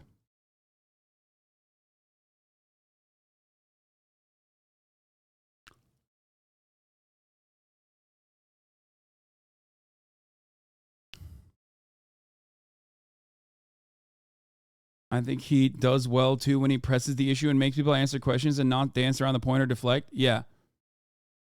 I found out the frog thing was from a study where they drugged the shit out of the frogs law. I did not know that. It was hard for him to do it because the debate premise wasn't very good. Yeah, I agree. Because this is like, in many ways, it's a perfect debate. Why? Because it's bullshit. It's stupid. Most people don't care. Obviously, my community doesn't give a shit. And Ethan's community doesn't give a shit either. Because Ethan also reacts. You know what I mean? And I do as well. So why the fuck would you give a shit? You're like, yeah, no, I have no problem with this. I don't want one. Thank you. That was really nice of you, though. Why, you want to come in? You want to come in a bit? Okay. Whenever you want. I mean, I'm just going to go pee. Well, you want me to put and then we'll do some lib. Later? What? Sure. I'll have it later. Thank you.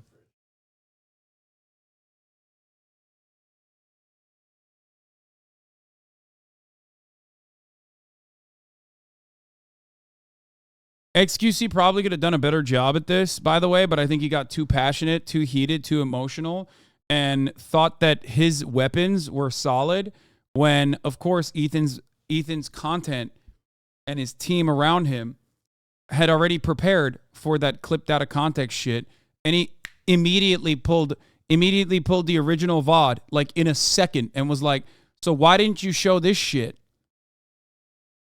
What is this? Hey, bro, can I ask you a Q? I'm curious if XQC ever contacted you to ask for permission to react to your vids. Also, I'm curious how you felt about it. Thank you, dude. And then he responded. There you go. Here you go, guys.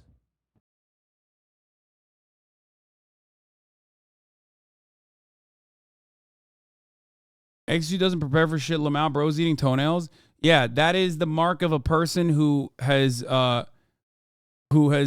personally gotten a lot of praise for a very long time and doesn't recognize that, like, when he's in contentious waters, he actually does need to prepare.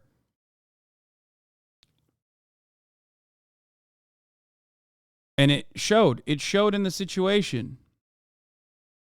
It showed in the situation. He didn't do enough prep work. He thought that his, like, main counter was going to be all the regular shit slinging that has been done towards Ethan time and time again. And it's like, you don't want to.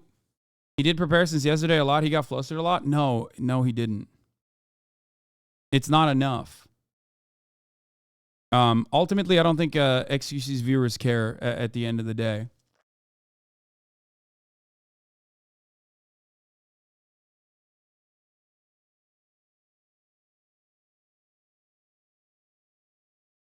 But now he'll talk shit about Ethan for a fucking month. He'll maybe talk shit about me as well. Has anyone ever done the worm as a retort in a debate in a history of man before today? To be fair, I don't think anyone has ever done that, which was pretty cool.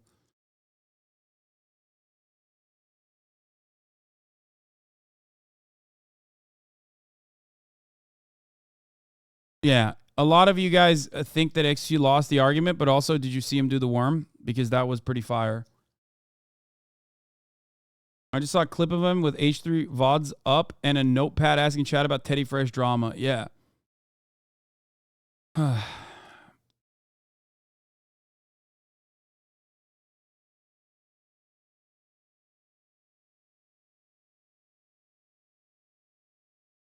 At first, I thought he was genuinely surprising. I thought he was making clear arguments. He will talk shit about him for a month about you, and y'all be cool again. Funny dynamic. We're not cool. We're fucking coworkers. Okay. I think a lot of you guys mistake my my grace for like my interest in like sucking clout or something. Okay. You need to stop. I will always defend the truth no matter what. If XQC is being yelled at for an unjustifiable reason, I will say it. If XQC deserves to be yelled at for something serious, I will say it. It's kind of ridiculous that you motherfuckers always come to me and say this dumb shit. Okay?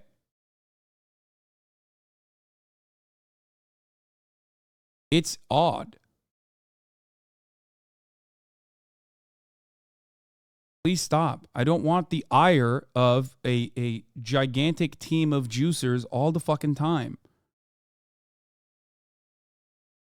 I don't want additional fucking drama, because no matter what happens, I will get it. And XQC will weaponize it and deploy it towards me all the time. And it's very frustrating.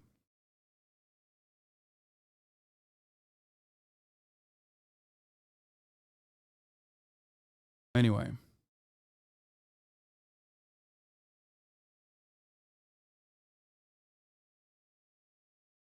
Ethan's just reiterating to the clip complex to not upload the entire debate, please. Yeah, I mean, I've said it already. Fucking strike their asses down. You know what I mean? If they try to.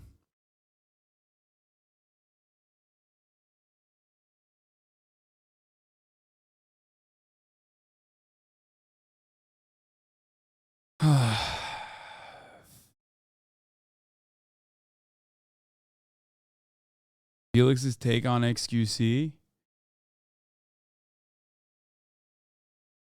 People get mad at XQC for doing React content, but isn't that basically what Hannah Arendt did at Nuremberg? Okay, my 32-hour long flight with no Wi-Fi is about to take off. See you guys soon. No, it's a joke, man. He's not flying for 32 hours. That's a double joke. He's making a joke about the lady who made a joke about Ebola before flying to Africa. Yeah.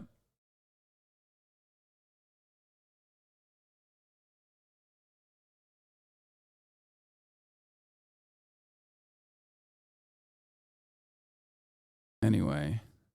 Oh, speaking of Felix, he will be on the broadcast tomorrow. That's right. Not XQC, obviously. I'm talking about Felix Biederman. Ethan, sometimes you send a... You know what's funny? I know I steal a lot of takes from chat all the time. Okay? But this is hilarious. Sometimes the chat steals my take and posts it on the fucking Twitter, on the timeline. Verbatim. Hassan just took what I said and posted it. And people still comment in the bottom and they say, there's still time to delete this. Listen, Ethan, there's still time to fucking end the call and you go about your day, okay? Before you say some really fucking dumb shit, okay? When you're out here saying, what is the matter that Get to the fucking point, Ethan. Get to the fucking point, dude. Let's be real. Chat steals your takes all the time. IRL, we just don't see it. Yeah, I mean, obviously, that's my point. I want that to happen. That's the reason why I do these takes to begin with. I want you to do this. Ethan acts like HC has no content, but the worm was honestly the most fire content of the year. The whole debate was. Yeah. I've said this before. I think like bottom of the barrel debates like this are very good. because debates are supposed to be about bullshit. They are bullshit. You don't actually arrive at a fucking truth in that situation. It's basically about making your opponent look bad and trying to rationalize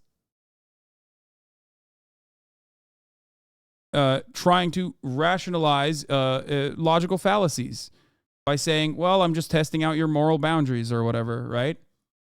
Just like the whataboutism that XQC engaged in and then turned around and said, well, I'm just trying to figure it out. I'm just trying to figure out like why you think you can high road here. I stole A-word coded and other little bits of slang, and it scored me points with my trans girlfriend's queer friend group. I appreciate you, big dog. You're welcome.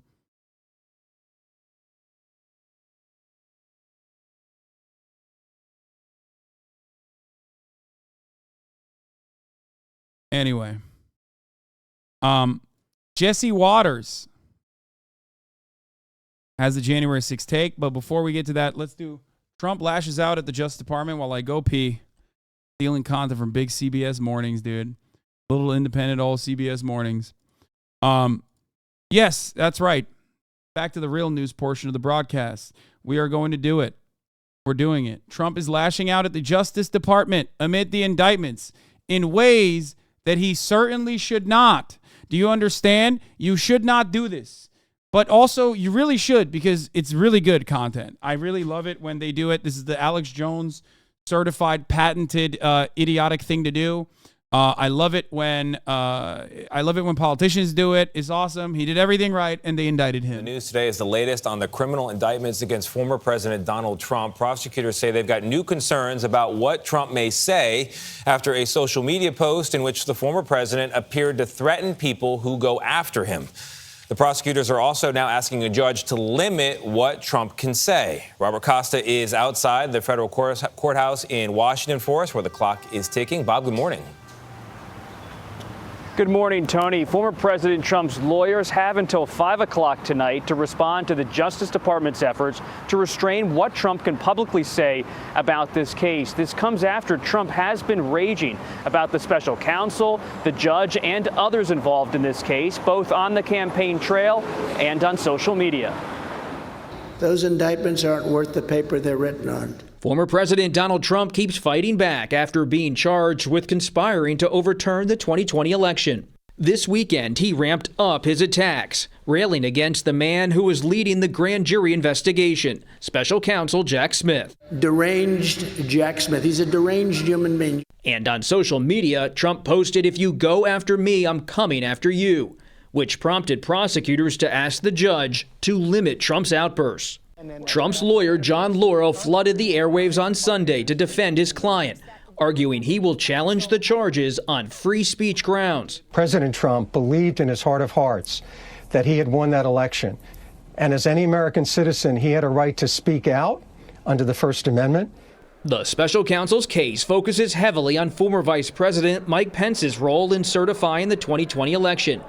Trump's legal team claims their client just asked Pence to pause the counting of electoral votes on January 6th. But Pence says he was asked to reject votes outright. That he was being told that I had the right to overturn the election, to reject or return votes.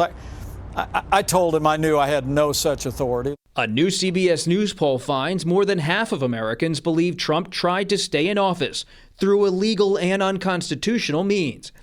And 86% of Republicans say they see the investigations as a means of stopping Trump's campaign, a belief echoed by many Trump voters. I mean, it doesn't matter to me. They can indict him 100 times. It's silly. The continued support for Trump inside the GOP is why many rivals are hesitant to take on the frontrunner. Why is everyone else in the field seemingly avoiding Trump, tiptoeing around him? I think it's one of two things. They're either unwilling to do it because they have aspirations, maybe a vice presidential bid or a Trump cabinet, and some of them are just unable to do it. If you want to be the man, Bob, you got to beat the man. Trump's lawyer also says he is going to push for a venue change in this case outside of Washington, arguing Trump can't get a fair hearing in a Democratic-leaning city. That's a motion many January 6th defendants have made, news, but so folks, far, believe me. none have been successful. Gail. can't get a fair trial in a Democrat-run city, folks. It's very sad. It really shouldn't happen, but it is. Look, I just walked in. I'm raw dogging this react because I missed the first 3 minutes of the video. I'm obviously not very qualified for this, but here I am. Hello. Welcome to the Hasanabi broadcast hosted by Austin Show. He really just said, get in there and react. I was like, I don't know what to do here. I would like to officially make an endorsement. However, I am endorsing Joe Biden for the 2024 presidential election. I know that comes as a surprise to all of you, but I'm doing so. I want to get ahead of it. I think that now's the time to kind of push everything over the edge. I feel like I'm drowning. Son, you just threw me into. I don't know shit about what's going on here. I mean, I know he's indicted, and this is okay. Now I'm about to hit my stride as a political commentator. Here we go. Look, finally an indictment that I'm happy about. Okay, the last indictments were weak ass indictments about stolen documents. Nobody gives a shit about this. I wanted the juicy January 6th overturn the election indictments. These indictments, in my opinion, should have come first. That's what I think. I think they should have come first. Fuck the other indictments. They're pussy-ass indictments. They feed into the right-wing narrative that he's done nothing wrong. And I'll be honest, I think they're weak. But the other ones, they're true, they're real, they're authentic, they're natural, they're beautiful. But these ones, these new indictments, now these are the real shit. This is... Now you're saying madness. Now I'm saying madness? What do you mean? Going crazy. What do you... You're going crazy. No, I agree. So See what I'm saying? He agrees. I'll give you two categories, right? Okay. The Alvin Bragg Manhattan one is both like not a very big offense, like not a very big criminal offense in general. Right. And it also was like put together with ticker tape. Yeah. That's number one. The classified document one was open and shut, but it still wasn't like as grave of an offense. Obviously, people care about it in D.C. This last one is both a grave offense, trying to overturn the results of an election through improper means and conspiring to, to engage in an act of fraud.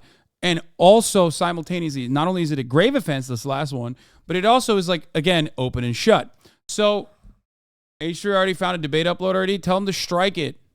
Tell him to strike his ass. DMCA it right now.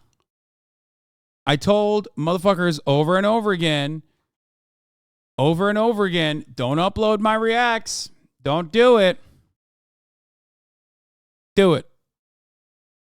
Sorry. It's a bot channel. Yes, probably. I know my Wikipedia page says I'm 37. Okay, I've got my team on it. I don't know how that stuck for over 24 hours. Look at this. This guy immediately posted it. Look, like, oh, let's look. Let's see. So it's a React channel, right? Hasanabi Huge. Oh, that's crazy. That's crazy. Can't believe it. Hasanabi Huge. Can't believe it. Huge. Can't believe it. Once again, look at that. Fucking told them not to do it. These motherfuckers don't care. They buy channels and they upload whatever the fuck I do. Get fucked. Get clapped. Huge.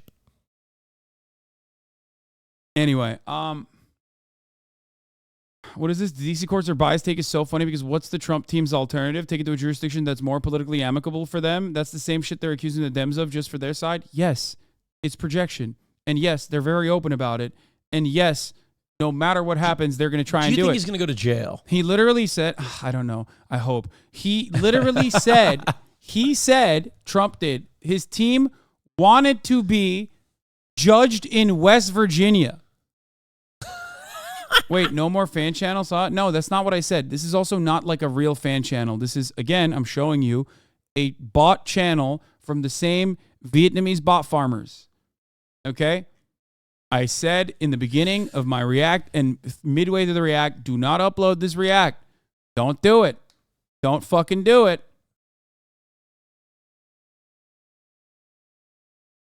Anyway,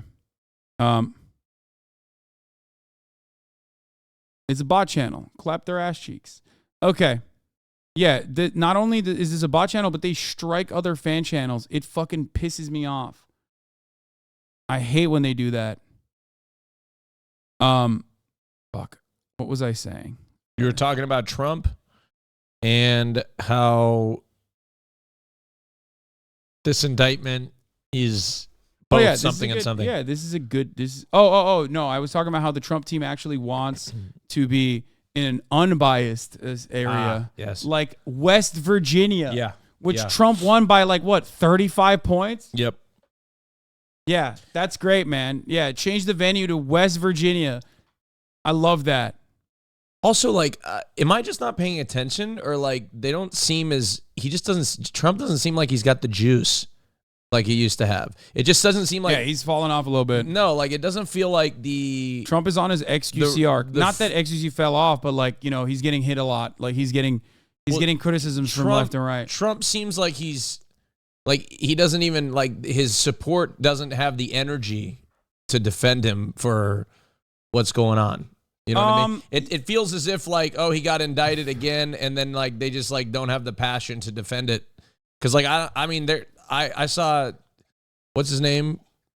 Tim Pool, who desperately wants a civil war. Oh, yeah. I think Tim Pool just tweets shit now. I don't even think he believes anything. No, he always does that. He just doesn't even. He'll sometimes just tweet say shit just as off the cuff, and I'm just like, it's not fooling me anymore. It's just shit just to get reacts and likes, right? He'll sometimes. It has nothing to do with what he believes. He's just trying to tweet some wacky shit for engagement. Sometimes, yeah, exactly. Like he'll sometimes say some shit that, like, even his audience is like, "What the fuck are you saying?" Like, I don't like that you said this. Yeah. Because he's just saying it for engagement, 100%. Yeah, like I think something about this. I love you, but there's plenty of enthusiasm for out here in the wild. Yes, we're not measuring Trump by comparing him to fucking Ron DeSantis. We're measuring Trump by comparing him to Trump 4 years ago. Yeah. Okay? When Trump on January 6th peaked at his, like, popularity and his momentum. You get it? It peaked. He did it. Yeah. He was peaking. So much so that, like, he had 2,000 people try and break into the Capitol successfully and, like, you know, steal Nancy Pelosi's gavel and shit. Now, when he has an arraignment, you can't even get like 50 normal people to show up. Yeah, that's the thing. Like, there's not this outrage. It's ironic because, look, I've said this before. If Trump wants his juice back, he has to post on Twitter. This week. It's so funny. He has to post on Twitter. Elon Musk has already allowed him to post on Twitter, has begged him to post on Twitter, and he's not doing it, which is hilarious because if he were to fucking post on Twitter, he could get some of his juice back because then the media would cover him more frequently. Because, like, everyone on the media is still on Twitter and they can't stop paying attention to it, myself included. The fact that he's on Truth Social unironically hurts him. Yeah, because people like you on the other side of the political spectrum are going to quote him and talk about him. Yes. And his name is going to, it's going to spread everywhere. Yes. I'm going to talk about him, which is very important. Yeah, Austin Show's going to talk about him. Hoscourt Streams is going to talk about him. I'm going to cover politics. Yeah. I refuse to cover him on True Social. You know what I mean? Yeah, exactly. Fucked up. He's losing out on a massive audience. However, let's see what his dick riders are still saying. I love Fox News, my favorite. Let's do a little hog watching. Oh, fuck yeah. Obama, Joe Biden. You can say that. You just can't say she's an idiot. Right, but there's nothing wrong with. But I would imagine if someone accused me of the things they accuse the president of, I would be saying I didn't do those. I wouldn't be personalizing with the judge. But that's he has every right to do that. But what he does not have a right to do is to attack the court and to attack the prosecutor personally. If you want to attack their case. No. That's the 5. So the 5 always has that seat is the anointed liberal seat. Oh. So whoever sits in that seat, You could have Hitler on that seat, and they still have to make arguments from the liberal perspective. Oh, okay. Yeah, that's like Are they the just whole. cosplaying as a liberal, or are they actually liberal? Usually they are like they have like some liberal adjacent opinions, but yeah, that's the cuck chair. Like you have to sit there and you have to say things like it was Geraldo. What was it? No, is it? What was his name? Fucking Greg Giraldo? No, not Greg Giraldo. Was it Rivera? Geraldo Rivera? Was it? Am I crazy? I'm forgetting. Yeah, it was Geraldo Rivera who used to sit on that chair. Then there's that one lady who was like MTV VJ who sits on that chair sometimes. Yeah. You have to sit there and basically argue like, you know, maybe we shouldn't execute gay people in the streets in broad daylight. And then they're like, oh, why would you say that, you fucking idiot? What a pussy. Yeah. That's usually the thing that you're supposed to say. You know what I mean? Kennedy is not a lib. Oh, maybe it's not Kennedy. It's another lady that looks like her. I forget. Yeah, and then Greg Gutfeld sits there and he's like, what do you mean? What do you mean you can't like date rape women? How else will I get pussy? And then like all of the female Fox News hosts are like cringing, but like they contractually are obligated to not say that Greg Gutfeld is a disgusting cretin. You know what I mean? It's like that. That's like basically the dynamic. So he's sitting in the cuck chair. Okay. Okay, so he's the cuck. Got it. Okay, yeah, makes sense. I think he's should be fully protected for Okay, so what if in discovery, the Department of Justice hands us stuff to his defense attorney and it said Oh, it's Jessica Tarlaw. we had agents crawling all over January 6th. Trump can't say that during an election campaign? I think he's going to say what he wants, given his history. I think he will not be taking things back when he's trying to run for president and has all of these indictments. I'm not surprised that the Department of Justice would like him to say less. They don't have any credibility when it comes to the repeated things they've. Yeah, famously, what an unreasonable request from the Department of Justice to say, don't engage in the harassment of witnesses when an active Department of Justice court case is happening. That's so unreasonable. The motherfucker is on tape asking for 11,000 votes from the Secretary of State of Georgia. What more evidence could you need? Yeah, it's just like, wow. He's on tape. Austin, he did everything right and they indicted him. I don't understand. He's on fucking tape. He did everything right and they indicted him, you fucking libtard. I can't even believe it. It's unfathomable. It's right in front of your fucking face, you fucking moron. He did everything right and they indicted him. He's on tape asking, could you find some more votes, please? I'm trying to overturn the election. That's by the way, that's separate. That's the Georgia Rico case. Well, whatever. But he's done a lot of shit. He's on tape. Austin, he was standing in the Capitol saying, stand back and stand by. Austin, I mean, he was right there. Austin, what? He did everything right and they indicted him. I just can't. How can you can't with these people. They're no hope. They're no hope. Okay, but have you considered that he did everything right? I mean, I've considered and then they still indicted him. I know. I've really considered it. I've really considered it. God damn it. Oh, my God. What is hatching schemes illegal now? Fox News anchor Julie Banderas, hatching schemes to stay in office is not a crime. And claiming you won an election, you know you lost is not a crime. Wait, what? No! Yes! What the fuck? Yes! First of all, this argument is awesome because I've made this argument jokingly in defense of drunk driving so many times to prove to you how stupid it is. Your Honor, didn't know drinking was illegal, didn't know driving was illegal. What crime have I done here? Maybe the combination of the two. Have you thought about that? That's the point. That's literally the point. You can't do that.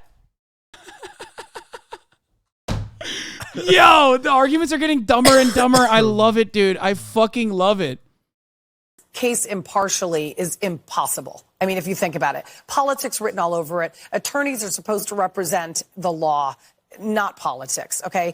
Judges, same. Judges are the only ones that are able to recuse themselves, okay? So it's up to a judge to recuse themselves. If they've got it in for one of their future cases, there's no way they're going to recuse themselves. So obviously the system is a little bit broken, I would have to say. Let's move over to Fulton County, Georgia, because in that district, they're potentially going to be coming forth with a fourth indictment.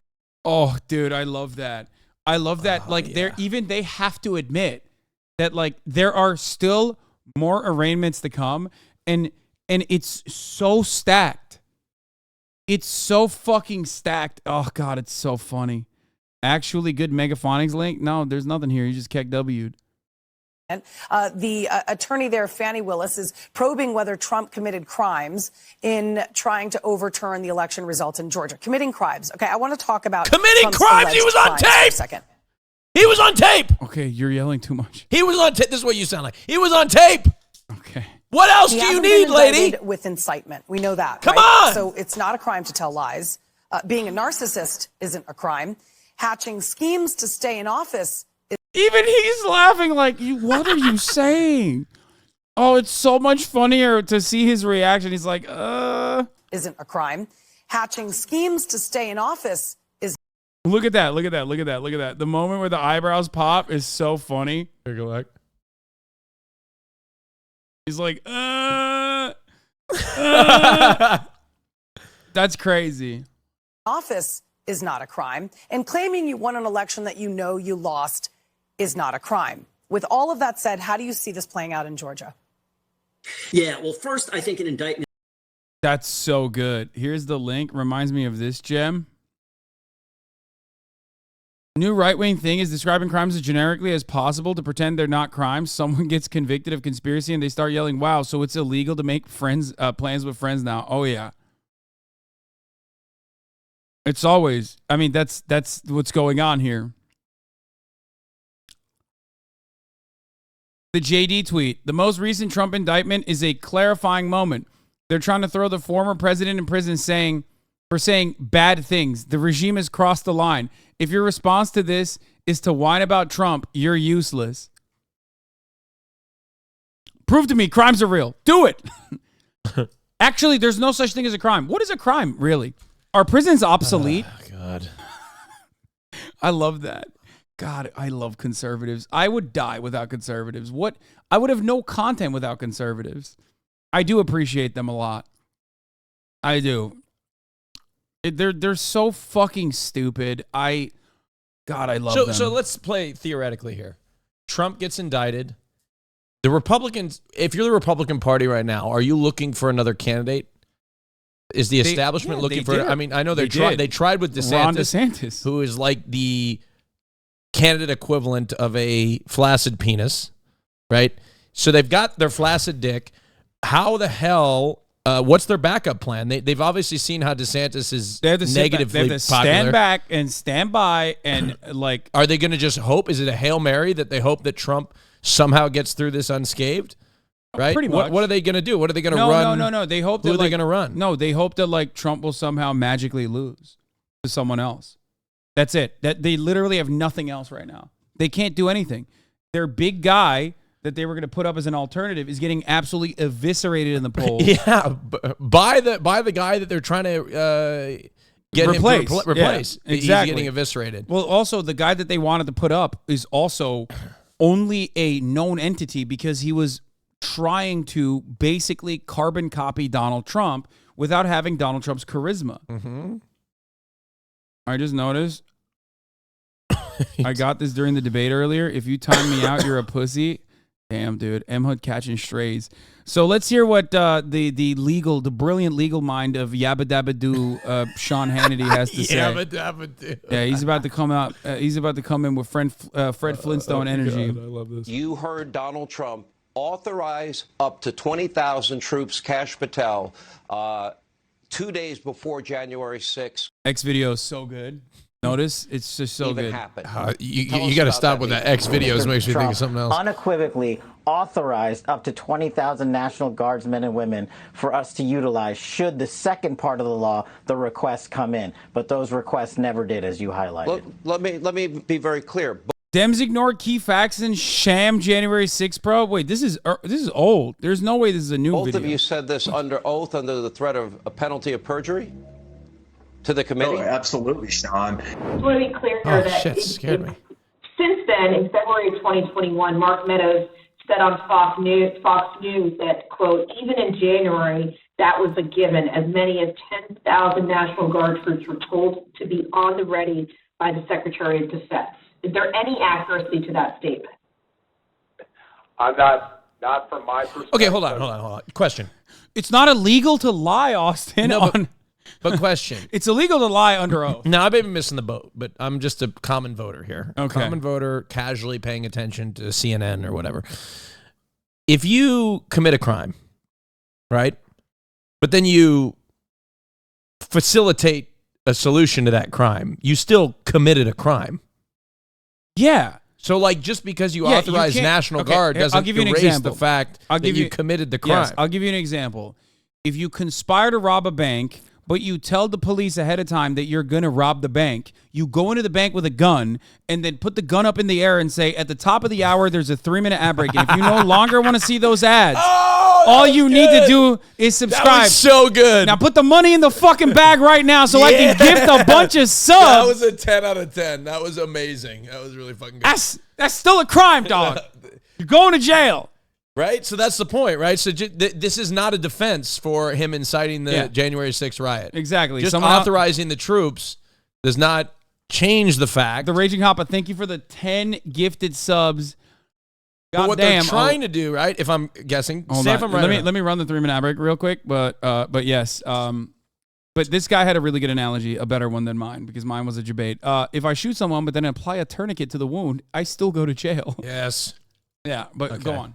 So basically, they're trying to use this as a defense for that he did not incite the riot, because why would you incite a riot if you authorized 20,000 troops for something that you didn't incite? Is that what they're trying to do? That was the shitty argument that they're trying to put together. It's a shitty argument. But also, it doesn't even matter because he is lying on Fox News, but under the threat of perjury, he's telling this. Never given any direction or order or knew of any plans of that nature. So I was surprised by seeing that publicly, but I don't know the context or even where it was. No, so they're trying to use that as a defense, and it didn't even happen. Had plans for activating more. It wouldn't even work as a defense, so it doesn't even matter. Yeah, it wouldn't work as a defense, and it didn't even happen to begin with. So yes, double cooked. But that was not anything more than contingency planning. There was no official message traffic or anything of that nature regarding. So just so we're clear, you did not have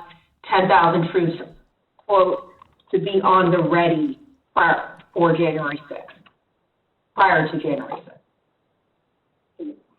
A non-military person probably could have some sort of weird interpretation, but no, to answer your question, no, that was not part of my plan. 9.72. Let's fucking go, dude. One of my best marks right there. Ooh, indictment watch. Oh shit. The streets in front of the Fulton County Courthouse in Atlanta has been closed. Grab your popcorn. Oh shit. Because you're going to love what's about to happen next, Austin. I did everything right and they indicted me. Everything right, folks. Oh, dude. Oh, for the record, apparently that was this morning, and nothing has happened. Here's more on the street closure in front of Fulton County Courthouse. The best part about the Fulton County one, are you ready? Georgia authorities have said that they will perp walk them, and there will be a mugshot. Oh, really? Yeah. Oh, yes. Wait, can he not? He doesn't have a choice in that matter? Yes. Oh, that's fucking. Yes. That's. Oh. Wait, so he doesn't have a choice. Moments like this, I turn into you. I'm like, I am you in the 2020 election, calling up, people in Texas to be like, oh, could you vote for Joe Biden? That's how liberal I get. I become such a libtard in that moment. Oh, because of content already for the election 2024. You best believe it. By the way, remember when Trump actually tried to make his own merch for the mugshot? That certainly won't come back and bite him in the ass when the real one comes out. Okay. Police in Atlanta have closed the street in front of Fulton County Courthouse ahead of a possible indictment for Donald Trump. DA Fani Willis has said she will announce a charging decision by September 1st in the probe of Trump's efforts to overturn his 2020 laws. Valencia is in Atlanta. Nick, you're seeing some new signs. Fulton County is preparing for an indictment against Mr. Trump. What are you seeing? That's right. Security preparations have really ramped up here, Dana, in the course of the last several weeks. They've been putting up metal barricades here. We understand some of these plastic barricades that they've put up, they've filled with water to make them harder to move. And of course, part of these ramped up security preparations have to do with the countless threats that the Fulton County DA has received since leading this investigation. Over the course of last year, some of those threats, Fani Willis says, have been credible. She's spoken about it publicly, saying that she's needed to change her own personal security detail. Of course, the rhetoric coming from the former president does not help that. He's called Fani Willis a racist. He said that this investigation is politically motivated, and now we're seeing road closures around Fulton County Courthouse. Pryor Street, this road right in front of the courthouse, has been shut down. I mentioned those barricades. We're seeing a heavier than normal police presence, and there is also this letter that Fani Willis sent to law enforcement agencies around Fulton County, telling them to be prepared for the potential of an indictment to happen anytime between now and the end of the month, or September 1st. There is currently two grand juries seated here in Fulton County. One of them is going to be tasked with hearing the evidence gathered by the special purpose grand jury. Remember, Dana, they handed over their charging recommendations in February. It will be that evidence that the grand jury looks at to decide whether or not indictments will be leveled here and Trump will be arrested and indicted for the fourth time. Dana? She's racist, free young thug. True. Yeah. DA Fani Willis is racist, but not for the reasons Donald Trump thinks she is. Bro, I'm getting dragged. Ethan is debating XQC. What do you mean Ethan is debating XQC? Yo, fast forward in the VOD, bro. It's you're 3 hours late. Yeah, you missed it, brother. Dude, I'm not gonna lie. I got a very rare like accidental stray W, and that never happens. Wait, is that even on LSF? I want to see it again.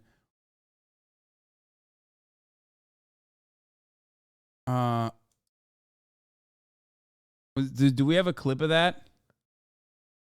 I want to see it. God damn it. I don't want to be dragged into the React drama. No. I just want to see the fucking... it's probably not on LSF. I doubt that it would be. But does someone have a clip of that? It was so good. Boost. But when XQC does it, it's different. When he watches my video, he always re-uploads the whole thing on his YouTube channel with his insightful commentary as, wow, chat, isn't this crazy? Compared to when Hasan watched my stuff, he shouted me out and he says he loves my stuff and he sent a bunch of subscribers to my channel. A fair exchange. Here's a video. He showed me a video of Hasan doing that. And then he said, XQC, he really just steals my shit. Entertains his audience of hundreds of hours I put into my videos while I get just a link in the YouTube description. The problem isn't the reacting, it's the re-uploading of my video with his face on the thumbnail, and also, and I don't DMCA him because I don't want the Twitter drama. I've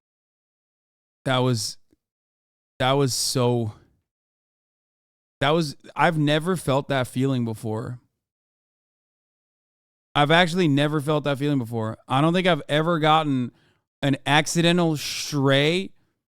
I don't think I've ever gotten an accidental stray W. It feels so good. I wish that would happen. I wish that would happen more often. Like, vindication, it's just such a good feeling.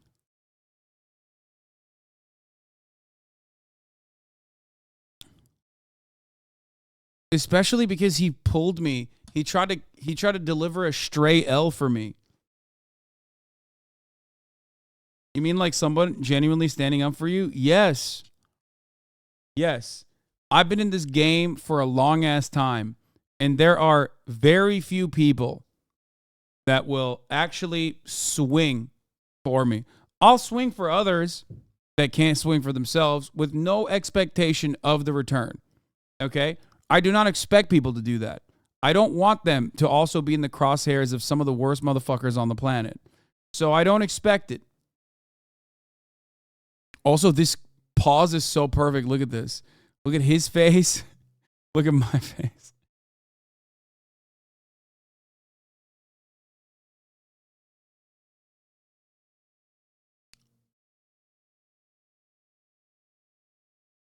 There are very few people who will do that and put themselves out there to do it. And I really respect them endlessly. And I was not, I did not think that someone, the funny thing is, like, it's not even, I don't even expect people to lie for me. I just expect people to, like, say the truth. And because my perspective on this is so shrouded with like my perspective on this is so shrouded by what I normally experience, which is like randomly catching strays for no reason, no matter what the fuck happens online for any given, like another content creator can murder someone and people will be like, Hasan didn't react hard enough to this murder. He is literally more responsible of the murder than the murderer himself. You know what I mean? That's usually what I'm used to. So that was really interesting.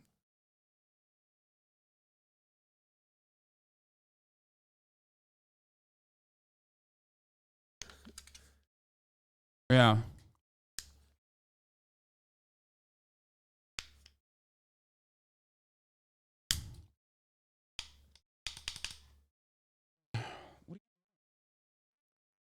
Why are you pulling the trigger? It. Don't pull the trigger. Is there something in it? No, but you never know. Şeytan doldurur. Oh, is that Turkish? Yeah. What does that mean? Şeytan doldurur? Like, Şeytan doldurur. It means that. It means it's like some sort of Turkish word for like the devil. The devil will feel it. The devil will fill it. Ah, that's what I thought. Satan will fill it. All right, let's keep watching. Tried to bring against him, and they're really hoping now that one of these indictments sticks. On the J6 thing, to answer the question about why he would go after the players here, including the judge or the prosecutor, it's because we've seen since Trump entered the political arena 2015, 2016, that the people who were investigating him had political motive. Peter Strzok, Lisa Page, at the FBI investigating him, saying he could never be president. Now you have this judge in D.C. on the J6 case who is an activist. She's donated lots of money to Democrats. She was very sympathetic to the BLM riots while she's throwing J6ers behind bars longer than prosecutors even asked for. So that is relevant to the context of the broader situation for people to understand why he may have some commentary on that. Yeah. But while this is all happening with the indictments, and this is the double standard play, Hunter Biden is rewriting his plea agreement. He was able to plead guilty when he was supposed to plead not guilty, and now he's working with DOJ to figure out what's next after they screwed up in front of the judge and got caught with their blanket immunity statement. So while Trump is dealing with all of this, Hunter Biden is working with DOJ on another sweetheart deal that may also fall apart depending on what's in it. Hunter Biden is the conservative Hasan bad. Like, they're like, well, remember Hunter Biden, guys? Does anybody remember Hunter Biden? Where's Hunter? That was their Hail Mary sort of equivalent of Hillary's emails. Like, I predict that this might happen in the future, and it would be really funny if it did. Like, a Republican person, like a conservative person, like, I don't know, like a jet ski dealership owner or whatever, gets arrested for like domestic violence or something, and then his statement, if this hasn't happened already, his statement quite literally is like, well, I'm being charged for this, but like, what about Hunter Biden? I could see conservatives apply this in their real lives, thinking that it will work in a similar capacity to like their misunderstanding of the First Amendment. They do not understand how free speech works, so they will constantly and consistently say, free speech, free speech, free speech should protect me in this circumstance, in circumstances where it doesn't. You can't engage in fraud, okay, or defamation and be like, well, technically free speech. Well, I don't understand, brother. You can't do that. You can't conspire to do wire fraud and then turn around and be like, well, I don't understand. I thought this was protected by the free speech. You can't do that. So that'd be pretty funny. And the lawyer for the former President Trump said this weekend, we should have cameras in the courtroom. That would be so sick. I would love that. Are you Dude, kidding that'd me? be good for Trump too. Like, I don't know why.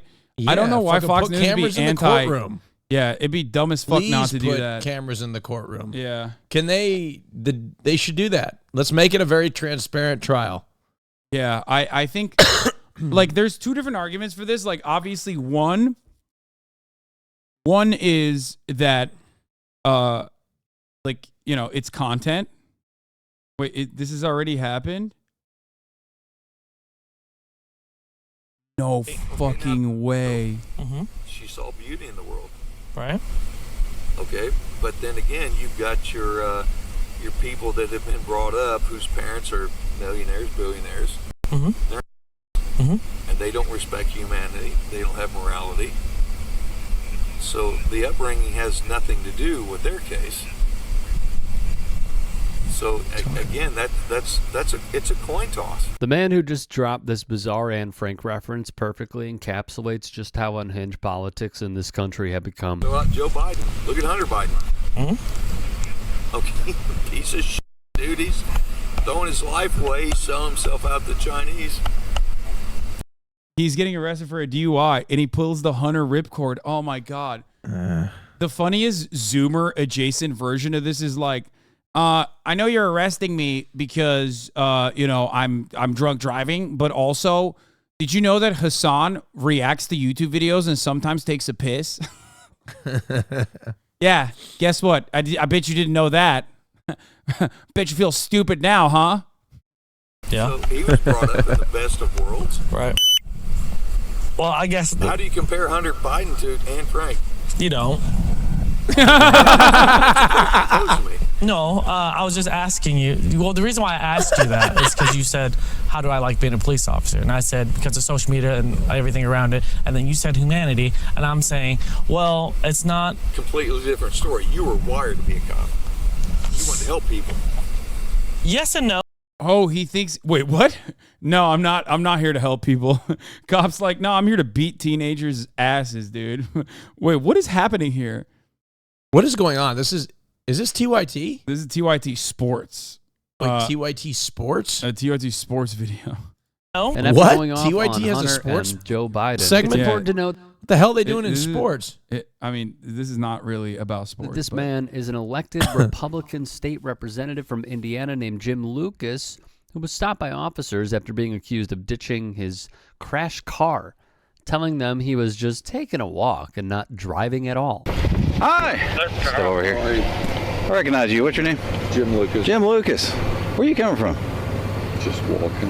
You weren't driving a van? No van. All right. I mean, you've been drinking, so that's why I'm asking you, because we got somebody that's apparently driving around with no tires on a van, and then we got you stopped. Your Honor, Your Honor, I didn't realize that. I'm sorry. Is it illegal to be drunk walking? I think not. It's like, what was he thinking? Like, was he thinking, like, how did you He's a deadhead, What's too. his answer to fucking, how did you get here? Oh, my God. Stumbling around out here. I have no van. Okay. I have no van. FYI, knife in my back pocket. Okay. If you don't mind. I appreciate you letting us know. Back pocket. As an Indiana resident, this disappoints me. Why? Because he got caught? I agree. Yeah. Disappointing. Skill issue. I like my representatives to not get caught while drunk driving. We do it all the time, okay? It's like an Olympic sport out here in Indiana. What the fuck do you mean? Or, oh, wait, maybe you're upset that he's not drunk enough. Because that could also be the other thing. Where's the van?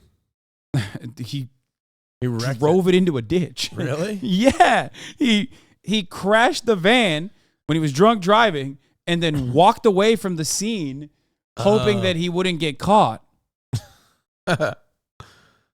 Oh, my God. That's awesome. As an Indiana resident, this is so normal. Yeah, I thought... Wait, what was it? I thought it was... Is Indiana the drunkest state? No, right?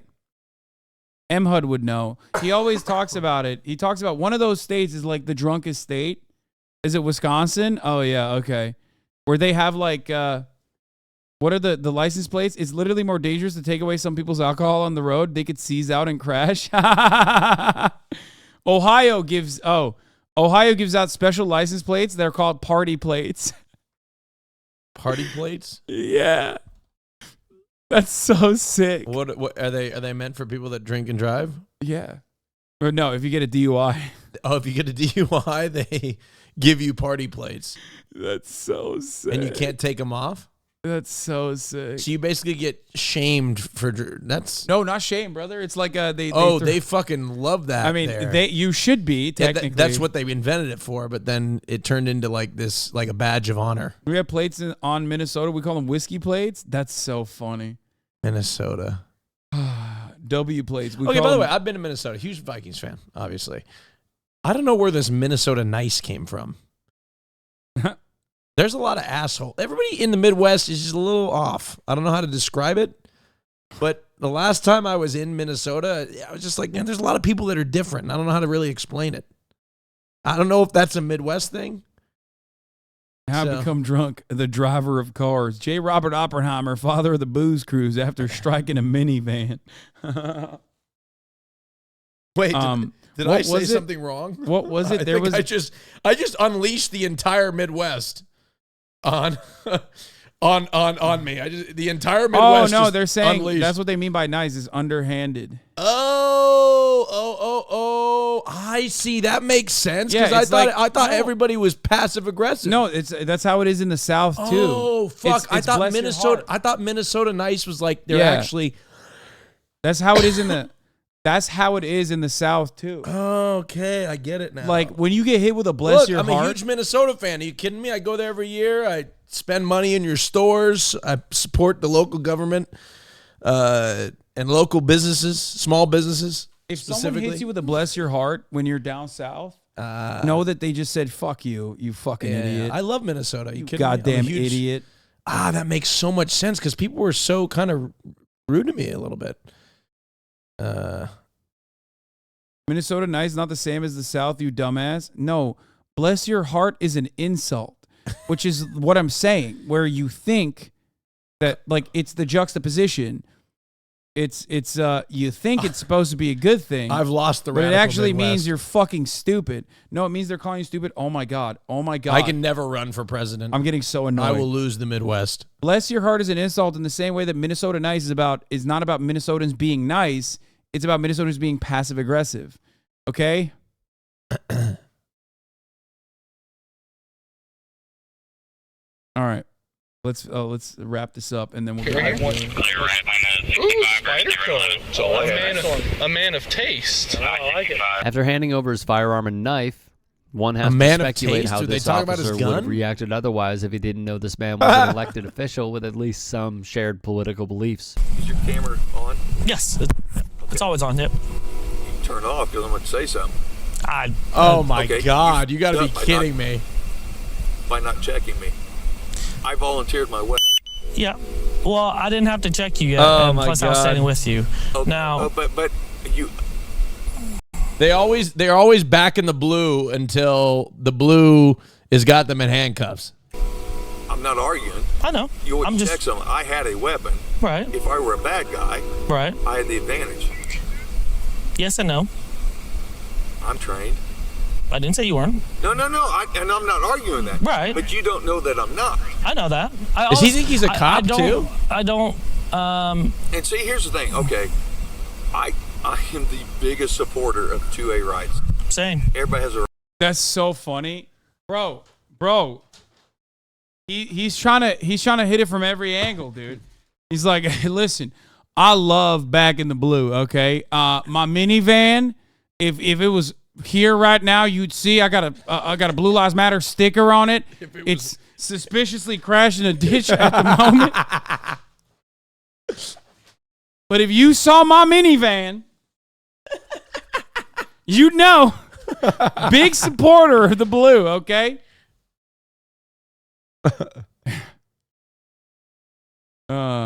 Right. Same. Okay, guys, relax. We're not talking about Minnesota anymore. Okay. You also have a I love right. Minnesota. We It's all so love Minnesota. funny. Minnesotans Dude, Minnesotans are.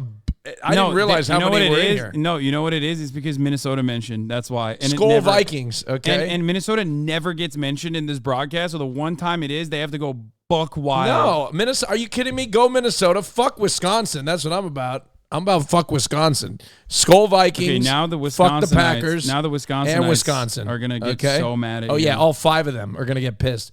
Skol Vikings. Fuck the Packers. You don't have Aaron Rodgers. Down to the bottom of the fucking division. Skol!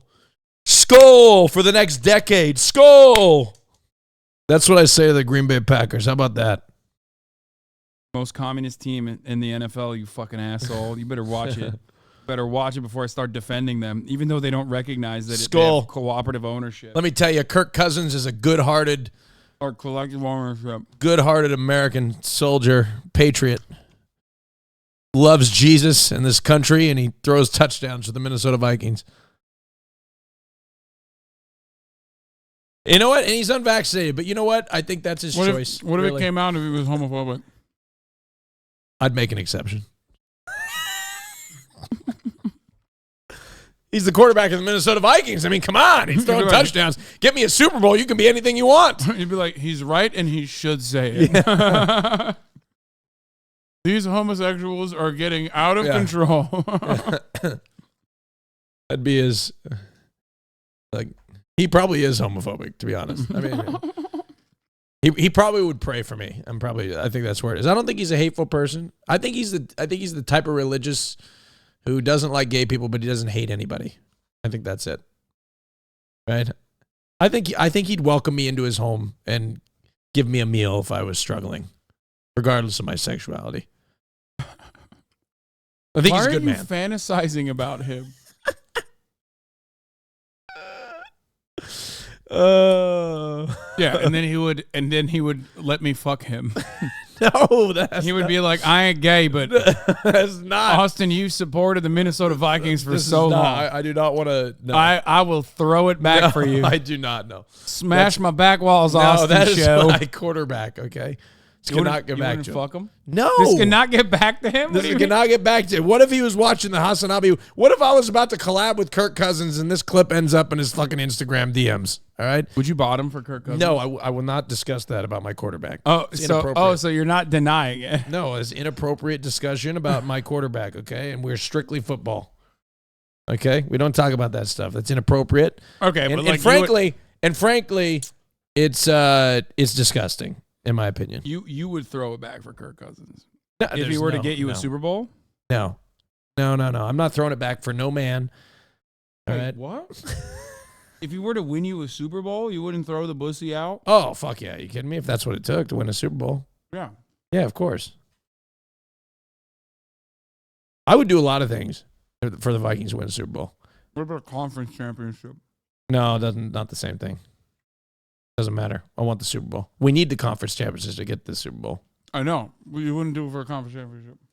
I'd probably break both your fucking legs. Me? Yeah. If they're like, you need to win a Super Bowl, you got to break both of Hasan's legs. I'd be like, all right. What the fuck? Yeah, sorry, Hasan. Dude, what? You said that unprompted. I just break and be like, hey, the only way we're winning the Super Bowl is if you break both his fucking legs. I'd be like, all right. That's insane. No, he gets it. That's fucking psychotic. Thank you. And you know who would do it for a Jets Super Bowl? Will Neff. I'm gonna give him a call right now. I bet he'd do it. Oh, he just texted. Oh, did he respond? Yeah. Are we good? He says, I got it, I think. Oh, thank God. Okay, let's wrap this up. Call him right now. Here's what's wrong with our country's attitudes towards gun possession and the police's training tactics. Lucas criticizing the officers for not being more suspicious of him potentially having a weapon is a major factor. Will, you're on stream. stream. You're on stream, Will. One sec. Will, I got a question. Yeah, what's up? Okay, you're on stream. I said this, and I'm getting attacked. I said if it were for the Vikings to win a Super Bowl, and all I had to do is break both of Hasan's legs, and they win the Super Bowl, I'd do it. Would you do the same for the Jets? I mean, he doesn't even use his legs. That's what I'm saying. What the fuck? I'm surrounded by psychos. That's what I'm saying. So you would break both. Here's the thing. I wouldn't break his Twitter fingers because he needs those. Right. But the legs, I'm going to be honest, I've never seen him stand. Let me tell you something, okay? Yeah. You ain't got a leg to stand on after this, brother. All right. Well, that's all I needed. I just needed your backup. I knew you'd be on the same side. I just bought a treadmill. We got to talk about something else before I get off the phone. Okay, what's that?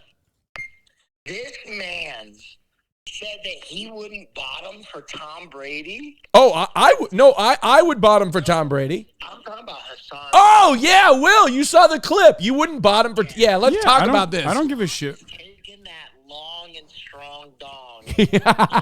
I don't care about Tom Brady. I don't care about football.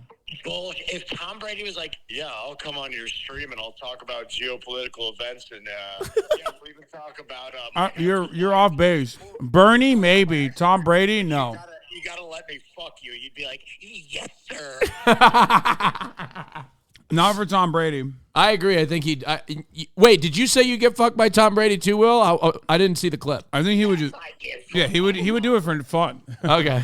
I mean, I would do it for fun too. I mean, how many people can say they got fucked by Tom Brady? Bro, I guarantee you get fucked by Tom Brady, you can throw a tighter spiral. That's. I bet Giselle can throw 60 yards in the air on a fucking rope in heels now. Yeah.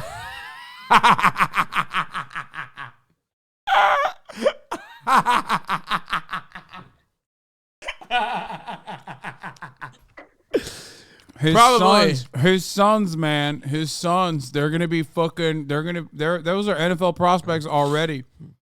They don't even need to play. They're gonna be male models. Yeah. They're never gonna pick up a football. Yeah, it's unbelievable. That's true. Yep.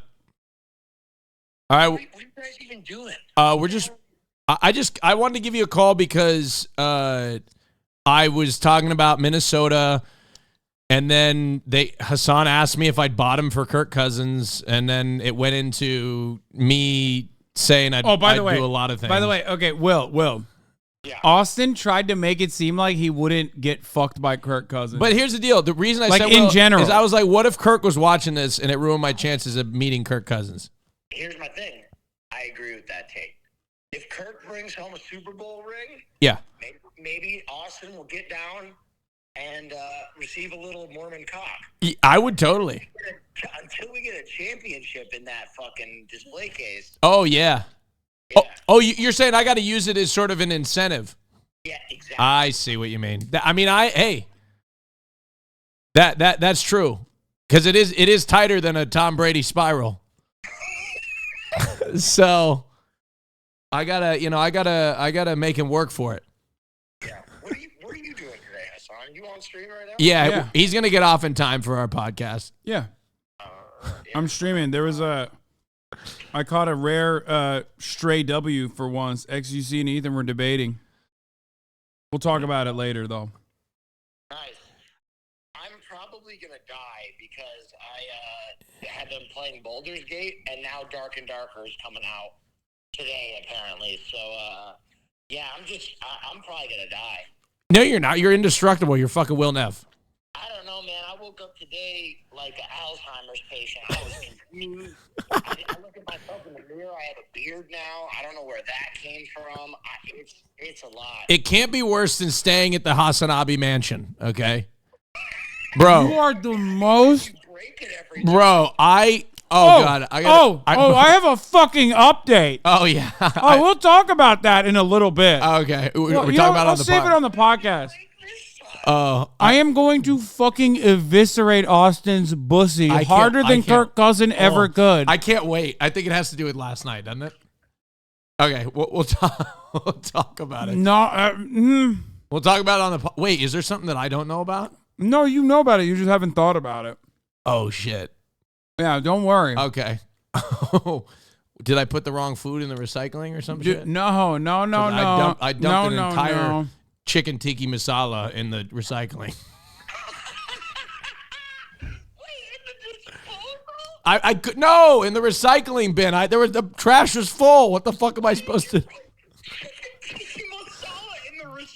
I ordered something else. They gave me the wrong one, so I put the whole fucking thing in the trash. I got a refund. Yeah, because the trash was full. I didn't even know about that. That's insane. Austin, that is insane. That's like saying the toilet was full, so I shit on the ground. Like, you don't do that. You know what's funny? What was it? Was it even packed to the? Yeah, it was packed. So why didn't you take it out? I don't know where the trash can is. What do I look like? I don't take the trash out. That's insane. Okay, well, we're going to talk about it again. Hasan wants me to work for free around here. I tell you. He's trying to put me to work. Look, I'll take the trash out if you tell me where the trash can is next time. Okay? Instead of dumping it into recyclables. This is all right, insane. All right. All right. Love you, Will. We'll see you in an hour and a half. All right. Bye-bye. Well. I have so much. Are we waiting for the podcast? Because I'm so... I have, notes that I took. I cannot believe this. I'm so the amount of the amount of things that you've done I can't even believe it. I have no idea what I've done because I felt like I've been a pretty tidy guest. Okay. Well, don't worry. I've used 3 separate showers because none of them work, but okay. Oh my, that's what it is. You're wrong. You're wrong, and I was right. Okay, we're not going to do it. We're not even going to do it. We're not even going to do it right now. I'm going to wait for. Okay, no. Don't even say anything. Right. Don't even say anything. Right. We're waiting for the fucking pod. We're waiting for the fucking pod. Oh my god. Okay. Oh, I've come with a defense. Okay, I'm gonna fuck you. You're walking into a trap. I'm telling you. You just have to give me. You can't. You got to give me a proper time to defend myself because I will win this argument. There's no way Cutie doesn't have shit from the concert to bring up. No, Cutie is not going to be on the latest episode. So unfortunately, we'll talk a little bit about Foozley will be on, but that's right. Foozley subbing in for Cutie is. Foozley will be on. We are Leslers. Yeah, we are absolutely. Remember last time we had her on and she fucking revealed to everyone that she actually does shower, and that like it was just a mistake. We'll see. We'll see what happens. We'll see how long it's been since she last showered. All right. Dana Bash questions Trump lawyer after Trump lashes out at special counsel. Let's take a look. Weekend, the judge rejected your request for 3 more days to consider the special counsel's proposed rules for how to handle evidence. The proposed protective order that would let Trump use some sensitive information but not take that information with him. Will you agree to that? Well, first of all, this protective order that's being suggested by the Biden administration is an effort to keep from the press important non-sensitive information that the Biden administration has that may speak to This isn't by the Biden administration. This is by the President special Trump. independent counsel. No, here for this reason, no. The independent counsel, it's not independent, it's special counsel, has to get the approval of Merrick Garland in order to go forward. Joe Biden said in November 2022 that he wanted to see President Trump prosecuted and taken out of this race. There's so it no, is the Biden I'm just going to stop you administration. Make because there's mistake no about it. evidence But the that bottom line is Joe Biden is involved in this. And you're right, it's a special counsel. This is so funny because how do you have 2 of these ideas in the same dome? 1, Joe Biden is a corpse and is basically a walking cadaver that they are puppeteering. 2, Joe Biden is a criminal mastermind who is utilizing all aspects of the American federal government to destroy Donald Trump, who is the most innocent man on the planet. You can't say both of these things at the same time. Which one is it? Is he a mastermind and brilliant and totally capable of fucking running the country? Or is he a fucking cadaver? Which one is it? It's so odd because here's the funny part. If you say he's a fucking cadaver and he's also simultaneously a mastermind, you're admitting that you're getting fucked by a cadaver. Okay? It's probably better to get fucked by a criminal mastermind. Please do not say in the news that you are getting fucked by a cadaver. Okay? Where's Taco Penis? He would never come across like this. Let's just stick to the question. Do you believe that this is something that you'll agree to? The point is that we will not agree to keeping information that's not sensitive from the press. The press and the American people in a campaign season have a right to know what the evidence is in this case, provided that this evidence is not protected otherwise. So we're going to oppose it, as we have. But for whatever reason, these lawyers on the prosecution team want to keep that from the press. Well, won't the evidence come out in trial anyway? That the press... some of it will, not all of it. I'm shocked that the press isn't lined up objecting to this protective order, because not only is President Trump being attacked for his First Amendment rights, now these prosecutors are trying to impinge on the freedom of the press. Okay, let's stick to. I so appreciate you trying to stick up for us. I'm telling you. I appreciate you trying to stick up for us. The First Amendment doesn't give you a right to yell fire in a movie theater. Yeah, there's plenty of other. There's restrictions. Yeah, there's understandable restrictions on the First Amendment. Obviously, you can't fucking, conspire to do fraudulent shit. But also, where you don't have fucking the same kind of First Amendment rights, for example, in a court of law. Like, you can't knowingly perjure yourself, for example, in a court of law and then get away with a First Amendment protection. You can't do that. You also have limitations on what you can and can't say. Yeah, unless you're a cop. Then you can test the lie and you can get away with it. But you also cannot tamper with evidence by using your First Amendment. You cannot engage in witness tampering. You cannot say that you are going around and you know, you're going to do righteous retribution to every single person that's like fucking you over in this court case. Like, you can't do that. That's like additional charges for you. But let's talk about the actual I'm telling you what's going on right substance now. of what they were trying to do in the filing, which was try to make the point not only that they want to keep the discovery information, what the witnesses said, for the time being quiet, but also he made pretty clear, the special counsel, that the idea that the former president is calling him deranged and mentally ill is something that maybe shouldn't be happening. So let me ask you, as his attorney in this criminal case, do you want your client to stop speaking publicly like this? Using terms like that. This case was brought by the Biden administration in the middle of a political. Dana Bashir is behaving like chatters by trying to drive a wedge between Donald Trump and Donald Trump's legal counsel. Like, literally, this is just drama farming. That's exactly what she's doing. She's like, so obviously, as legal counsel, you don't want your fucking client to ever go out and be like, I'm going to kill the judge. Okay?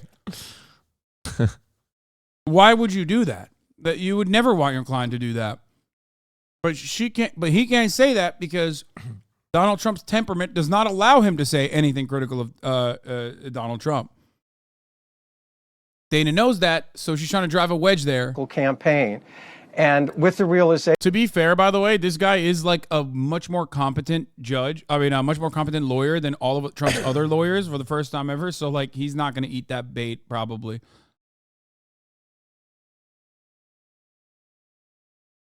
Security for the federal judge assigned to oversee the criminal case against Donald Trump over his attempts to overturn the 2020 election has been increased in the federal courthouse in Washington, D.C.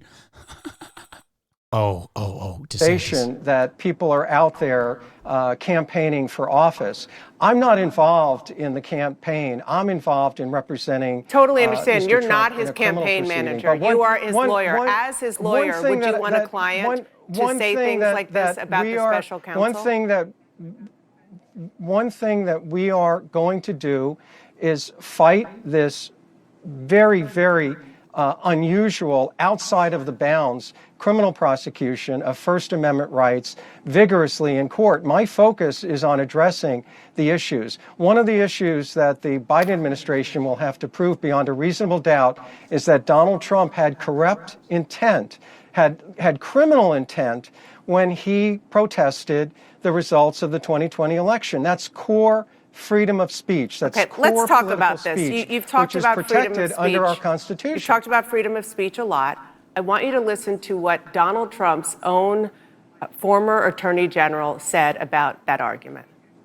I really don't think that's a valid argument. He can say whatever he wants. He can even lie. He can even tell people that the election was stolen when he knew better. Free speech doesn't give you the right to engage in a fraudulent conspiracy. Your response? Well, first of all, there was no fraudulent conspiracy. That's part of the reality of the defense. What President Trump was entitled to do and what Mr. Barr misses, and I'm not sure he's read all the cases, but when it comes to political speech, you can not only advocate for a position, but you can take action. You can petition. You can ask even your vice president to pause the vote for a period of time in order to allow this. Your Honor, I was simply petitioning to rob the bank. But I wasn't technically trying to rob the bank. I thought my money legitimately was inside of the bank. I stole that from the legal video who technically stole it from that other lawyer guy. You can't do that.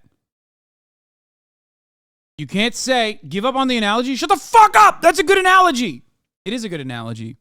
It's actually not mine. Why are you saying stole it from Chopper Trap House? No, it's not even my analogy. What are you guys talking about? You guys are so... Dude, you guys are so incredibly like geared towards saying that I'm bad at things that you forgot that it wasn't even my take.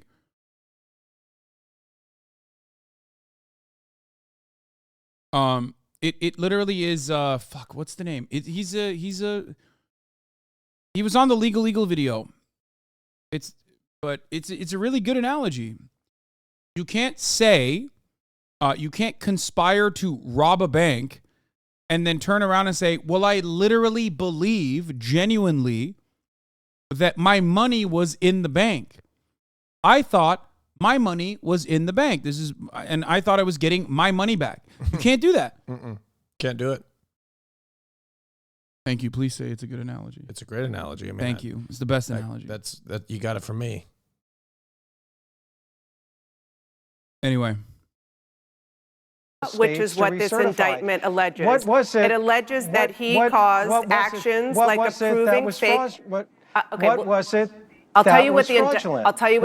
What was that? I'll tell you what the indictment says. The indictment says that he attempted to cause actions like approving fake electors, opening sham fraud investigations, and obstructing the certification of the election. True. Whether he can prove that, that's going to happen in the trial. I'm just saying what's in the indictment. Yeah, but right, and let me take the first thing, the question about electors, okay? Alternate electors are used in every 4-year cycles, okay? The Senate parliamentarian acknowledged to Vice President Pence that they always receive protest alternate electors. None of those electors were counted. Vice President Pence was completely aware of the nature of the They weren't protest, counted because Mike Pence rejected this scheme. That's why they weren't counted. Absolutely, and that's how the political... Once again... Are they trying to deny the fact that he was trying to that's the problem. No, he's not. He's saying, well, it didn't work, so how could you actually try and try me on this? Wait, so they're accusing him of doing something, and just because he didn't pull it off, he can't be charged for it? Yeah, no, literally. Is that what he's trying to say? Yeah, which is why the analogy I made on top of the bank robbery analogy still holds.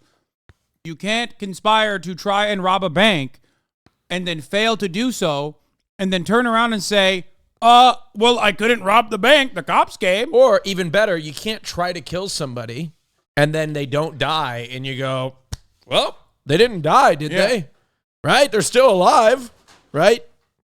Isn't that even a better analogy? Not really, because than the bank one, because there's still when you try to rob a bank and you jail. No. Attempted robbery is a crime too. Yes, but the point is, you still maim them. You know what I mean? The better analogy would be if you attempted a murder by shooting them, but you actually ended up shooting away from them instead of shooting them directly in the body, but they didn't die. No, it's still attempted murder. Both of them are.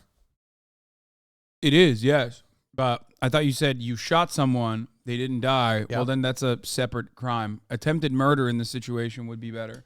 But no, That's the best analogy that you could use would still be hiring a hitman, which is a violation of technically a violation of First Amendment rights. Well, Your Honor. Now we're just splitting hairs. Okay. Your Honor. The fact of the matter is, both of our analogies are very similar. I simply was saying it'd be real chill if this guy died, and I have a bag of cash that maybe I would give to the person.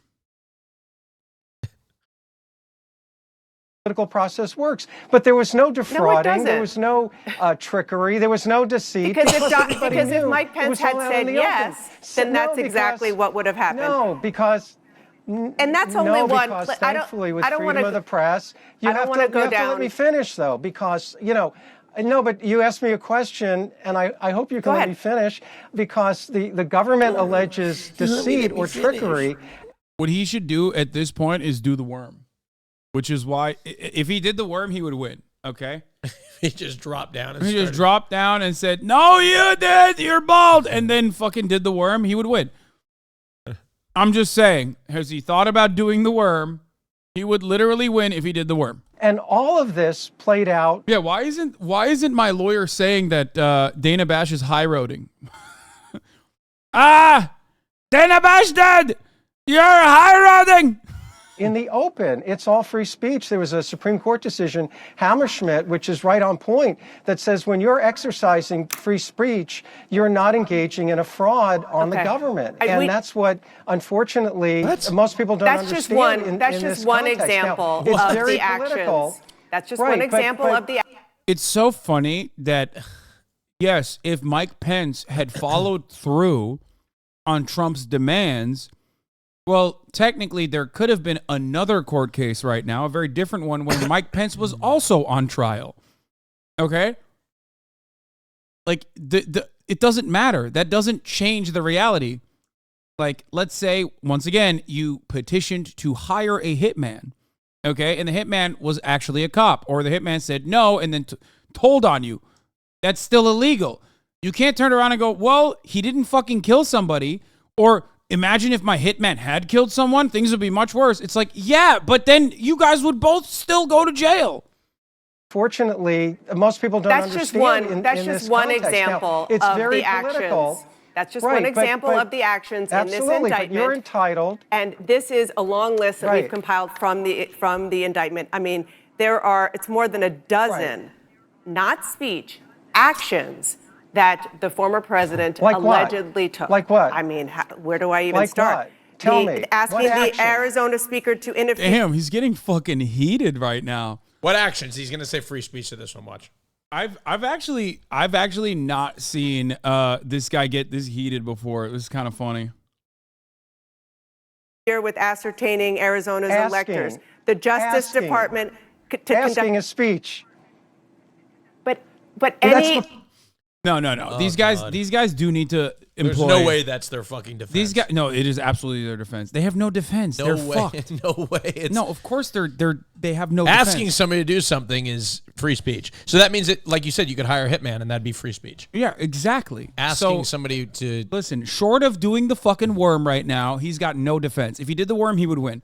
But he's not going to do it because he's a coward. But they are so cooked that this is their argument because they have nothing else. And at this point, they're basically just like, you know what they're doing? They're trying to block and push so that hopefully these legal setbacks do not dramatically impact the outcome of Trump's campaigning abilities so that Donald Trump can hopefully become president. And then it doesn't matter because even if he goes to jail, he can just like pardon himself. These are, except for the Georgia case, he can literally pardon himself. This is a federal court, a federal jurisdiction. That is, for the record, literally what is going to happen if Donald Trump wins. I need you guys to understand. Okay? People always ask me, Hasan, what do you think is going to happen? Like, can Donald Trump, for example, run from prison? Yes, he can. The answer to that is yes. Eugene V. Debs did it. He ran from prison, and he got, 6% of the vote way back in the day? So remember that. You can run from prison. You can't vote if you are in prison. You think he'd go to Russia? But you can run from prison. Fuck no. Wait, what? No, Donald Trump's not going to Russia. What? That's what I'm saying, to hide out. You are such a libtard. What is he going to do? God. What would he do? Where is he going to go? To prison? Right? Yeah, even if he went to prison and he was president, he would be able to pardon himself. Him and Snowden in Russia. Where else would he go? He's not going to Russia. You don't think he's gonna flee? But do you think Trump could win from prison? I don't know. Probably not. But I never know. I never discount Donald Trump. Him being a flight risk doesn't matter. You know that 757 is capable of flying a long ways. Yes, but it doesn't matter because they will never hit him with a flight risk. That's crazy. Yeah, that's why he's going to get away. Because he's Trump. He's the former president. He's going to get away. There's no shot that they would ever hit him with a flight risk. I would be genuinely shocked if that happened. He's got a Secret Service detail. He does. But any alleged is speech. But any alleged, almost all alleged criminal activity has to do with using words and his speech. No. And that's, Yeah, no that's shit. You don't You, know what this is shit. obviously the No, defense but- that you're going to use, and it will be fascinating to see how it No. works out. In the I want to move on but- to another issue. She just shoved his dumbass lawyer speak back down his fucking throat, dude. Libs are popping off. I'm saying it, dude. I'm saying it, dude. Oh, man. I'm saying it. Libs are on top right now. This is their moment, okay? They're on top like Come the on, top of the Libs. hour, which Oh, comes shit. at the top of every hour. Yeah. Dana Bash, liberals, top of the hour ad break, both on top. Now, of course, you could defeat, not the liberals maybe, but the top of the hour by subscribing for $5 or free with a Twitch Prime. By connecting your Amazon Prime account to your Twitch account, where you get one free Prime subscription a month. Use it on your favorite broadcaster. Hopefully that's me. Okay? You can also get gifted a sub if you're lucky. Here's a 3-minute ad break now.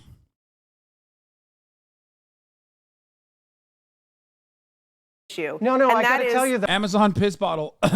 Thank you for the 20. Jesus Christ, my clip from today is popping off. Thank you for the 20 gifted subs. But you make an It is interesting popping off. The point gays because are you're very saying upset about it, that too. asking is action. No, asking What is is it? aspirational. Asking It's the is fucking- not action. It's core free speech. the fucking- press should be defending free speech. Me in this finding out case. Troy Let's talk Sivan's about a top. something else Speech that is the you've most repeatedly protected said, speech. and that is that the former Oh, president no, I hope he doesn't see ultimately this. asked his vice president.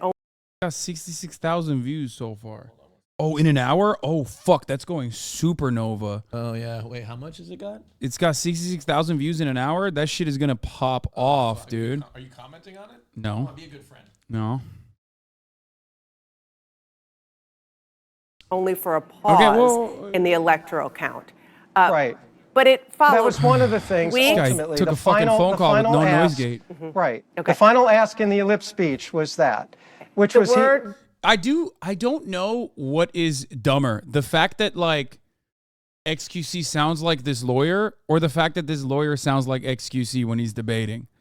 Probably the second thing, right? Like the fact that American politics has devolved into a situation where like a person making an argument for the motherfucking president on his third indictment, okay? On his third separate criminal charge, his court case, sounds like he's about to do the worm. It's crazy. The best part about it is I don't know. I actually do not know. You're making fun of my juicer. I'm out. I'm not. I'm saying that the president's lawyer is making arguments like XQC. Think about that. If Trump got down and did the worm, they should let him go free of all charges. I 100% stand by that. That's not even a joke. I literally believe that. Yes.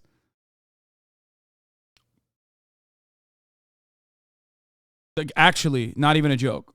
Not even remotely joking. President Trump was following the advice of his lawyer. Okay.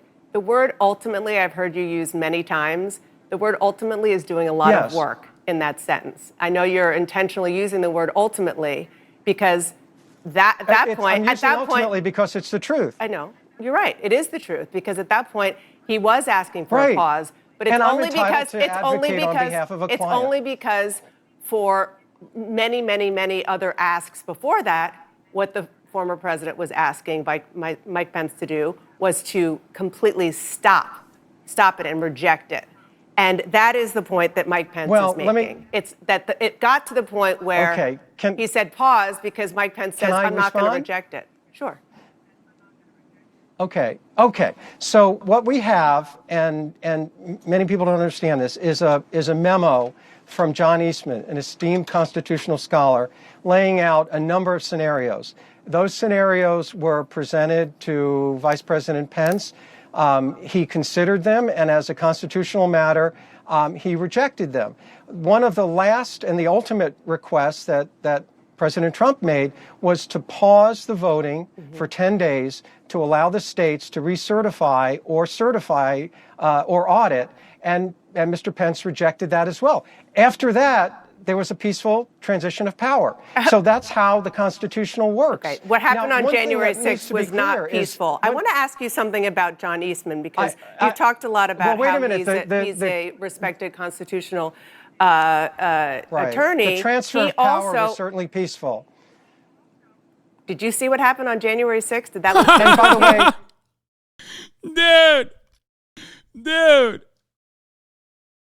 dude, he is not going to do the classic, like, oh, dude, it was just a tourism day. It was bring your hog to work day, guys. What the fuck? What's next? Oh my God, I don't get it. It was tourism day at Congress. What? Did you? I'm not saying that was in any way inappropriate. Oh, I shouldn't have paused. This is so awesome. Right. Attorney, the transfer he of power also, was certainly peaceful. Did you see what happened on January 6th? Did that look peaceful? And by the to way, did you? I'm not saying that was in any way inappropriate, but the ultimate power of the presidency was transferred. I just want to to Mr. quickly Biden. ask We all know about John. that. Oh, that's crazy. Did you? Dude, no shot. No shot. She broke his fucking back. Dude, listen. If you can't go up against Dana fucking Bash, how are you going to go up against prosecutors, man? That's crazy. Dana Bash doesn't even have all the details. Dana Bash is not going to cross-examine your witnesses. That is so bad. Oh my God, they need to televise this. I will lose my mind. Oh my God, if they fucking televise, I will nut so hard. I will nut harder than I've ever nutted before. If you cannot defend your client against the person who doesn't even have all of the details of the indictment, only parts that were revealed by the prosecutorial team, you are fucking done.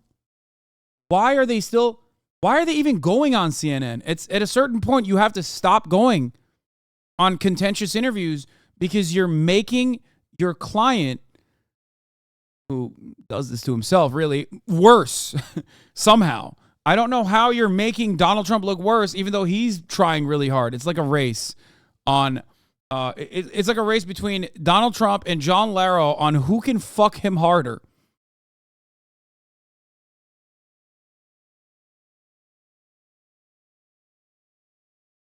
It's crazy. We have to do no nut during the trial until the verdict, dude. Let me tell you something. If they film that trial, I will nut. I will nut without touching my penis one time. Do you understand? It doesn't matter. I will do the holistic, spiritual, ultimate nut that only happens once in a lifetime. Okay, I could do no nut November. I could do no nut August. Doesn't matter. It will happen. It will come.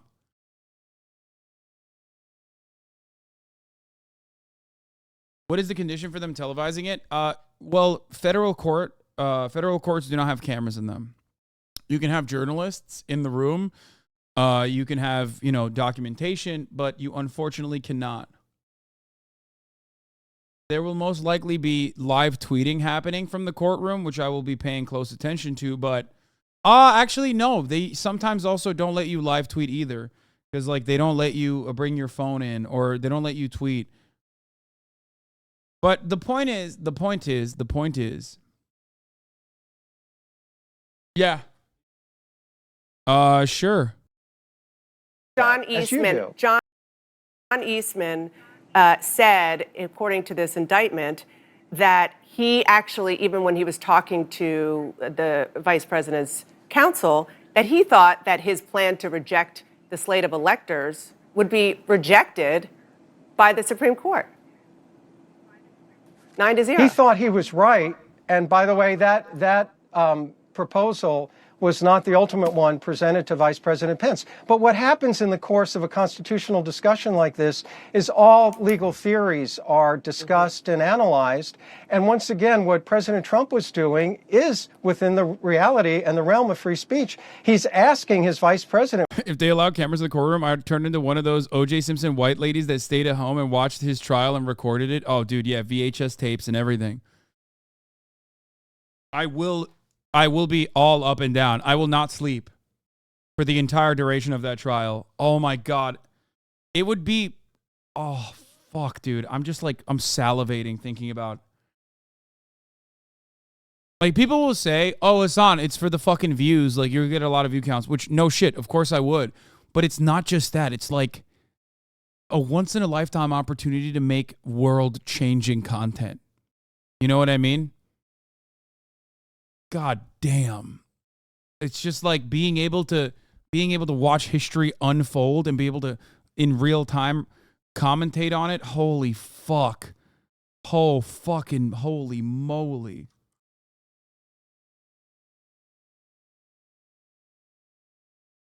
The first man to nut to a court case, yeah, I'll break records, dude. And I don't mean viewership records. I mean like records of nutting for the first time and nutting too much. Yeah, it's history. What about taking this course of action? Ultimately, his vice president rejected all of the proposals that were made. One quick question before I let you go about the trial. But you have to let me. First of all, it's not impossible. Democrats in Congress have actually made statements about allowing this trial to be recorded. It's actually not even a good argument for Democrats because Donald Trump is very telegenic and he will come across, most likely, regardless of being dead to rights guilty of all the charges that they brought against him, he will come across personable. He will come across charismatic. He will absolutely look good in a situation like that, which is why I think they most likely won't do it. It will be a massive campaign ad. It's a huge win-win. It's a win for Donald Trump because he gets to look contentious in a court. People have been theorizing that due to the civil rights charge, we should all be able to see the trial. Oh, that's the other thing I was going to say. I keep getting caught up. I keep getting lost in the sauce. On the one hand, obviously, like I want it for personal reasons, my personal satisfaction, even career reasons, right? But you could also make a legal argument that given that this is a former president being tried for trying to change the election outcome, it is absolutely well within the rights of the public to know about this case, to watch it's in public interest. So it makes absolute sense to try and make a legal argument on this because it's like such a unique carve out that it wouldn't even set precedent for other cases. You know what I mean? But yes, Democrats, I believe, are trying to change the law for this. Fourth criminal indictment against Donald Trump now seems likely, this time in the state of Georgia. The case focuses on the former president's efforts to overturn the state's 2020. This is the worst one because, like I said, I gave the two considerations, like both the damage done and like the graveness of the crime committed, and also how open and shut from a legal position this is. It's basically the worst one is the Alvin Bragg one. The second worst one is the oh, you got your Chick-fil-A. The second worst one obviously is the classified documents one. Not as egregious, but certainly dead to rights. And the best one so far is the third one, which we were just covering, where he is certainly both committing a really, really bad crime while also simultaneously doing it in a very open way, so he's dead to rights. But this last one is even worse than the third one. Because the GA one, which we're going to cover right now, is super open and shut, where you have a phone call. There's a transcript. That one is a state case, by the way, which, as far as I understand, will give us a Trump. It will give us a Donald Trump mugshot. It will give us a Donald Trump perp walk. And it will give us a televised court case. So that is really, really awesome. Election results. Security around the local courthouse has already ramped up ahead of potential charges. CNN's Nick Valencia has more. We're ready. With a half smile and a nod, Fani Willis says she's ready. The Fulton County District Attorney is leading the investigation into the former president and his allies' efforts to overturn the 2020 election results in Georgia. If someone broke the law in Fulton County, Georgia, that I have a duty to prosecute, and that's exactly what I plan to do. While indictments could be handed down this month, it's been more than a year since Willis launched the investigation, convening a rare special purpose grand jury with the power to subpoena. Although the special purpose grand jury cannot itself issue indictments, it handed over its recommendations in February after interviewing more than 75 witnesses, including some of the biggest names in Trump's orbit. Mr. Giuliani, when you met with Georgia lawmakers, did you lie to them? We will not talk about this until it's over. It's a grand jury, and grand juries, as I recall, a secret. Trump's former attorney, Rudy Giuliani, is among a list of Trump associates who received letters from the DA indicating he is a target of the investigation. Blatant fraud. In the months after Trump's loss in Georgia, Giuliani met with Georgia lawmakers at the state capitol 3 times, spreading conspiracy theories and election interference lies. I thought they were trying to conceal something from me. Independent Atlanta-based journalist George Chidi stumbled into the 2020 meeting of fake electors in the Georgia state capitol. This week, he received a subpoena to appear before the grand jury as soon as Monday. Once the grand jury hears the case, it will be in their hands to decide whether or not to issue indictments. Is there merit to this investigation from what you've seen firsthand? I think there's enough to put things in front of a grand jury. Beyond that, I'm going to let the grand jury figure it out. It has been months of work for a sprawling investigation that could include racketeering and conspiracy charges, and there are several indications it may be nearing the end. On Friday, outside of the Fulton County Courthouse, a heavier than normal police presence in the shadows of freshly erected police barricades. Starting Monday morning, streets around the courthouse will be closed. And now with Trump already facing 3 other indictments, the big question here is, will Fulton County be yet another place where the former president is arrested and charged? The Fulton County Sheriff telling out front his team is prepared.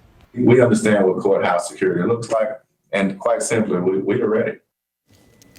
All right, let's get some perspective now on the political fallout and the historic context of the latest Trump indictment. Joining me now is CNN political analyst Julian Zelizer. He is a historian and professor at Princeton University. First off, if we can just take a step back, Julian, because, perhaps... It's always funny when, CNN's analysts are, historians and professors at fucking Princeton. And then the guy they have at Fox News is literally...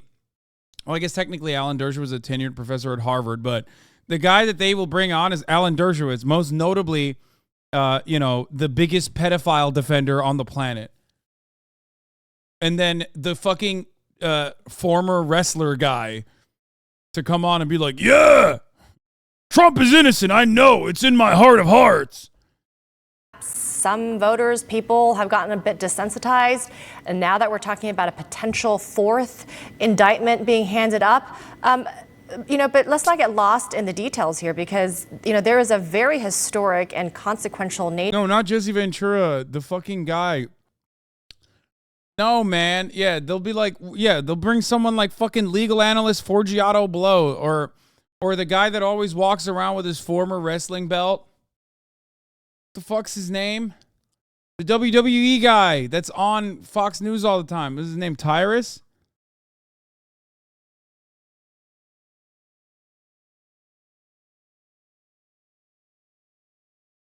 The guy with the beard but no mustache?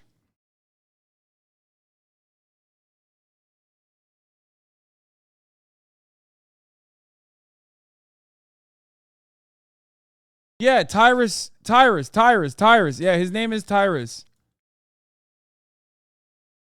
Brodus Clay, also known as Funkosaurus. He's always on Fox News. Y'all have never seen him? What the fuck? We watched it.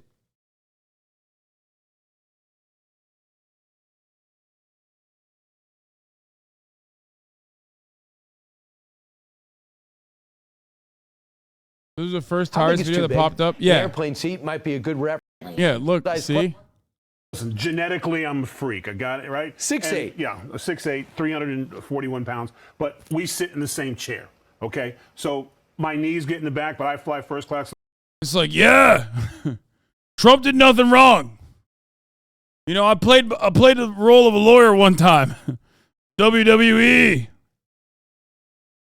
Yeah, 4G auto blow looking motherfucker. All right. Nature to the fact that, we are seeing a former president being indicted 3 times thus far. Just put all of this into context for us.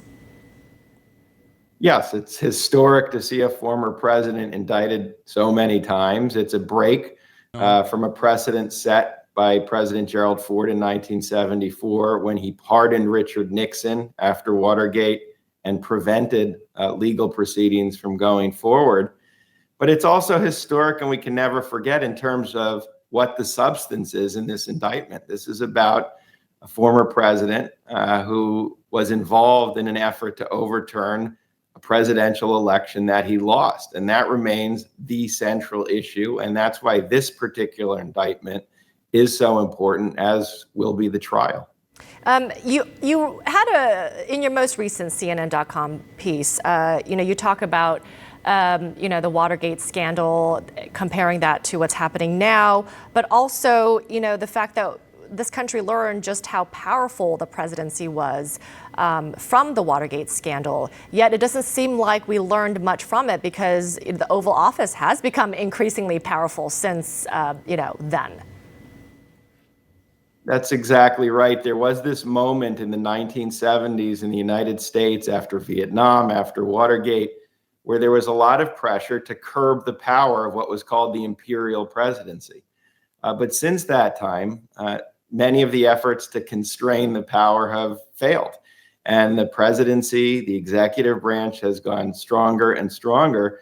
And in this case, with January 6th, with the election, we're not just talking about presidential power. We're talking about the abuse of presidential power in the most egregious form. And that's what's on the table right now as this indictment moves forward. I do want to read a part of your article, and you write, quote, by seeking this indictment, as well as the one involving Trump's handling of classified documents, the Department of Justice has broken with the precedent established by former President Gerald Ford when he preemptively pardoned former President Richard Nixon on September 8, 1974, for any crimes that he might have committed in Watergate. Just curious, in your opinion, which was more dangerous, pardoning Richard Nixon by setting that, precedent showing that the government wasn't willing to take action against a former president versus, indicting a former president? How would you weigh the two? Both are problematic. Both are risky. There's no doubt about that. But not seeking accountability had very high costs. I don't know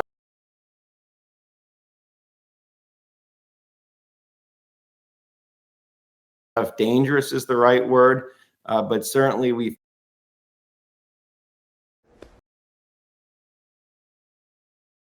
Oh, what the fuck? I've been muted this whole time. Wait, why was I muted? I'm moving. I'm bored from that. I was yelling at you guys for bringing up the dumb sea urchin light. All right, everybody. Exclusive NBC News exclusive. Ron DeSantis rejects Trump's 2020 election claims and says, of course, he lost. This is going to do numbers for him. I know this is going to do numbers for him, dude. It's just, finally, he's coming back. Let's go. So you recently said the election is what it is. You said all those theories that were put out did not prove to be true. So can we just put this to bed so you don't have to be asked about this a million more times? Yes or no, did Donald Trump lose the 2020 election? Whoever puts their hand on the Bible on January 20th every 4 years is the winner. And I don't think the election, and I've pointed out in that same quote, and I've said this from the very beginning, when they changed the rules for COVID, I think that was wrong. I think some of those changes were unconstitutional. When they do mass mail ballots, I think that's wrong. I think ballot harvesting is wrong. I think the Zuckerbucks were wrong. I think the fact that the FBI was working with Facebook and these other tech companies to censor the Hunter Biden story was wrong. And so I don't think it was the perfect election. I remember after a lot of the media was saying this is the most secure election in history. How could it be the most secure with those millions of mail ballots going out? At the same time, at the time after the election. It's so funny. He's saying mail ballots are wrong as he's the governor of Florida. Okay? What are you saying? You have only been able to win an election ever, a gubernatorial election, as a consequence of mail ballots. What the fuck are you saying? Bro, you're the governor of a state that does mail-in ballots. You fucking idiot. Why? First of all, this lady who ripped John Fetterman a new fucking asshole. She was like, "Oh, well, Mr. Fetterman, a lot of people are saying you're R-worded because you can't fucking, because you had a stroke. What do you have to say to that, huh? You fucking." Like, she was basically just like ripping into him in like ways that even I would consider fucking, in ways that even I would consider ableist, okay? Where is that smoke? Where is that fucking fire now? Just cut this argument in half by turning around and being like, okay, you're the governor of Florida. Fuck you mean you hate mail-in ballots? How did you, dude? You probably casted your own fucking ballot by mail unless you were literally going in for a photo op. What are you talking about? And they were talking about Maduro stealing votes on the voting machines or whatever, and none of those theories proved to be true. But here's the issue that I think is important for Republican voters to think about. Mods are so Why did we have all fast. those mail votes? Because of Trump turned the government over to Fauci. They embraced lockdowns. They did the CARES Act, which funded mail-in. Yeah, voting by mail is popular in the state. About a third of voters used it in the 2022 general election. We're talking about a state that is a geriatric holding ground. Okay? Old people vote by mail. And they do it even when they open up polling stations in their fucking old folks' homes on purpose. Okay? They love voting by mail. What the fuck? They don't want to stand. So, of course, they vote by mail in Florida like crazy. It's so odd that the governor of Florida would be like, yeah, voting by mail is dangerous. Ballots. Please, do your job, journalist. Do your fucking job. What are you doing? Ask this question. I'm going to lose my mind. What the fuck is happening? Across the country. Donald Trump signed that bill that funded the mail ballots that all the Republicans have been so concerned about. And also with the censorship of the Hunter Biden. That was Donald Trump's FBI that was working with that. He didn't have control over his own government. So me as the nominee, we will not let them run circles around us. If there is ballot, Florida, we ban ballot harvesting, right? I think that's what you should do. If there is ballot harvesting that's allowed in like Nevada, we are going to do it too. We're not going to fight with one hand tied behind our backs. And so I think all of those issues were very problematic. But at the end of the day, Donald Trump helped facilitate that whole set of circumstances. Okay, but respectfully, you did not clearly answer that question. And if you can't give a yes or no on whether or not Trump lost, then how can... Of course he lost. Trump lost the 2020 election. Of course. Okay. Joe Biden's the president. But the issue is, I think what people in the media and elsewhere, they want to act like somehow this was just like the perfect election. So I don't think it was a good run election. But I also think Republicans didn't fight back. You've got to fight back when that is happening, and you shouldn't have provided all the money to fund the mail-in ballots. Thanks. It's such a bad answer. Okay. People are saying good answer, but like he keeps trying to hit Donald Trump on like the dumbest issues. Like, okay, tell me you don't understand why Donald Trump is charismatic and loved without fucking using, without basically openly admitting it. Okay, this is how. When you say that, like, Donald Trump actually did a lot of things against his followers' interests, like you're missing the point. He said he was going to lock Hillary Clinton up. He didn't. He said he was going to build a wall. He didn't. Okay? He said he was going to do a lot of shit, but he didn't. It doesn't matter. You're missing why they love him. They love him because he gets liberals mad. You are too much of a clown to get liberals actually mad. When you were doing a lot of shit that gets liberals mad, you went way too far.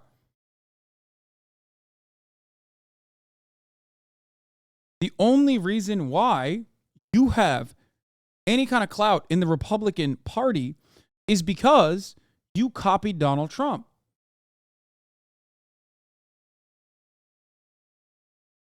He's trying to have it both ways, where on the one side, he's trying to be like, I'm the reasonable one. I don't have the baggage. But also, the only reason why anybody knows of him or cares about him is because he's Donald Trump's carbon copy. Oh my God, the full video, the full interview, I will die. All right, Governor, look, at the start of this year, you were a rising star in the GOP. You were neck and neck with Donald Trump, widely considered the obvious and... By the way, Ron DeSantis famously never does contentious interviews.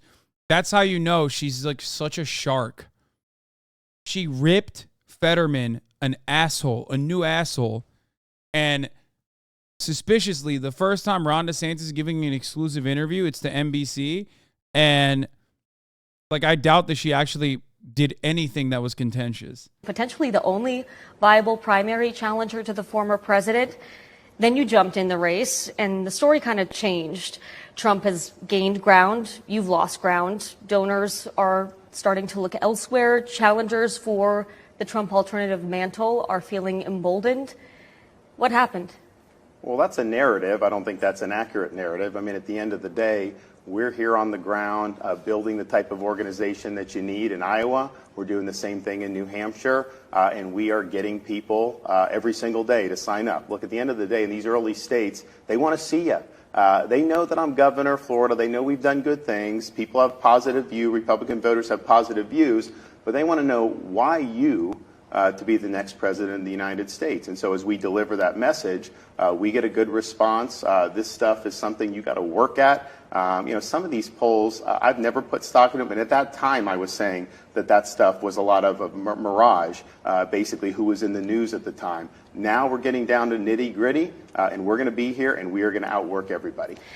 It's narrative, but narrative sometimes either reflects or sometimes even becomes reality, right? I mean, look, you've got even a Fox News commentator recently saying, quote, you're going to fade out and wither and die on the vine. Your biggest donor is now saying that he may hold his cash back unless you attract new major donors and adopt a more moderate approach. A new Iowa poll does suggest that you are gaining some ground. The margins here are narrower than they are nationally. Okay, she's cooking a little bit, but she also has to because he just looks like shit. It's hard. Oh, God, his face. Oh, no.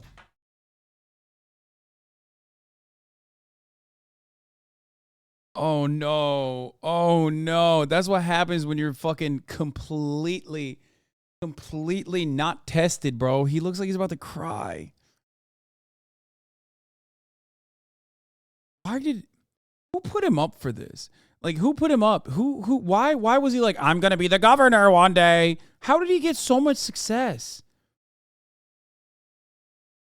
God damn. My cancer wife.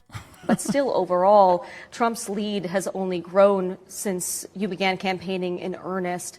Like, is it possible that you're potentially just out of step with what GOP voters are looking for right now? So if I had a nickel for every naysayer I've had in my life, I'd be a very, very wealthy man. I mean, even... yeah, a lot of people shit on me. They shit on me all the time. If I had a nickel for it, man. Nobody likes me. Even as governor, people didn't give me a chance to get elected governor in the first place. Then when COVID and we took a stand against the orthodoxy and kept the state free, I was pilloried. People said that my career was over. First of all, that's not how I think. I think about leadership. You said Nick Merckx loves this dude. I fucking doubt he's paid attention to any of the shit that Ron DeSantis has said. Because, like, if he's watched Ron DeSantis recently, like, there's 0% chance that even he would be like, oh, that's my goat still. You know what I mean? Even my re-election, I had people a few months before the election saying, oh, his campaign is sputtering. He doesn't know. They don't know what they're doing. And we won the biggest Republican landslide in the history of the state of Florida for governor's race. So you're comfortable with your back against the wall? I would much rather be underestimated. When they underestimate you, that's when we're able to strike. And, I think that it's been something that when people see that you're willing to show up and work, that is not something that every candidate is willing to do. And we are doing it. We're going to earn the nomination, and we're going to get the job done. You are doing it, and I've seen, as I've been to a lot of your campaign events, I have seen a bit of a shift, as there's been a lot of talk about the sort of reboot that your campaign is doing, and this shift that your advisors say you're making from campaigning as an incumbent governor to an insurgent candidate. Campaigning for president is very different than campaigning for governor in Florida, and I am wondering, as you guys are a few weeks into this reset now, what have you learned about what maybe hadn't been working with voters before? Well, look, I think that there are a lot of similarities. The good thing about the state of Florida is it's a microcosm of the United States. You want to see the Midwest. I tell people in Iowa, I'm like, normally when I want to hang out with Midwesterners, I just go to Fort Myers in January because half of the Midwest is there. Same thing, you go to Miami-Dade, that's like Latin America. You go to Palm Beach, Broward, it's like the Northeast. Northern Florida is like the traditional South. So that has really helped us to be able to appeal. This is like probably, I think this is the most wrong Ron DeSantis has ever been. Like, Florida has this very interesting quality to it. And I say this as someone who lived there, where if you live there for an extended period of time, you just become a Floridian, okay? It has absolutely very different vibes from anywhere else. You could be from Ohio, you could be from New York, you could be from New Jersey, you could be one way your whole life. You go to Florida, you live there, you're a different guy. Okay? It's literally the most southern fucking state, and no one in the South agrees that it's a part of the South. Like, think about that. Everyone will be like, oh, Florida, that's his own thing. Because it is. And think about it. It's in the South. It's not the South.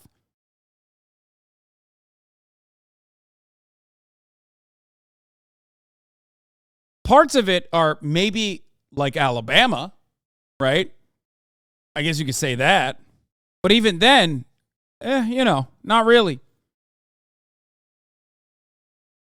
The only parts of Florida, Florida is so different than the rest of the country that the more north you go in Florida, the more south it gets. The more south you go in Florida, the more it becomes its own thing, completely removed from the South.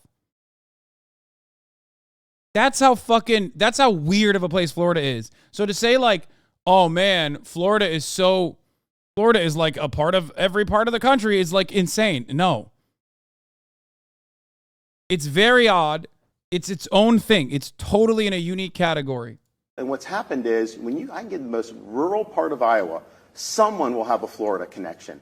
They will come up to me and some will thank me for doing things in Florida that they've heard about. So I think in that sense, it's actually been good preparation. Now, the difference is, yes, they know we've done a good job. I do think it's important to fill in our bio. I think it's important to fill in the fact that I'm a young father with young kids, and my wife and I take that very seriously. And I think it's important to fill in my record of actually... It's important that I don't eat sugar, man. ...producing results. But what you have to do is tie that into the vision. And what we're now articulating, I think, very strongly is the country's in decline. Decline's a choice. We can make a different choice in the next 18 months. I'm running for president to reverse the decline and to get us back on track. People, Republican voters, get that, and they want to see change to get us on a fundamentally different path. To the point about the engagement with voters, I have seen a difference, at the outset of your campaign. It was a lot of big stages, some distance between you and the voters. Now you're in the pizza ranches, you're in these diners, and you're really having some intimate conversations. And no, he's I am not. curious. As you... Okay, that's glazing. Okay, chill. I've seen you in the pizza ranches. You're having great conversations. Like that 14-year-old you talked to, you were like, icy pop? It's got sugar. Wow. Is that a cow? Very nice. Wow. Yeah, when you hit that wow, I lost it. I was like, this guy's winning the state. Start to there are learning curves on campaigns for anybody. What are you learning as you're talking to these voters about what you might want to change or what you might want to focus on more, or what hits people? Well, I think the thing that you notice, and this is no disrespect to you and your industry, but what the media is focused on is just different than what you see on the ground. Some of the stuff about the process and the polls, I've never had anybody ask me about any of that stuff. You know, they're focused on issues that matter to them. A lot of concern about the southern border. Even in a place like New Hampshire, New England, you think that that's so far from the southern border, yet they have high overdose rates from fentanyl. It's getting in their communities. It's hurting their communities. Here in Iowa, you know, they care about that. They care about education. People care about the economy. So really, it's just the more you're down on the ground answering questions, it refocuses you on, you know, all the stuff day to day in the news cycle. And I get people need to do that, I understand. But ultimately, that's background noise. What matters is Pizza Ranch, the pizza buffet with fried chicken for chatters. That's like one of those things that like sounds great in theory, but in practice, it has to be awful. There is 0% chance that the combination of the two is actually good. I feel like in my mind, I want to believe like, oh yeah, I love pizza. I love fried chicken. Put them together and you sell it in the same location, it's probably dog shit. No, you're wrong. Wait, really? Am I? They have an M&M pizza?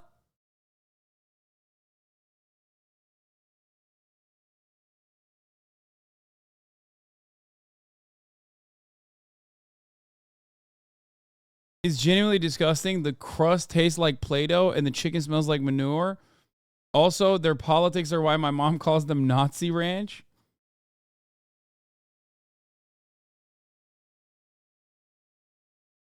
It's dessert pizza, not like pizza pizza. Oh, okay.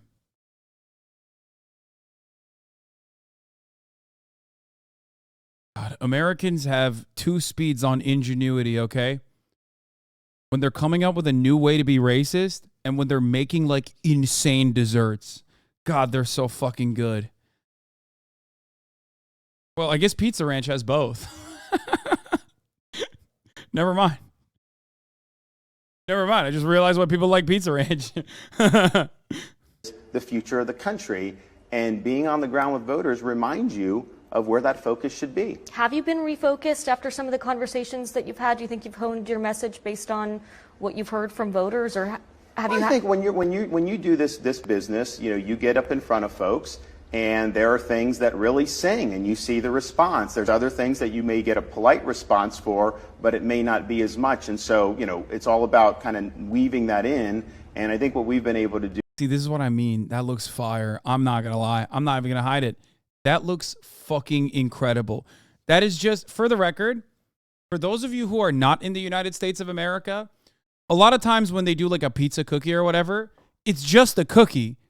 It's just one gigantic cookie. Okay? Dude, no, that is so my speed. I love crumble. I love like sugar crumble. Coffee cake is one of my favorites. There's no way I will sit here and lie to you and tell you that that is not good. Right off the bat, right off the jump, I look at that one moment. I look at that for a second. I'm like, that's my shit. I would love to eat that. I would eat that until I fucking had diabetes, okay? They make it super dry as like pizza crust with icing. Wait, what? I love cookies, man. Pizookie over this trash? I don't know. I can see that being good. My mouth is kind of watering a little bit. Fuck. I'm not kidding. That looks delicious in the nastiest ways possible. Do effectively, particularly on these recent travels, is, you know, talk about who I am, you know, as a veteran, as a blue-collar kid that had to work hard to get through school, as a dad, 6', 5, and 3-year-old, a husband. Bro, stop talking about your accomplishments like this, dude. Even when Trump does it, it's so much better. Fuck. It's literally the sexual harassment versus flirtation meme. It's just so shit. It's so shit. I'm a veteran? Like, Donald Trump never served a day, and every single motherfucker was like, he's the most patriotic man in America. What do you mean? He would literally dive in front of bullets. He would save America if he had to. He's the greatest. He never even, he literally shat on veterans. All he needs to do for Ron DeSantis, if Ron DeSantis ever brought up his fucking record, his record of service, Donald Trump could turn around and be like, you were a lawyer. Bye-bye. You never served. Don't act like you served. I've done more service as commander-in-chief than you. You were a lawyer. Bye-bye. A JAG lawyer.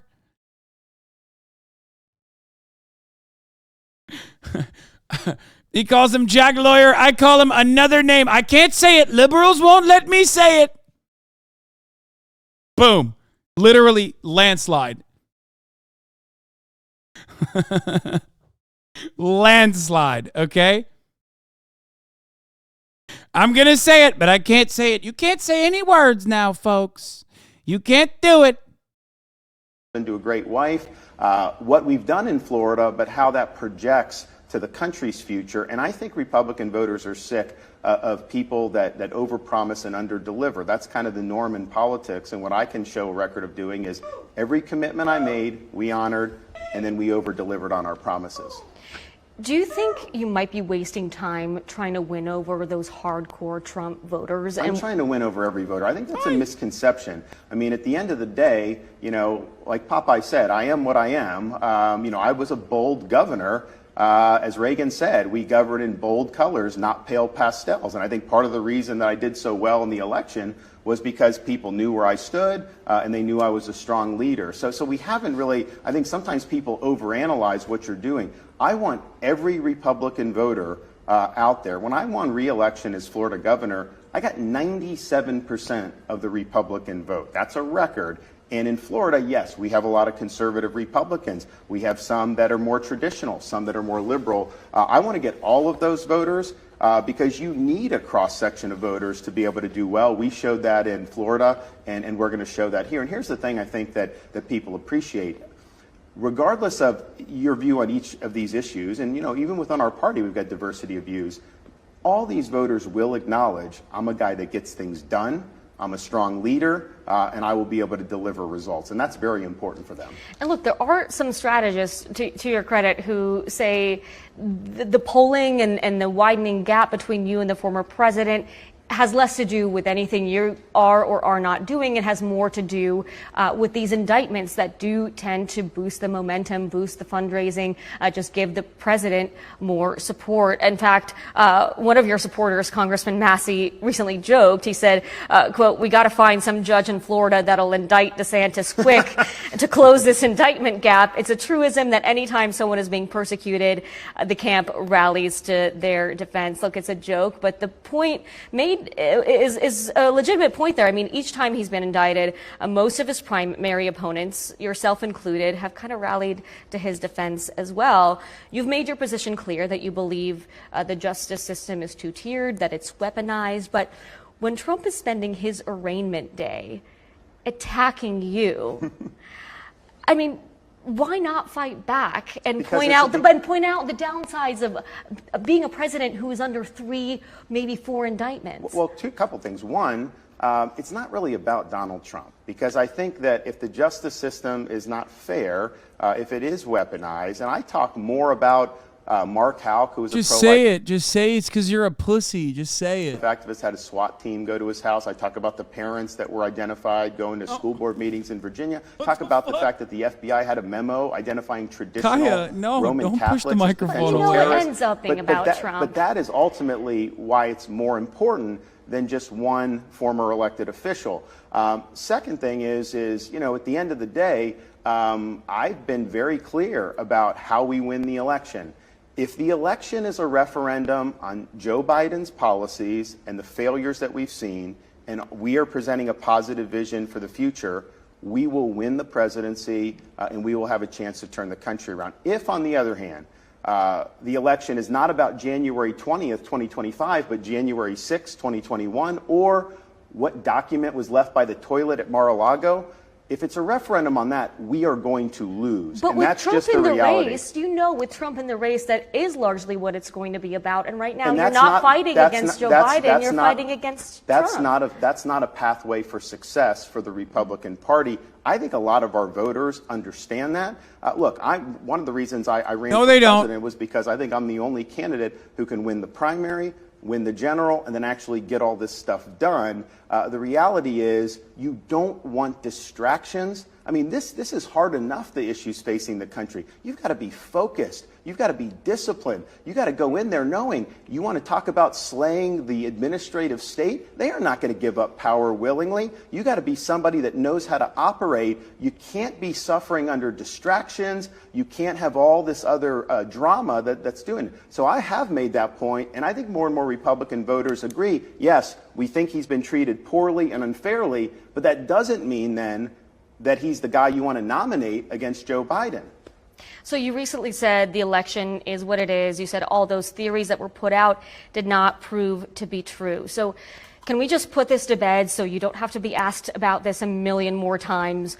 Yes or no, did Donald Trump lose the 2020 election? Whoever puts their hand on the Bible on January 20th every 4 years is the winner. And I don't think the election, and I've pointed out in that same quote, and I've said this from the very beginning, when they changed the rules for COVID, I think that was wrong. I think some of those changes were unconstitutional. When they do mass mail ballots, I think that's wrong. I think ballot harvesting is wrong. I think the Zuckerbucks were wrong. I think the fact that the FBI was working with Facebook and these other tech companies to censor the Hunter Biden story was wrong. And so I don't think it was the perfect election. I remember after a lot of the media was saying,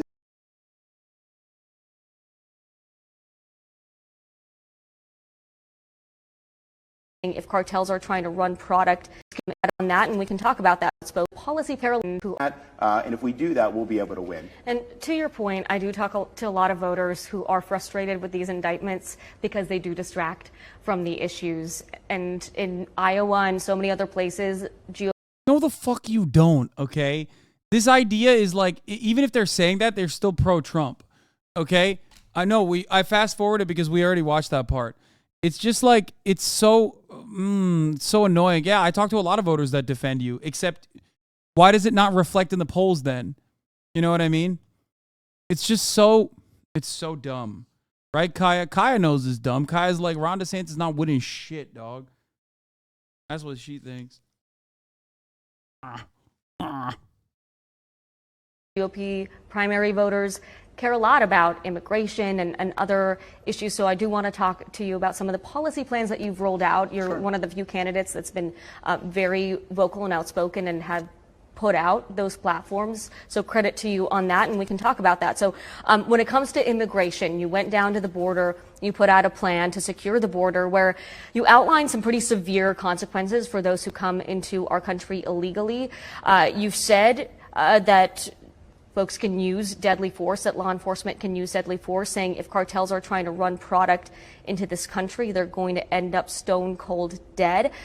How far might you take that method for preventing illegal crossings in general? Like under a Desantis administration, would anyone crossing the border illegally potentially face deadly force from law enforcement?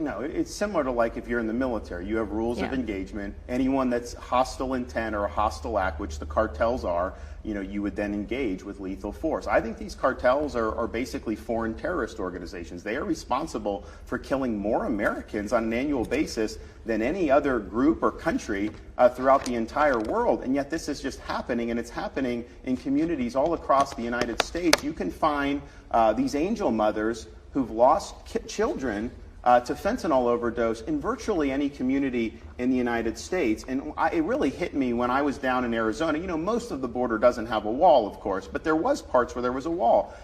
Oh my God, he's doing it.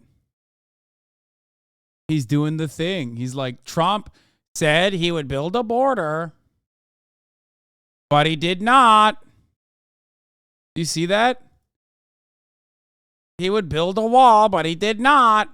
Bro, it doesn't matter. You are never going to be able to outflank Trump from the right. It's so dumb because especially if you do outflank Trump from the right, you come across like a psycho, like the Disney shit. Well, what is he going to do? What is he going to show for that? oh, look at me. I warred against Disney and Disney won. Like, you're not supposed to actually engage in actions in the culture war. It's supposed to just be a distraction away from tax cuts for the wealthy and business as usual politics. It's so stupid. And these guys are working on the wall. I'm like, what are you doing? They're like, we're repairing the hole. The cartels cut through the steel beams. So if you see that happening and they got the satchel of fentanyl strapped to their back, you use deadly force against them, you lay them out, you will see a change of behavior. You have to take the fight to the cartels. Otherwise, we're going to continue to see Americans dying. Well, and I spent a lot of time at the border, too, and I'm sure, as you know, it's not a monolith, right? In the Rio Grande Valley, you've got a lot of families with young children crossing, whereas you go somewhere like Arizona, Cochise County, you've got a lot of single men. But the cartels will use the children and they will use the families to help camouflage the illicit activity. Right. And the children...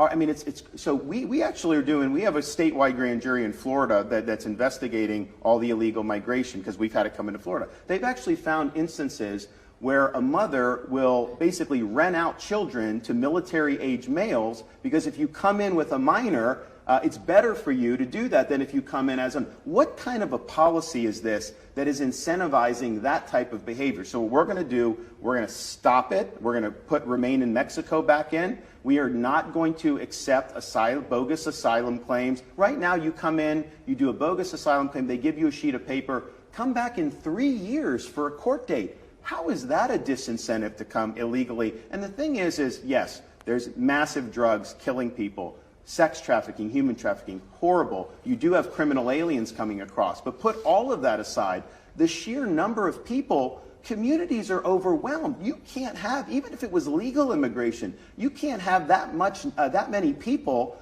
pouring into communities. It puts stress on schools. It puts stress on healthcare, criminal justice, the whole nine. Bro, I'm realizing something really important. Trump Republicans and Republicans in general, whenever they communicate an issue, or when it's like Republican media figures, for example, whenever they communicate an issue, they do a very good job of communicating it with like easily definable, easily upsetting, high intensity arguments. They, like, when he's describing something, he just does such a long time. He just takes such a long time. Just stop. You're not being transformative, dude. What the fuck? Okay, thanks, man. When Ron DeSantis describes shit, he describes it like a Democrat. He describes it like a Democrat. You know what I mean? That's the worst thing you can do. It's so boring. He's just like a liberal. Like, Ron DeSantis is basically like Pete Buttigieg. If Pete Buttigieg was like this much of a cretin, you know what I mean? And I'm not saying Pete Buttigieg is good by any metric, but like at least he's like a liberal, right? He like defends liberal positions in a similar way.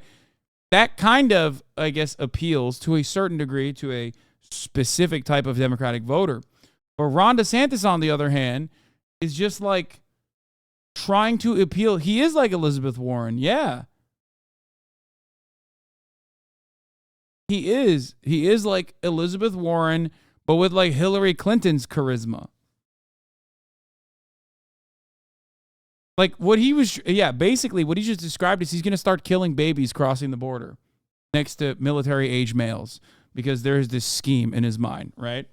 That like they're selling babies to the cartel so the cartel can like sling fentanyl over the border. And even then, instead of just saying like, we're going to kill Mexican babies, which would be the punchy version of this, it would really piss off the liberals. Okay. Instead of saying that, he's like, well, you know, cartels, they have babies with fentanyl in their diapers and we're going to check all the babies' diapers and one by one. And then we're going to go and, you know, I'll win if you vote for me. Bullshit. yards. So we'll stop it. We will actually build a border wall. I mean, I think that, we have good experience of getting things done in Florida, so we will do that. No jumping. But I think being willing to lean in against the cartels is going to be the critical element. But to that point, I mean, you yourself were an advisor to Navy SEALs. You know how hard it is sometimes when it comes to rules of engagement, how to tell good guys from bad guys, especially when folks are crossing the border under cover of night. How do you discern if it's... By the way, I love the liberal not reeling in shock after Ron DeSantis said, we're going to start killing babies alongside these like cartel members. And instead of the liberal NBC commentator here, instead of going, did you just say you would shoot babies at the border? Goes, well, the logistics of this, sir, how will you figure out the good guys or the bad guys? Like, why don't you just like break down what he just said? How do you know which babies are evil versus which babies are not evil? That's awesome. Like, that's your job. Your job as an impartial journalist is to just not even ask. You just said you're going to start murking babies. That's weird. Okay. Moving on. It's awesome. This is what pops off as like good journalism in America at this point. It's really good. It was great. He said everyone with a satchel gets murked. Yeah, seems legit. Seems like a good way to do this.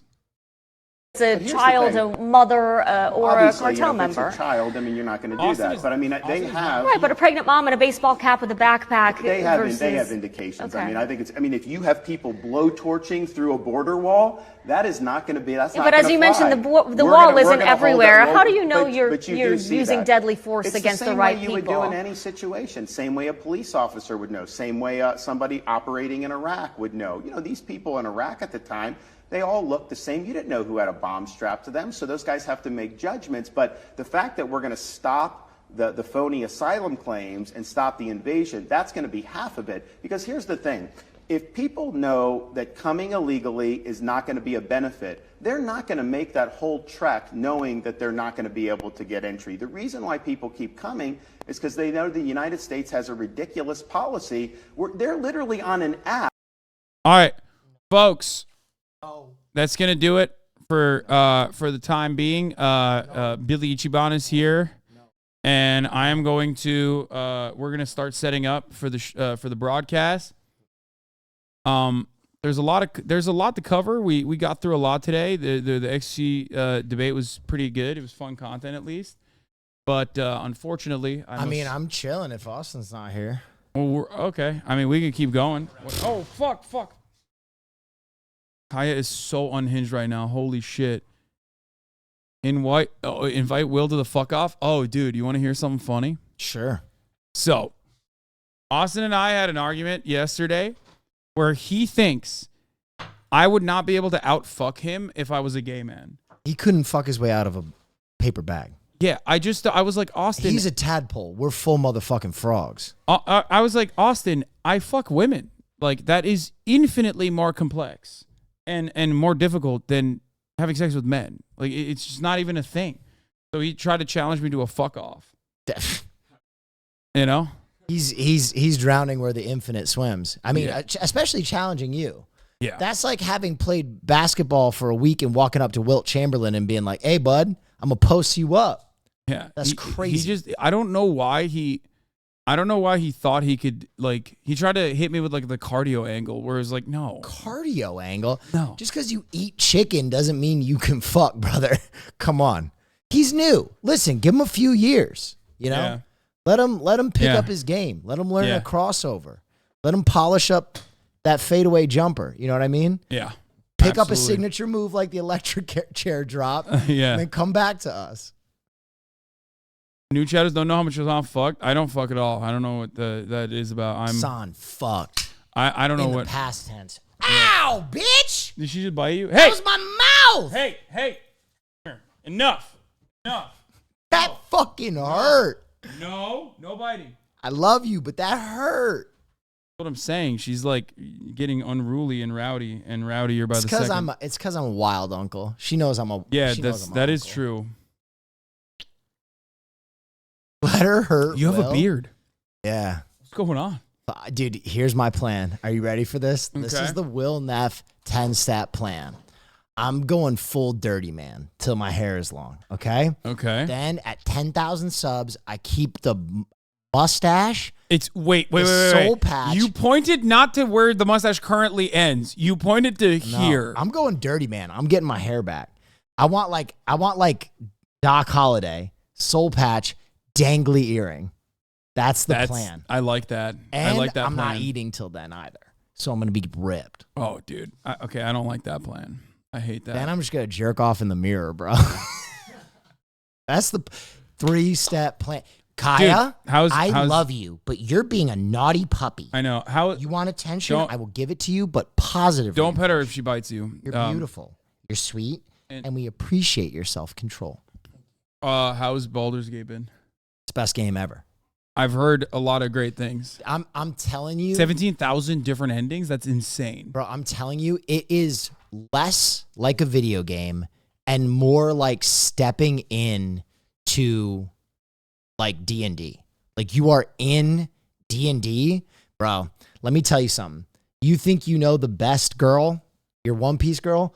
Karlach. I am this close. Like I finally understand. Yeah, that's it. Oh, it immediately. I finally understand Tectone and all these dudes who play like Honkai Star Rail and fall in love with women in video games. I'm about to leave Caroline for this fucking tiefling, bro. Like we had the most intimate sexual experience last night, and it was so hot, bro. I'll just come up and steal kisses from her on the slide too. Wait, you can what is happening in this game? I'm telling you, son. I feel like it's limitless. Like the options are endless. I have played 48 hours in the last 72 hours. Yeah, that's Wake not and good. After we got off last night, we were like, dude, we need to stop. Like it's like when your buddy and you get into heroin. Like we just woke up in a slum and we were like, we really need to put these needles down, bro. It is smack. It is that good. And Karlach and I, we are so committed. Last night, I had the option to tell her that I loved her, but I thought it was too soon. So I just said, I adore you, and left it out there. But I could see she was ready for that kind of commitment. But I don't know if I am. Yeah. Yet. Oh, first thing on the wiki is BG3, how to romance Karlach. Bro, I didn't need a guide. I'm telling you, this girl, this tiefling, was built in a lab for me. She's a barbarian. Everything brutal turns her on. If I'm like, yo, let's smash some skulls, she's like, fuck yeah. And then I'm going to ride you. And I'm like, oh my God. It's so wild. I love this game. You know what has happened to me last time I did role play? I'm telling you, I don't think you'll like it. You say because it's turn-based. The combat is turn-based. I don't think you'll like it. But I'm going to tell you this. Wake is a bard, and he has convinced the last 3 major bosses to kill themselves. Wait, what? Yes. By only speechcraft. It's awesome. And Wake always plays with his cock out. He doesn't wear clothes, and he gets extra charisma because his cock is out. Oh, I thought you meant like in real life, like he's streaming and his dick is out. I haven't been watching his stream. He might, he's RPing it, but. What the fuck? Dude, does anybody have the Fusro Da clip of Wake knocking an entire engage into lava by using a thunder wave? Dude, I was crying. We were like 15 hours in. It was so good. Show this mod to Will. Do not show. Oh, Austin's here. Okay, so we're waiting on. Okay. Oh, okay. So there's the clip. Watch this. This is how much freedom the game has. Oh God, this is it, Foxx. The wild women. The wild women. So pause real quick. This is like a boss fight, and everybody in front of you is a mob, and this fight is supposed to take so long. He is full nude, by the way. I see And that. oh my God, if you could see what's on my screen right now, I'm gonna up it. Wait, no, it's only up, only more damage. I'm listening. Let's go! All right, pause. It's insane. This game isn't. So he was playing music as a bard naked. So everybody came over and looked and is like, what is this guy doing? He's playing music naked. And then he flipped it quick and blew them all in the lava before they could react. And we just cleared a boss fight like that. That's insane. This game is nuts, Hasan. It's the best game of all time. And it's so far and away the best game of all time. It's like, it's absurd. And Dark and Darker is coming out today. I am in trouble. I am in deep trouble. Don't show on stream? What? Oh, it's is this a Shroud blowjob clip? That's the Shroud blowjob. In a few seconds here. He thought it was going to end, and then she started giving that orc sloppy toppy, bro. Okay. It's legal, right? I can show this. I think you'd need to change your category to Baldur's Gate 3 just to be careful. Okay, I won't show it. Yeah, there we go. Okay, we're good. Yo. Yeah! Best game ever. Are you fucking joking? Does anybody have a clip of me fucking Karlak last night? That shit was Bro, wild. what is that? Yo, that's that hard like guac. That's mascara running top. My rib hurt. I pogged too hard. Fuck. My man re-broke his rib. Dude, that's so sick, dude. Yeah. What the fuck? Yeah. Dude, how do you play this on stream? Dude, how do you? What are you just like jerking off secretly? Like, what's no, happening? but I'm not gonna lie. I was fully bricked during the Karlak sex scene. Like, I can't even lie to anybody. Yes. Look, okay. By the way, this show dicks. It definitely shows dick and pussy. It shows, big time. No fucking way. Do you want to change your game to Baldur's Gate? Change the category before you show this. 100p. 100p. Okay, there's nothing showing right now. This gets This is the ripping in the bro. tearing. The root is right there. Yeah, dude. What the fuck? This is wild women. Okay. This is ripping in the tearing. Okay, I'm putting Baldur's Gate category. By the way, my character looks like me. Some people have said. Okay. Hey, yo, dude. All right. What the fuck? Yeah, watch This has gone too far. Dumb. I don't think I. Gods be damned. Yeah! This game rules! Dude, all my friends at Hard Summer are so stupid. Day. God. You fucking kidding me? I love her. I have been having. Look, this kind of long. Oh! Oh my God, this is the best day of my life. Bro, she's tickling you with like magic hands. She's on fire. I had to get in. Here, pause. I had to collect infernal metal to turn down her internal temperature because she was too hot. She burned me. Wait, you can't like fuck her straight? You need no. I had to do side quests. You had to do side quests for that pussy. I had to do, dude, bro. Bro, this is better than real life. This is just like real life. Wake and I have done so many side quests to get him laid. It is. I'm talking about tens of hours to get. Damn, Wake my man light. has no riz, huh? Even though he's a bard. What the fuck? Listen, it's a whole ass mission. Hi, Kaya. That's crazy. Your dads are doing dumb stuff. Here, finish the scene. Kaya, don't look. I'm gonna say Riz right now. Oh, this is awesome! Let's go. Yeah, roll around. Oh my God. Dude, do you By the river. Oh! Dude, 8 inches of venom. 8 inches of venom. Yo, that's gaming. We're doing porn reacts right now, technically. Like no, legally, no. Legally Don't say that. sanctioned. Don't say that. Listen, Legally- this is gaming. I am a gamer. I'm done with FPS. I'm done with building shit and surviving. I'm fantasy. This is not even like porn reacts. This is like weird porn reacts. This is like Rule 34. Well, what do you shit. mean? What do you mean about? What do you mean? That's. No, it's not weird. Karlak and I are dating, bro. There's nothing weird about that. That's true. You're it's right beautiful. about that. Yeah, I'm so sorry. It's for beautiful. Saying that. You're right. Get, bro. Ripping and the tearing. The wild women. The other thing that's weird about this game is I've gotten really into dad rock since I've been listening to it. What the fuck? King Crimson and Creed is deep in my rotation. Okay, quick question, and this is a serious one, Sure. although it might seem like it's not. Yeah. Does she use the tail on you at any point? Oh, big time. Wait, really? Oh, I'm saying. That's crazy. I hear Stop. if you get her affinity up high enough, she pegs you with the tail. I don't know. The rumors are out there. No one's seen Act 4 yet. What the fuck? The wild women, the ripping and the tearing. Are you going to play this game? I think Hasan. I'm just I gonna finally sex only sold build. Dude, that's what Wake and I did. We called it the Himbo Run, and it's so fun. This game is incredible. They gave us too much freedom. Hasan, they gave us too much freedom. This is like, and it's on the Steam Deck, dude. That's terrifying. You could play it on the Steam Deck? Yeah. Oh, dude, you're donezo. It's kind of terrifying, especially because Yakuza 3 has been kind of slow, and it kind of sucks. Tell Will about the bear thing? What do you mean? No, I know about the bear thing. Yeah, I saw that.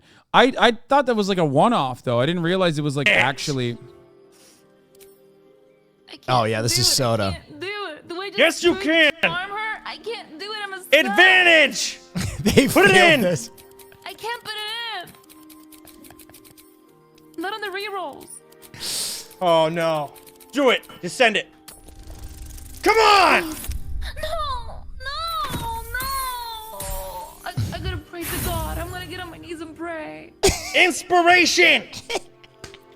Do it. What the fuck?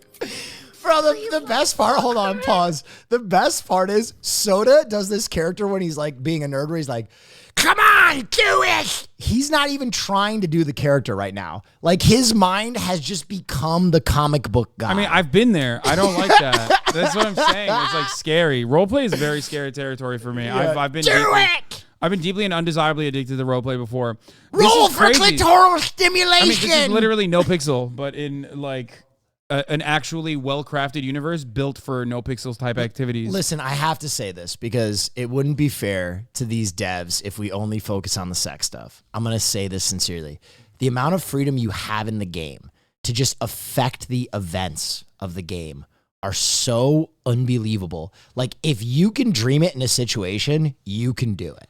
Like, any kind of conflict or fight can be resolved in 1,000 different ways. And some of the ways you're just like, I can't believe they did this. I can't believe there's 17,000 different endings. Baby, please, I'm begging. Oh, shit. You fucking dressed up. Yes! Yeah. The Wild Women? God not damn. porn. We're not watching porn. Bro, this is one of those things where it's like, if your mom walked in while you're playing this, it's easier to put on porn. It's easier to put on porn. Yeah, This just is be like, Mom, I'm watching degenerate. porn. Please don't step in here. But like, don't look at the camera. But also, fuck the Gith Yankee. All my homies hate the Gith Yankee. That character's way hotter. Is this Soda's character? No, that's Vicky's character. She's way hotter than the other one. Listen, all I'm going to say is all the real ones hate Gith Yankee. I don't fuck with Gith Yankee. I don't know why you have such strong opinions about these characters. I mean, that's right. Okay, well, on that note, everybody, I will see you tomorrow. Same time, same place. You already know. I got Felix Biederman in the building tomorrow. And, you know, we got a lot to talk about. We got a lot to cover. Thank you so much for watching. And, yeah, that's it. Hold on. Let me play the... How come I never get fucking massages from you? You son of a bitch. What? Okay. All right. That's right. Okay. All right. Well, on that note, I'll see you guys tomorrow. Hey, life is good. Yeah, it's good. It's not You bad. look handsome. Thank you. Chat, you look handsome. Nice of you to say. Thank you. Oh shit! I'm giving away Twitch drops. On Baldur's Gate? No! I unlocked it and connected it because I was gonna play and I downloaded it already. That's right. That's a spoiler. You want to go on a vacation soon, just you and me? Maybe I'm down potentially. Anyway, bye everybody. Bye bye.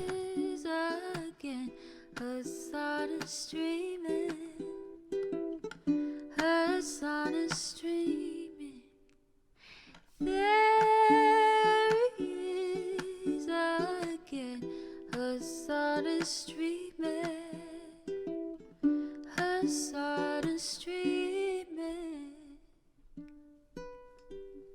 Review in the P.O. box. Uncle Uger's face. Sudden Discord agitprop. Great names take embrace. Tiny Bernie Sanders, LGBTQ Air Force. The whole left at your fingertips, on at your door. H3 crowded debate, the Young Turks online show.